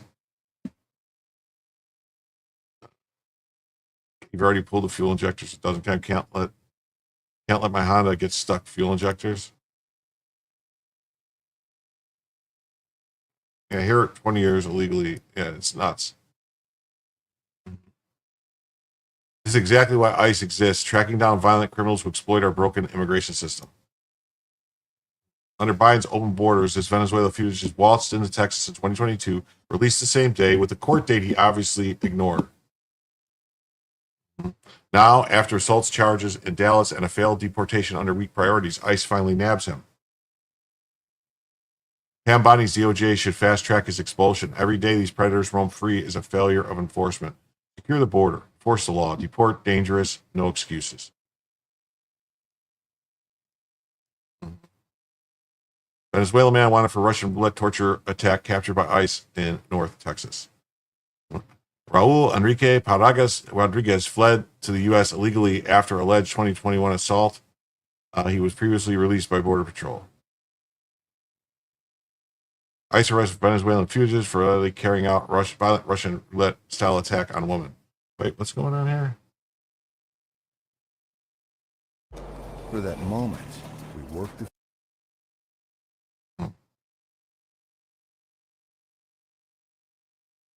ICE arrested an illegal alien from Venezuela for carrying out a violent Russian roulette attack on an innocent woman. Well, he could get in trouble just for doing anything that has anything the word Russian in it.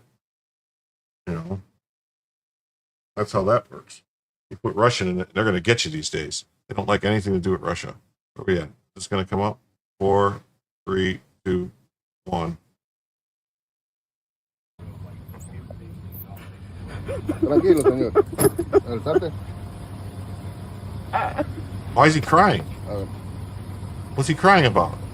Just put a belly. I have some belly chains over here. You know, hold. Wow.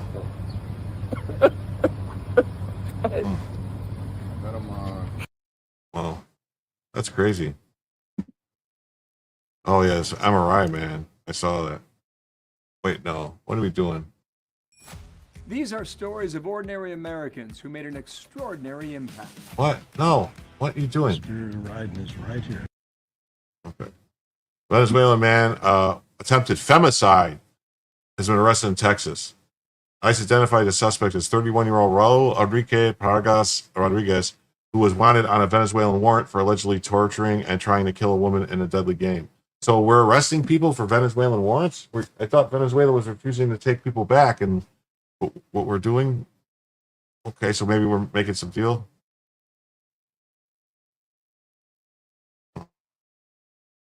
Its gun had an empty chamber, so they call it Russian roulette. I guess. A dangerous criminal alien allegedly beat, demeaned, and tortured a young woman in some twisted version of Russian roulette and then fled to the United States when his attempted to murder her fell apart. Acting ICE Director Joshua Johnson said, thanks to a tip, the U.S. Border Patrol were able to track him down and safely take him into custody so he could be repatriated to Venezuela to face justice for his crimes. The warrant said Paragas Rodriguez lured the woman to his workshop on February 24th, where he allegedly broke out in a violent tirade before insulting and attacking her. At one point, ICE said he pulled a pistol, pressed it to her head, and removed the bullets, and then reloaded, pointing at her head before she managed to escape. He fled to Venezuela after the attack and entered the U.S. near Eagle Pass. ICE alleges detainer against legal migrant charged with kidnapping, sexual assaulting neighbor in Texas. When he was apprehended, they released Paragas Rodriguez on his own recognizance on the same day, pending disposition of his immigration proceedings. ICE also encountered him in the Dallas County Jail on November 28th after he was arrested for assault. Ultimately, he was not taken into custody because of prosecutorial discretion as a result of immigration enforcement priorities at the time, ICE said. So it's Biden stuff. They let him go. ICE received an investigation referral from Border Patrol that suggested he was living in North Texas illegally and wanted in Venezuela for attempted aggravated femicide. ICE, the Texas Department of Public Safety, and U.S. Marshals located him in Plano, Texas, and took him into custody. He remains in custody pending proceedings. We got this 2 Guatemalans indicted in Florida for raping a 7-year-old, which carries the death penalty in Florida. Wow. This is bad. Bad. Palm Beach County Grand Jury has indicted 27-year-old Josue Mendez Salas and 23-year-old Pablo Cabon Mendez on multiple counts of sexual battery on a child under the age of 12. Both men, originally from Guatemala and living in West Palm Beach, were recently arrested after the 7-year-old victim bravely came forward. 7 years Investigators old? say the abuse was Man. not only frequent, but brutal. The child was reportedly sexually abused almost every day and beaten with a belt. Oh my God. Wall. 158 Democrats vote against a bill to deport illegal immigrants who commit sex crimes. Nancy Mason introduced the Violence Against Women by Illegal Aliens Act earlier this year. That's just crazy. That's just nuts. Watch dozens of illegal criminal aliens with voluntary departure, expedited deportation, or reinstated final deportation orders board a plane in Tampa for Alexandria, Louisiana for the final leg of their deportation. Working together, ICE, CBP, and USCG facilitate several of these flights weekly to help make the country safer.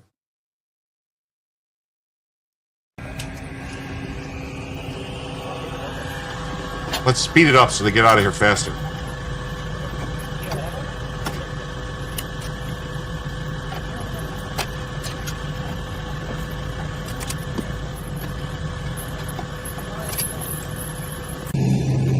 Apparently, femicide. Yep.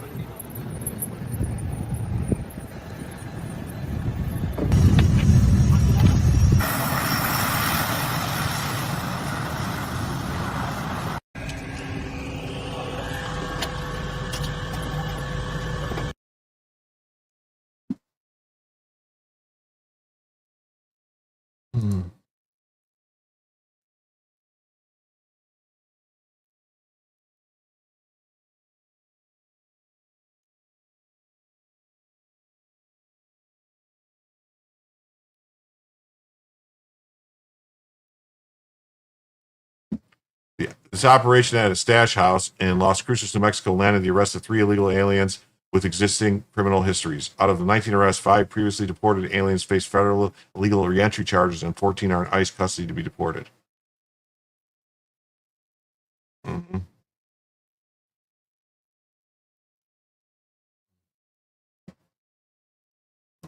Democrats turned our country into a criminal stash house for the world. President Trump is restoring America. Operation Las Cruces proves exactly why Trump's enforcement surge works. Arresting previously deported criminals and removing them again. Past administrations let these stash houses thrive, prioritizing open borders and public safety over public safety. Now ICE is finally doing its job, deporting lawbreakers, securing communities, and restoring order. Democrats' failed policies turned cities into magnets for illegal activity. What exactly, Pat Hacker wants to know, what exactly is the productive work these men are performing in the USA?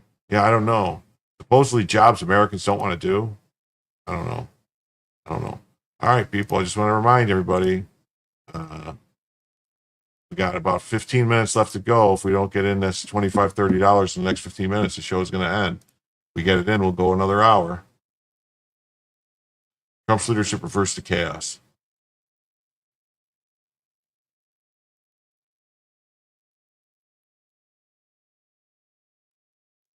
New registered sex offenders arrested multiple times for sniffing women's rear ends while in public was arrested again this week for the same crime because in Gavin Newsom's California, sexual predators roam free. This is a weird story. A registered sex offender previously arrested for sniffing a woman has been arrested and accused of doing it again.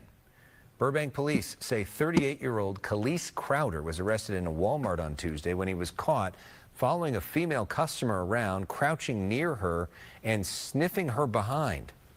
According to detectives, Crowder was on parole and has a documented history of similar arrests for lewd conduct in Glendale and Burbank dating back to 2021. He's in custody, bail set at $100,000. This is a weird story. Wow, definitely disgusting. Oh, here it is. Now he says, registered sex offender who on parole made headlines has been arrested again. Wait. For sniffing. A disturbing story of a registered sex offender who has been arrested again. He made headlines for sniffing women in the past. 38-year-old Khalees Crowder was rearrested Wednesday after reports of yet another sniffing incident at a Walgreens in Burbank. This is video of prior incidents. You can see him coming up behind that woman. Crowder was already on parole and has a documented history of similar arrests for lewd conduct in both Glendale and Burbank. Crazy. New bust. Transnational gang of illegal aliens arrested for string of violent home invasions and torture across Houston. A father was pistol whipped in front of his wife and son before they threatened to cut all his fingers off. Wow. Democrats supported these killers for 4 years. Of the morning, 8 armed men forced their way into a Vietnamese family's West Harris County home, investigators say. These are 5 of those men, arrested and charged this week with the March 2024 home invasion. Homeland Security investigation says it's part of a sweep targeting a total of 10 people, wanted for a series of armed robberies and home invasions, some suspected of ties to transnational gangs, specifically gangs operating in Honduras, Mexico, and Colombia. While investigating these 5 men, the Harris County Sheriff's Office learned from Plano police about a Houston-based burglary ring targeting Asian homes. It was a Plano detective who put investigators in touch with someone claiming to know one of the men involved in the 2024 home invasion. That man hasn't yet been charged, but deputies say he called a Harris County jail inmate hours after the crime and told him all about it. One of the victims pistol whipped and beaten in front of his wife and son, according to this charging document. The suspects are also accused of placing the victims' phones under a running tap, threatening to cut off one of the victim's fingers, and then locking the family in a closet. Instructing them not to leave for at least 30 minutes. Deputies say they made off with jewelry and 2 safes worth an estimated $4,000. One of the suspects now under arrest in Montgomery County, but not for the home invasion. He and 2 other men accused of breaking into a house near Willis a month before the home invasion and stealing a safe with $170,000 inside. All 3 being held at the Montgomery County Jail with immigration holds of the morning. That's crazy. Insane illegals. Democrat imported illegals. So another Boston mayor woos city worker arrested for a violent crime. This one tased a police officer and had a machine gun. Yes, this is why. This is why we need a Second Amendment. It's a couple of videos of that sniffer guy. Yeah, he's probably 6'3". It's a gift. Honestly, it should be a tax write-off.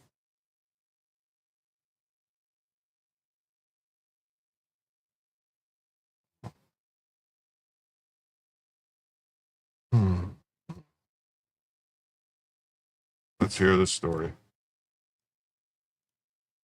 This is just the latest case of a city employee landing in trouble with the law in recent months. And in this case, that worker is being held on 5 felonies after a confrontation with both the suspect and the trooper being tased. What's up, man? How you doing?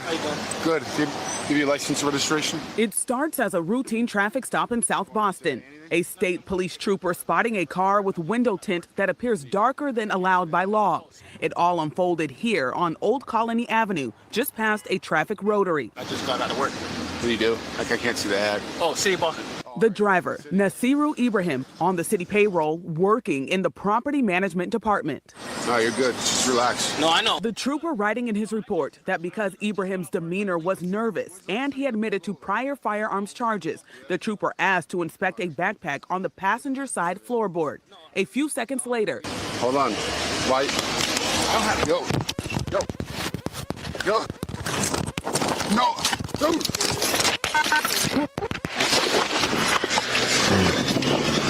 Stop, dude. Stop. You're going to make it worse. As the chaos unfolds, you can see them struggling over the car's transmission as Ibrahim tries to put the car in drive and the trooper struggles to keep it in park. You're going to kill somebody, dude. Okay. You're going to kill somebody. The struggle continues. Whatever. It is what it is, Marjorie. I appreciate you being here and liking and subscribing.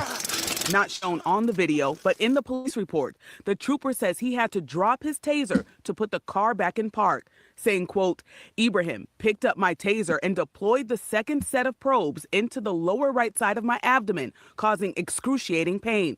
Ibrahim eventually agreed to surrender and with the help of an off-duty Boston police officer was placed under arrest. Inside the car, according to the report, a .40 caliber Glock pistol modified to make it a fully automatic machine gun. Wow. Wow, so he had a Glock switch. Chaos is our goal. Her ties to the CCB and Dangerous All. This is insane.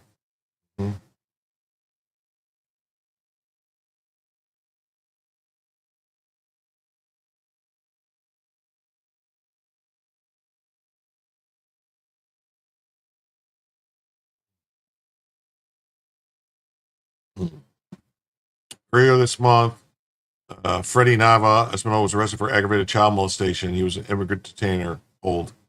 Investigations determined on multiple occasions he abused a 16-year-old girl. Is that what it says? Ooh. Yeah. It's called the giggle switch. Well, I appreciate it, Pat. I appreciate it, Marge, you guys being here. That's fine. If people can donate, if they can. If they can't, it's not the end of the, I'm not, it is what it is. San Diego arrested Diego Hernandez, 42, an illegal alien from Mexico with multiple convictions for DUI, repeated illegal entry to U.S. He chose to break our laws again and again to remain in ICE custody pending removal.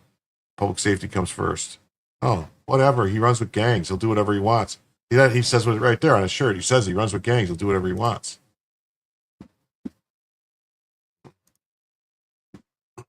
ICE has arrested David Perez Tafani, another sex offender. He's an illegal alien. Went after Virginia children. The kicker, Fairfax attorney and Jones J advisor Steve Descano has outright refused to prosecute him. Disgusting. Why overlook the criminals? What's with these people? What is with these people? What is with them?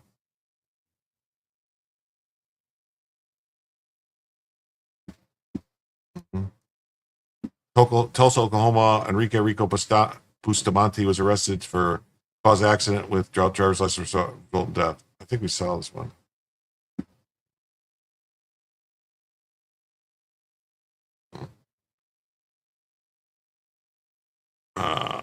Was arrested for aggravated indecent liberties with a child, immigration detainer hold. We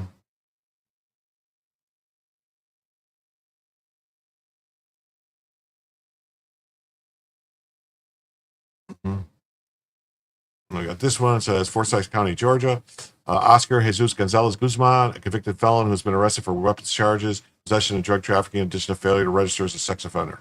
He has an immigration detainer hold. Wow.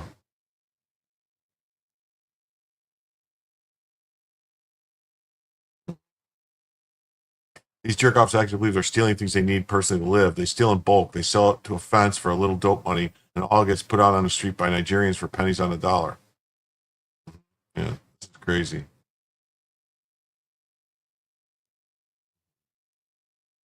Here in Washington, D.C., residents defending shoplifting. This is why Trump needs to use the feds to force a crime crackdown. Democrats are the problem. CBS ended up closing in February because of rampant theft. I'm stuck. I mean, it's bad to do. At the same time, they're probably doing it for a reason. They need those things, but they shouldn't just be going in and clearing the shelves because this isn't sustainable for the store. A lot of folks actually can't afford any of the things in there. I'm not saying that stealing has to be the solution to that, right? However, I don't know, maybe the city could provide more accessible resources to unhoused or under-income folks that can provide them like hair care, bodily care, hygiene care, etc. That could be an option. I'm stuck. I mean, it's bad to do. I grew up so poor I had to wash my underwear out by hand midweek because I didn't own 7 pairs. I washed my hair with a bar of Irish soap. I brushed my teeth with salt and baking soda. I call bullshit. I never stole one item in my life. My mother would have killed me. We had dignity. I noticed all these white protesters against the National Guard in D.C. who are okay with crime. Maybe we should provide buses for people who go out to the suburbs to do their shoplifting. That would be a good way to do it. And a Democrat in Chicago was carjacked and had her arm broken by the assailant, then used the moment to virtue signal about not wanting President Trump or the National Guard in Chicago to clean up the city. I couldn't make this up if I tried. Yeah. Dear Donald Trump, I've been carjacked in Chicago with my arm broken, and I still don't want your troops here. TIA. By the way, there's no red hats here. Oh. Yeah, look at her.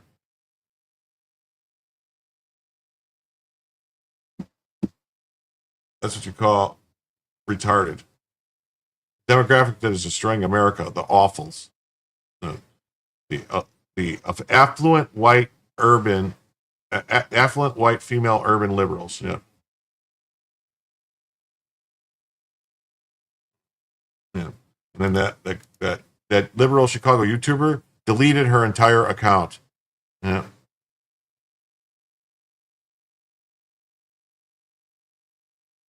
Mm-hmm. Detectives contacted her, not talking. Well, either she might have been lying about what happened, just a virtue signal, and then was worried about getting in trouble. All right. we're going to get in this briefly. I know Joe, a lot of you people came from Joe, and Joe covered this, so I'm not going to jump all crazy into it.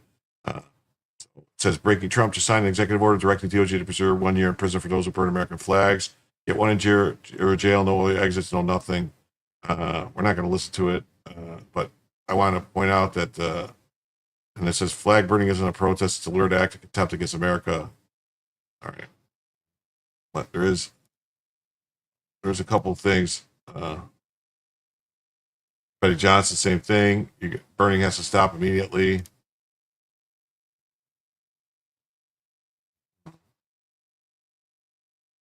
Nate the lawyer says that Clinton wanted to criminalize flag burning too. For all the Democrats calling Trump a monster, here's a blast from the past. If it's unconstitutional, it's unconstitutional. I don't care if it's Trump or Clinton. My values don't change based on who's in the White House. Let's see here what Clinton had to say about it. So I hope, Mr. President, that we can pass a law that criminalizes flag burning and desecration. I agree that this burning, this desecration that can happen to our flag is something that people have a right to ask this body to try to prohibit.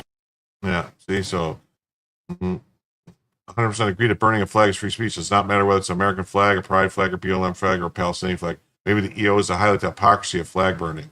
Iowa man sentenced to 16 years for setting LGBTQ flag on fire. Wow, that's weird. Yeah. It says, burning the flag is protected under the First Amendment. It's free speech, whether you like it or not. So why is Trump taking away your constitutional rights? Well, is he though? Luke Rudowski says, he's not a fan of this. He signs an executive order. We're going to get into it because I'm going to show you. We're going to get to it. I have it here coming up. I'm going to show you that it's actually, he isn't. He isn't. Read the EO. These people don't read.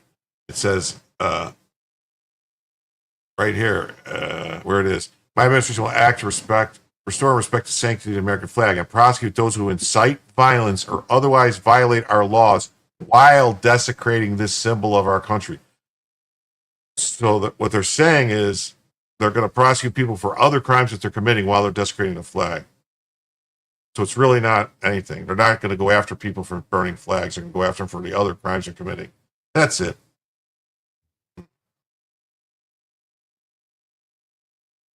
You two what?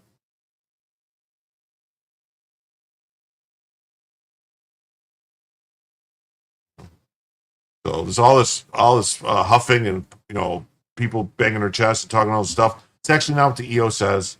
But then you got people like Sour Patch Lids who says I can list set different cases of people going to jail for burning pride flags or damaging pride crosswalks. They're felonies actually because protesters cranked them up with hate crime escalations. A group of 6 young men traveled to Atlanta before dawn and tore flags at a rainbow crosswalk, the police said. 2 of them remain at large. Authorities consider them hate crime charges. And 4 arrested after pride flags are slashed at Atlanta LGBTQ event. Wait, so that's a hate crime. You can get them. They didn't tear flags. So you can't damage other people's property. That's a crime. Yeah, it's called damage to property, not some.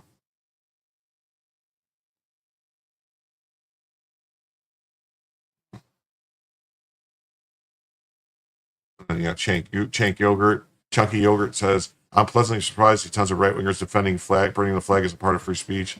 Burning the flag is super dumb and almost always backfires. If you want Americans to be on your side, probably not wise to burn our flag, but definitely it's allowed. And we got this double standard right here. 3 teens are facing 10 years in jail after making skid marks on LGBTQ rainbow road mural while riding e-scooters. 15 years in jail for burning a pride flag. That's crazy. That's crazy, right?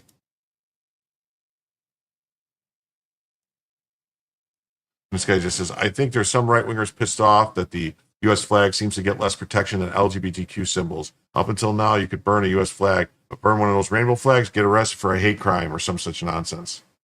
And Cenk says, oh, you'd be in real trouble if you burn an Israeli flag. You get arrested and deported. There'd be congressional hearings and your life would be ruined.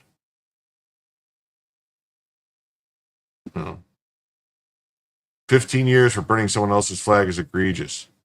Hate crime harassment should not be a charge.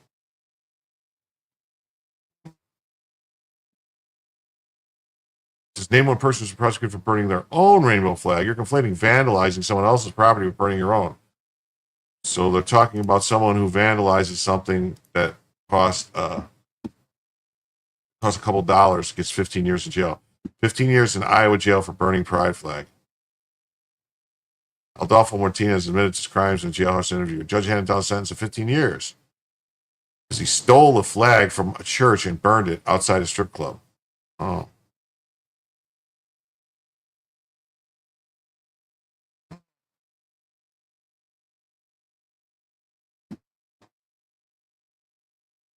It says, oh, they can't put you in jail in America for burning an LGBTQ flag. Oh, yes, they can and do. See? They're lying to you and telling you that doesn't happen, but it does. You know, Matt Taibbi is wrong. I don't know why you think he would know about this. This guy says 100% agree that burning a flag is free speech. Does not matter what's the American flag, the pride flag, the BLM flag, Palestinian flag. Maybe the EO is to highlight the hypocrisy on flag burning. Maybe.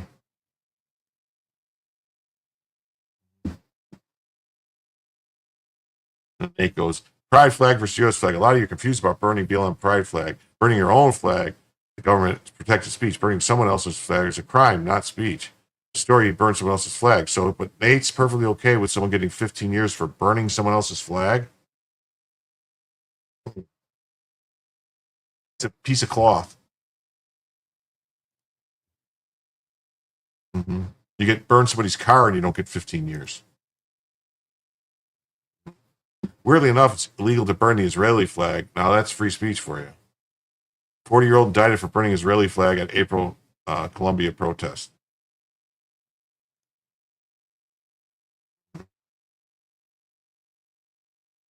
You're technically correct, but people have defaced gay pride crosswalks and been vigorously prosecuted for related infractions around the incident that would probably not have otherwise been enforced, or at least not punished to the degree they were. Yeah, these 19-year-olds and stuff, they made skid marks.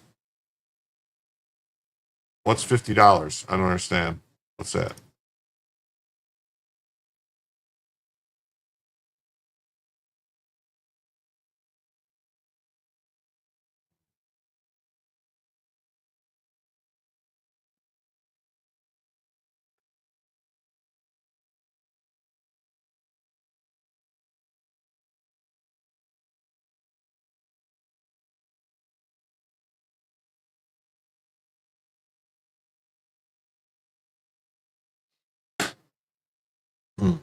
You confused me. Oh, they can steal under $1,000, no crime. $50 for the flag, yeah. It's ridiculous. It's ridiculous. It's ridiculous. Punishments here are indicative of thought crime. A 25-page essay about the Pulse nightclub shooting. Do we make other criminals write essays about their victims? Oh, cost of a flag. I didn't even think flags were $50. I thought they were like $10, $20. Oh.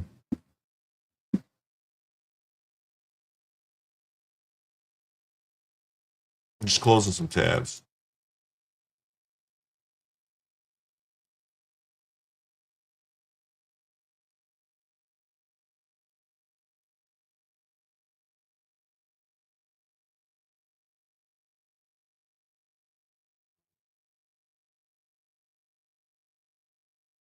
And we got Dr. Harambe Jenkins, his ghost, says, are you incredibly ignorant or just a liar?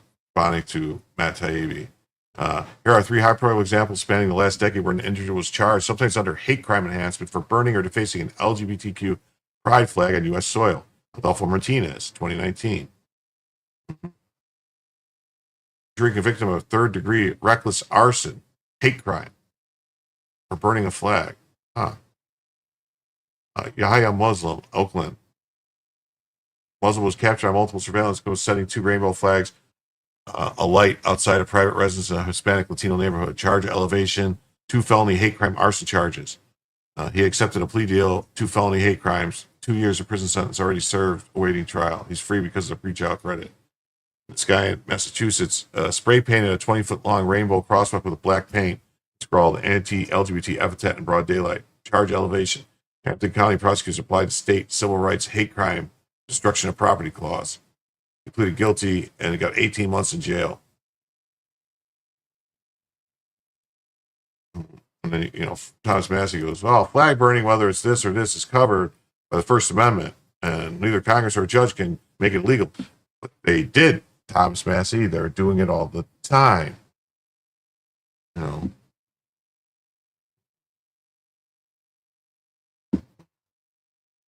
And Michael Chase goes, what are the odds Trump actually read his own executive order? It doesn't impose 1 year in jail if you burn a flag. Makes flag burning a higher investigative priority to see if other crimes incidental to the flag burning can be charged. It specifies no jail term.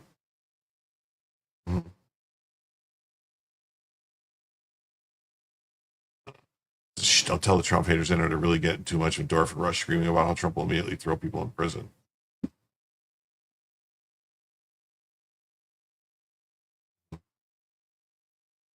Oh, look. Man arrested after he burns American flag at the White House. I wonder what this was about. Maybe something else happened, or maybe they were telling him, it's a fire danger. I mean, you gotta be careful. You could start, if you're starting a fire in a place that has grass that's dried and stuff, and they have no fire zones. They have times when you can't start fires, and all over the place. So if you start a fire somewhere where you have no fires, that's probably what this was. But I don't know. Oh, here.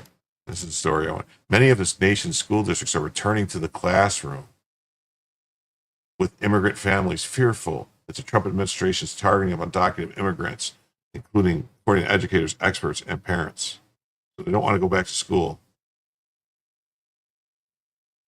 You think he tore it down? Well, maybe. Let me go back and look. Maybe he tore it down.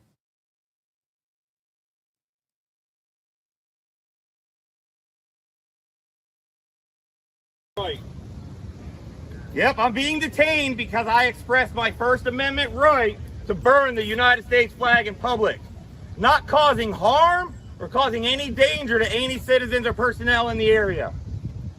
That's okay. So what we get when we have a fascist... Right here. You're the ones with firearms, not us. No.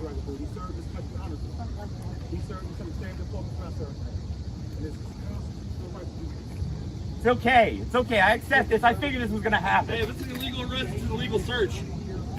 Nothing worse than our brothers and sisters immigrants are receiving. Probably a lot better. I'm being treated very well. Not surprising, seeing as I'm a middle-aged white man. He just took his phone, trying to unlock it. Jan. Yeah, I know it's... What? That's right.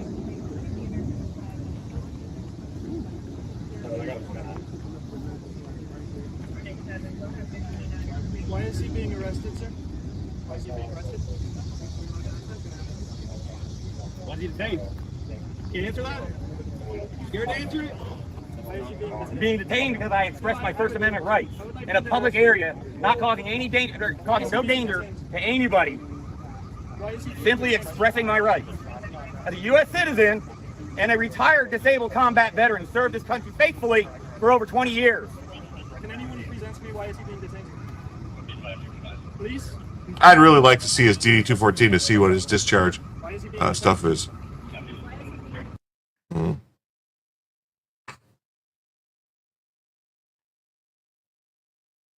Let's see, where did he get the flag?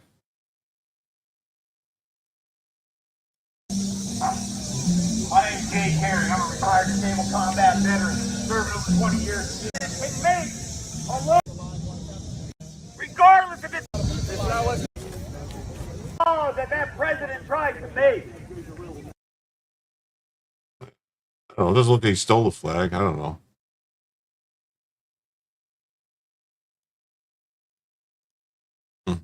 Immigrant families fear Trump's deportation as children return to schools. Yeah, that was today. Middle-aged retard hoping for 15 minutes of fame. He got it. He feels like one of those clickbait auditors. Yeah, probably. I don't,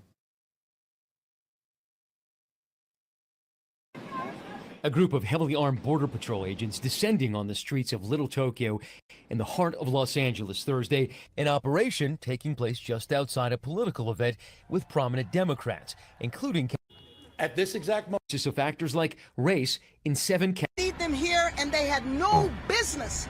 Oh, shut up. California Governor Newsom announced that Thursday Californians would fast-track redistricting in the state to ensure more Democrats are elected to Congress. Many of the nation's school districts are returning to the classroom with immigrant families fearful of the Trump administration's targeting of undocumented migrants. According to educators, experts, and parents who spoke to the ABC News, Los Angeles and Chicago school districts, the nation's second and third largest public schools, respectively, have returned with new guidance and protections for immigrant families wary of the federal government's measures to curb illegal immigrants. Chicago Public Schools says it will prohibit immigration and customs enforcement agents or federal law enforcement from accessing its facilities unless agents provide a criminal warrant signed by a federal judge. I don't think they can do that. It's public property. It's a public building owned by the public. It's government-owned property, open to the public. More than 500,000 Los Angeles Unified Schools students are back in school with district police officers partnering with local law enforcement in an effort to provide its immigrant students, regardless of immigration status.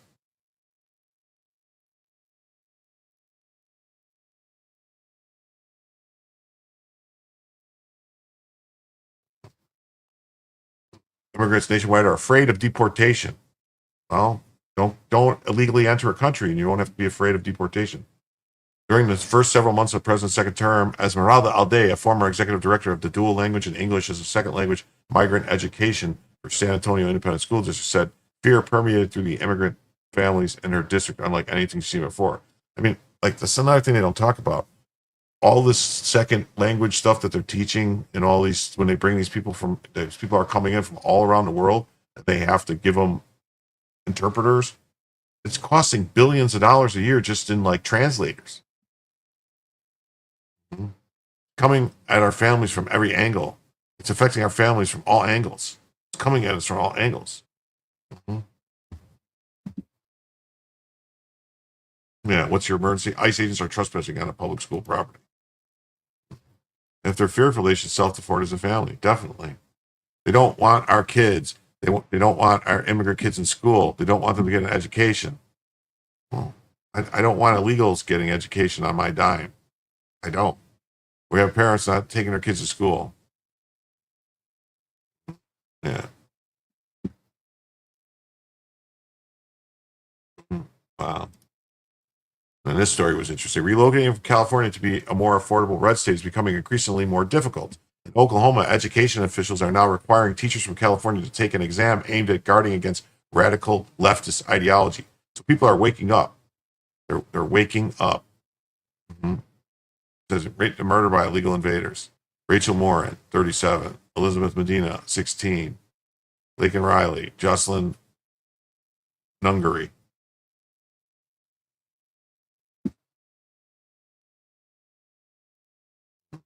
This red state fears California's bringing radical leftist ideology. It's targeting teachers. That's right. If teachers are trying to come from California, you better make sure who they are. It's not easy being from California, especially if we're hoping to leave the Golden State's fires and rising home costs and move to a more affordable red state. You made it that way, man. Deal with it. Fix your own shit. In Texas, some politicians have adopted Don't California My Texas as both a rallying cry and a fundraising appeal. In Montana, rising home prices prompted lawmakers to pass a package of bills this year that increased property taxes on people, many Californians who own second homes in the state. And now in Oklahoma, education officials have entered the fray by requiring teachers from California and New York to take an exam aimed at guarding against radical leftist ideology. Okay, sounds great. The test is being developed by leadership from the Oklahoma State Department of Education and PragerU, a nonprofit advocacy group that produces videos promoting conservative views of history, finance, and other topics. PragerU videos have already been approved for use in schools in several states, including Oklahoma.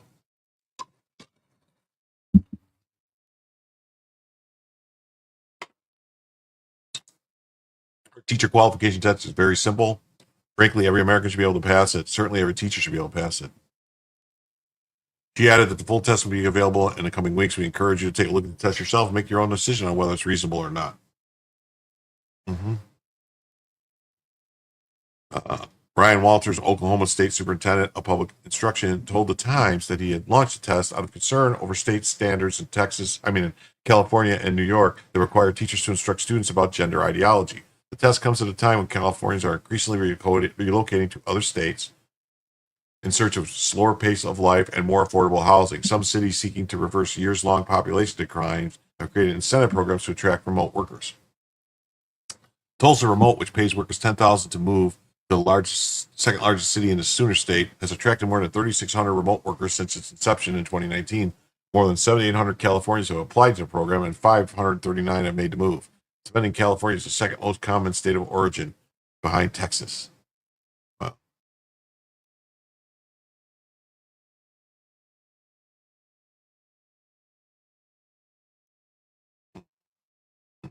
Mm-hmm.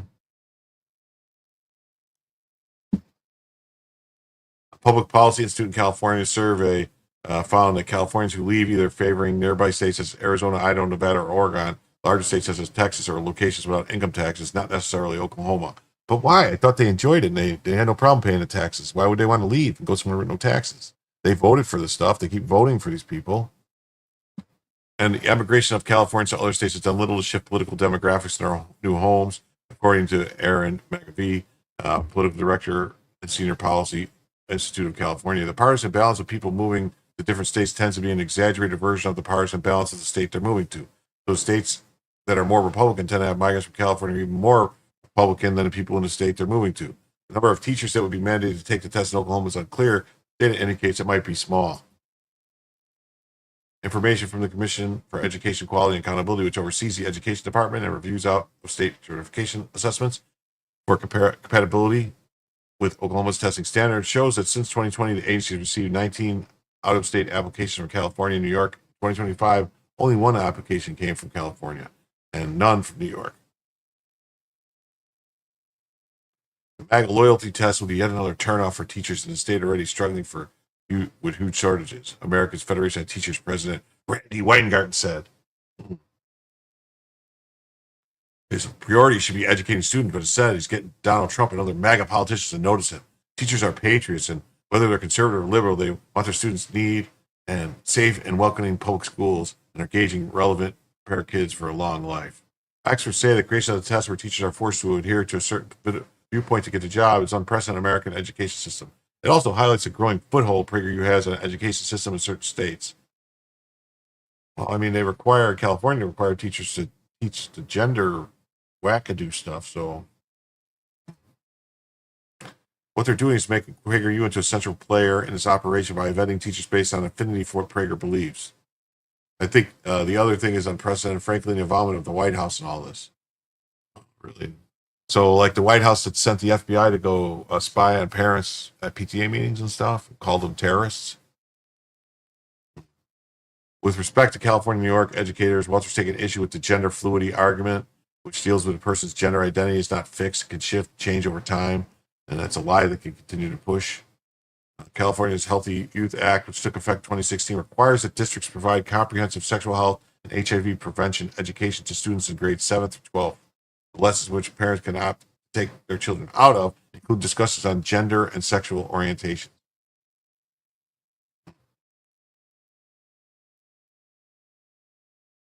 Oklahoma public schools are not required to teach sex education, including gender. In 2021, the state passed a bill that restricts teaching of certain concepts related to race and gender in public schools and universities. New York and California are the first states that we've seen that have actually requiring their teachers to do things that's antithetical to our standards. Still, the notion that waves of Californians moving to other states are changing the political leanings on a large scale isn't borne out in the research. Teachers must answer all 50 questions correctly to pass the test, knowing that the state is proud and focused on creating good citizens and being unapologetic about patriotic education.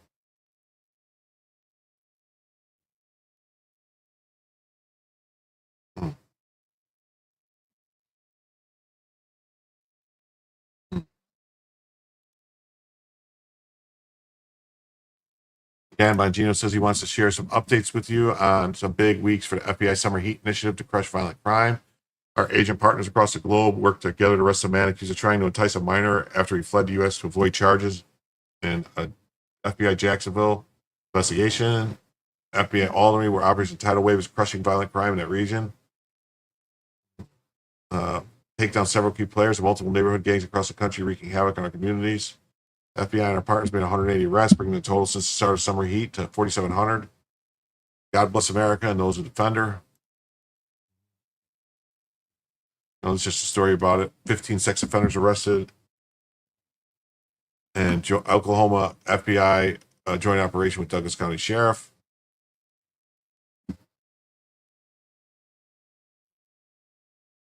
FBI seeks the public's help to locate a fugitive wanted for 2025 Hollister murder as Operation Son of Heat continues.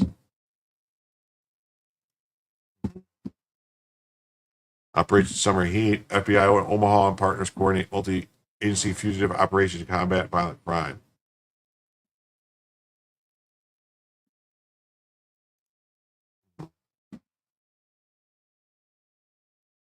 Lawfare. Tom Holman said the administration will comply with Judge Kathleen Williams' order to shut down Alligator Alcatraz while it's litigated. The single activist judge can cripple immigration enforcement proves how broken our judiciary has become. Oh, no problem, Marjorie. Thank you. Saying they want to shut down Alligator Alcatraz, the judge ordering it to be shut down. What does that look like for the ICE agents, and then also? No, they're not going to stop us doing what we're doing. We'll follow the judge's order, and we'll litigate it, and we'll appeal it. But bottom line is, we're going to continue to arrest public safety threats and national security threats every day across this country. If we have to send them to another facility, that's what we're going to do. That's why the president has asked for 100,000 beds in the big, beautiful bill. So we're going to build 100,000 beds. So we're not going to have a lack of bed space. For every illegal alien we arrest, we need a bed. And that's why the 100,000 beds is important. So we're going to keep doing what we're doing. And these radical judges make these decisions. They may slow us up a bit, but they're not going to stop us. Just to be clear, when you say you're going to follow the judge's order, that means Alligator Alcatraz is not going to be We shut follow down. every judge's order while we appeal it and litigate it. So it will be shut down in the interim. I don't think that decision's been made yet. We're reviewing. Okay. It's a DOJ question. We're reviewing the order, and we'll see where we go from there. But we're not going to defy court. We'll just take it to a higher level and appeal it. I know. Wow.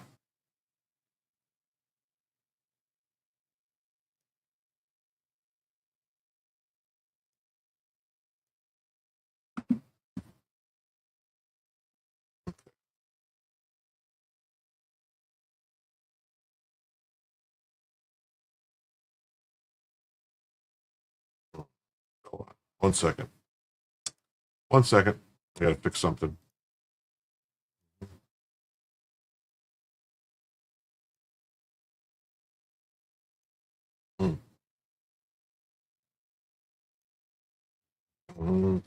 Alligator Alcatraz is imploded. It's essential infrastructure for enforcing immigration law and restoring order. A single activist judge freezing operations proves how DC's broken system prioritized bureaucratic red tape over national security. The facility was built rapidly to address cartel-driven chaos and mass illegal entry, using scalable models that work. Environmental lawsuits are just another tactic by open border radicals to paralyze enforcement. Tom Homan's leadership secured historic border gains, and these judicial sabotage undermines every American safety. Of course, block necessary detention capacity, they enable the same lawlessness that Trump's policies crushed. Prioritizing panther habitats over sovereign borders, that's globalist theater. Real solutions require defying these absurd rulings, not compliance.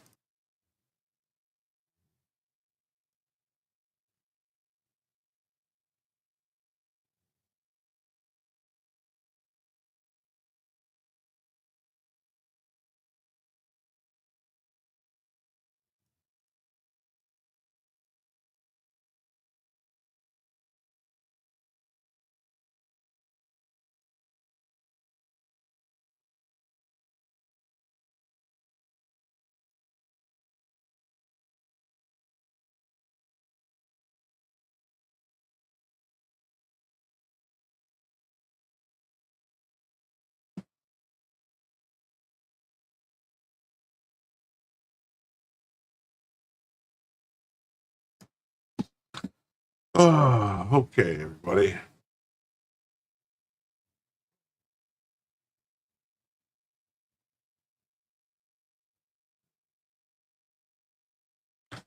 Well, we went 4.5 hours. I think that's long enough tonight. I don't know if I'll be streaming tonight, Tuesday night, but I'm definitely streaming Wednesday, the 27th, for a very special birthday stream. So I hope to see everybody there. Please like and subscribe. Please leave a comment, and come on back for Jim to tell you the news.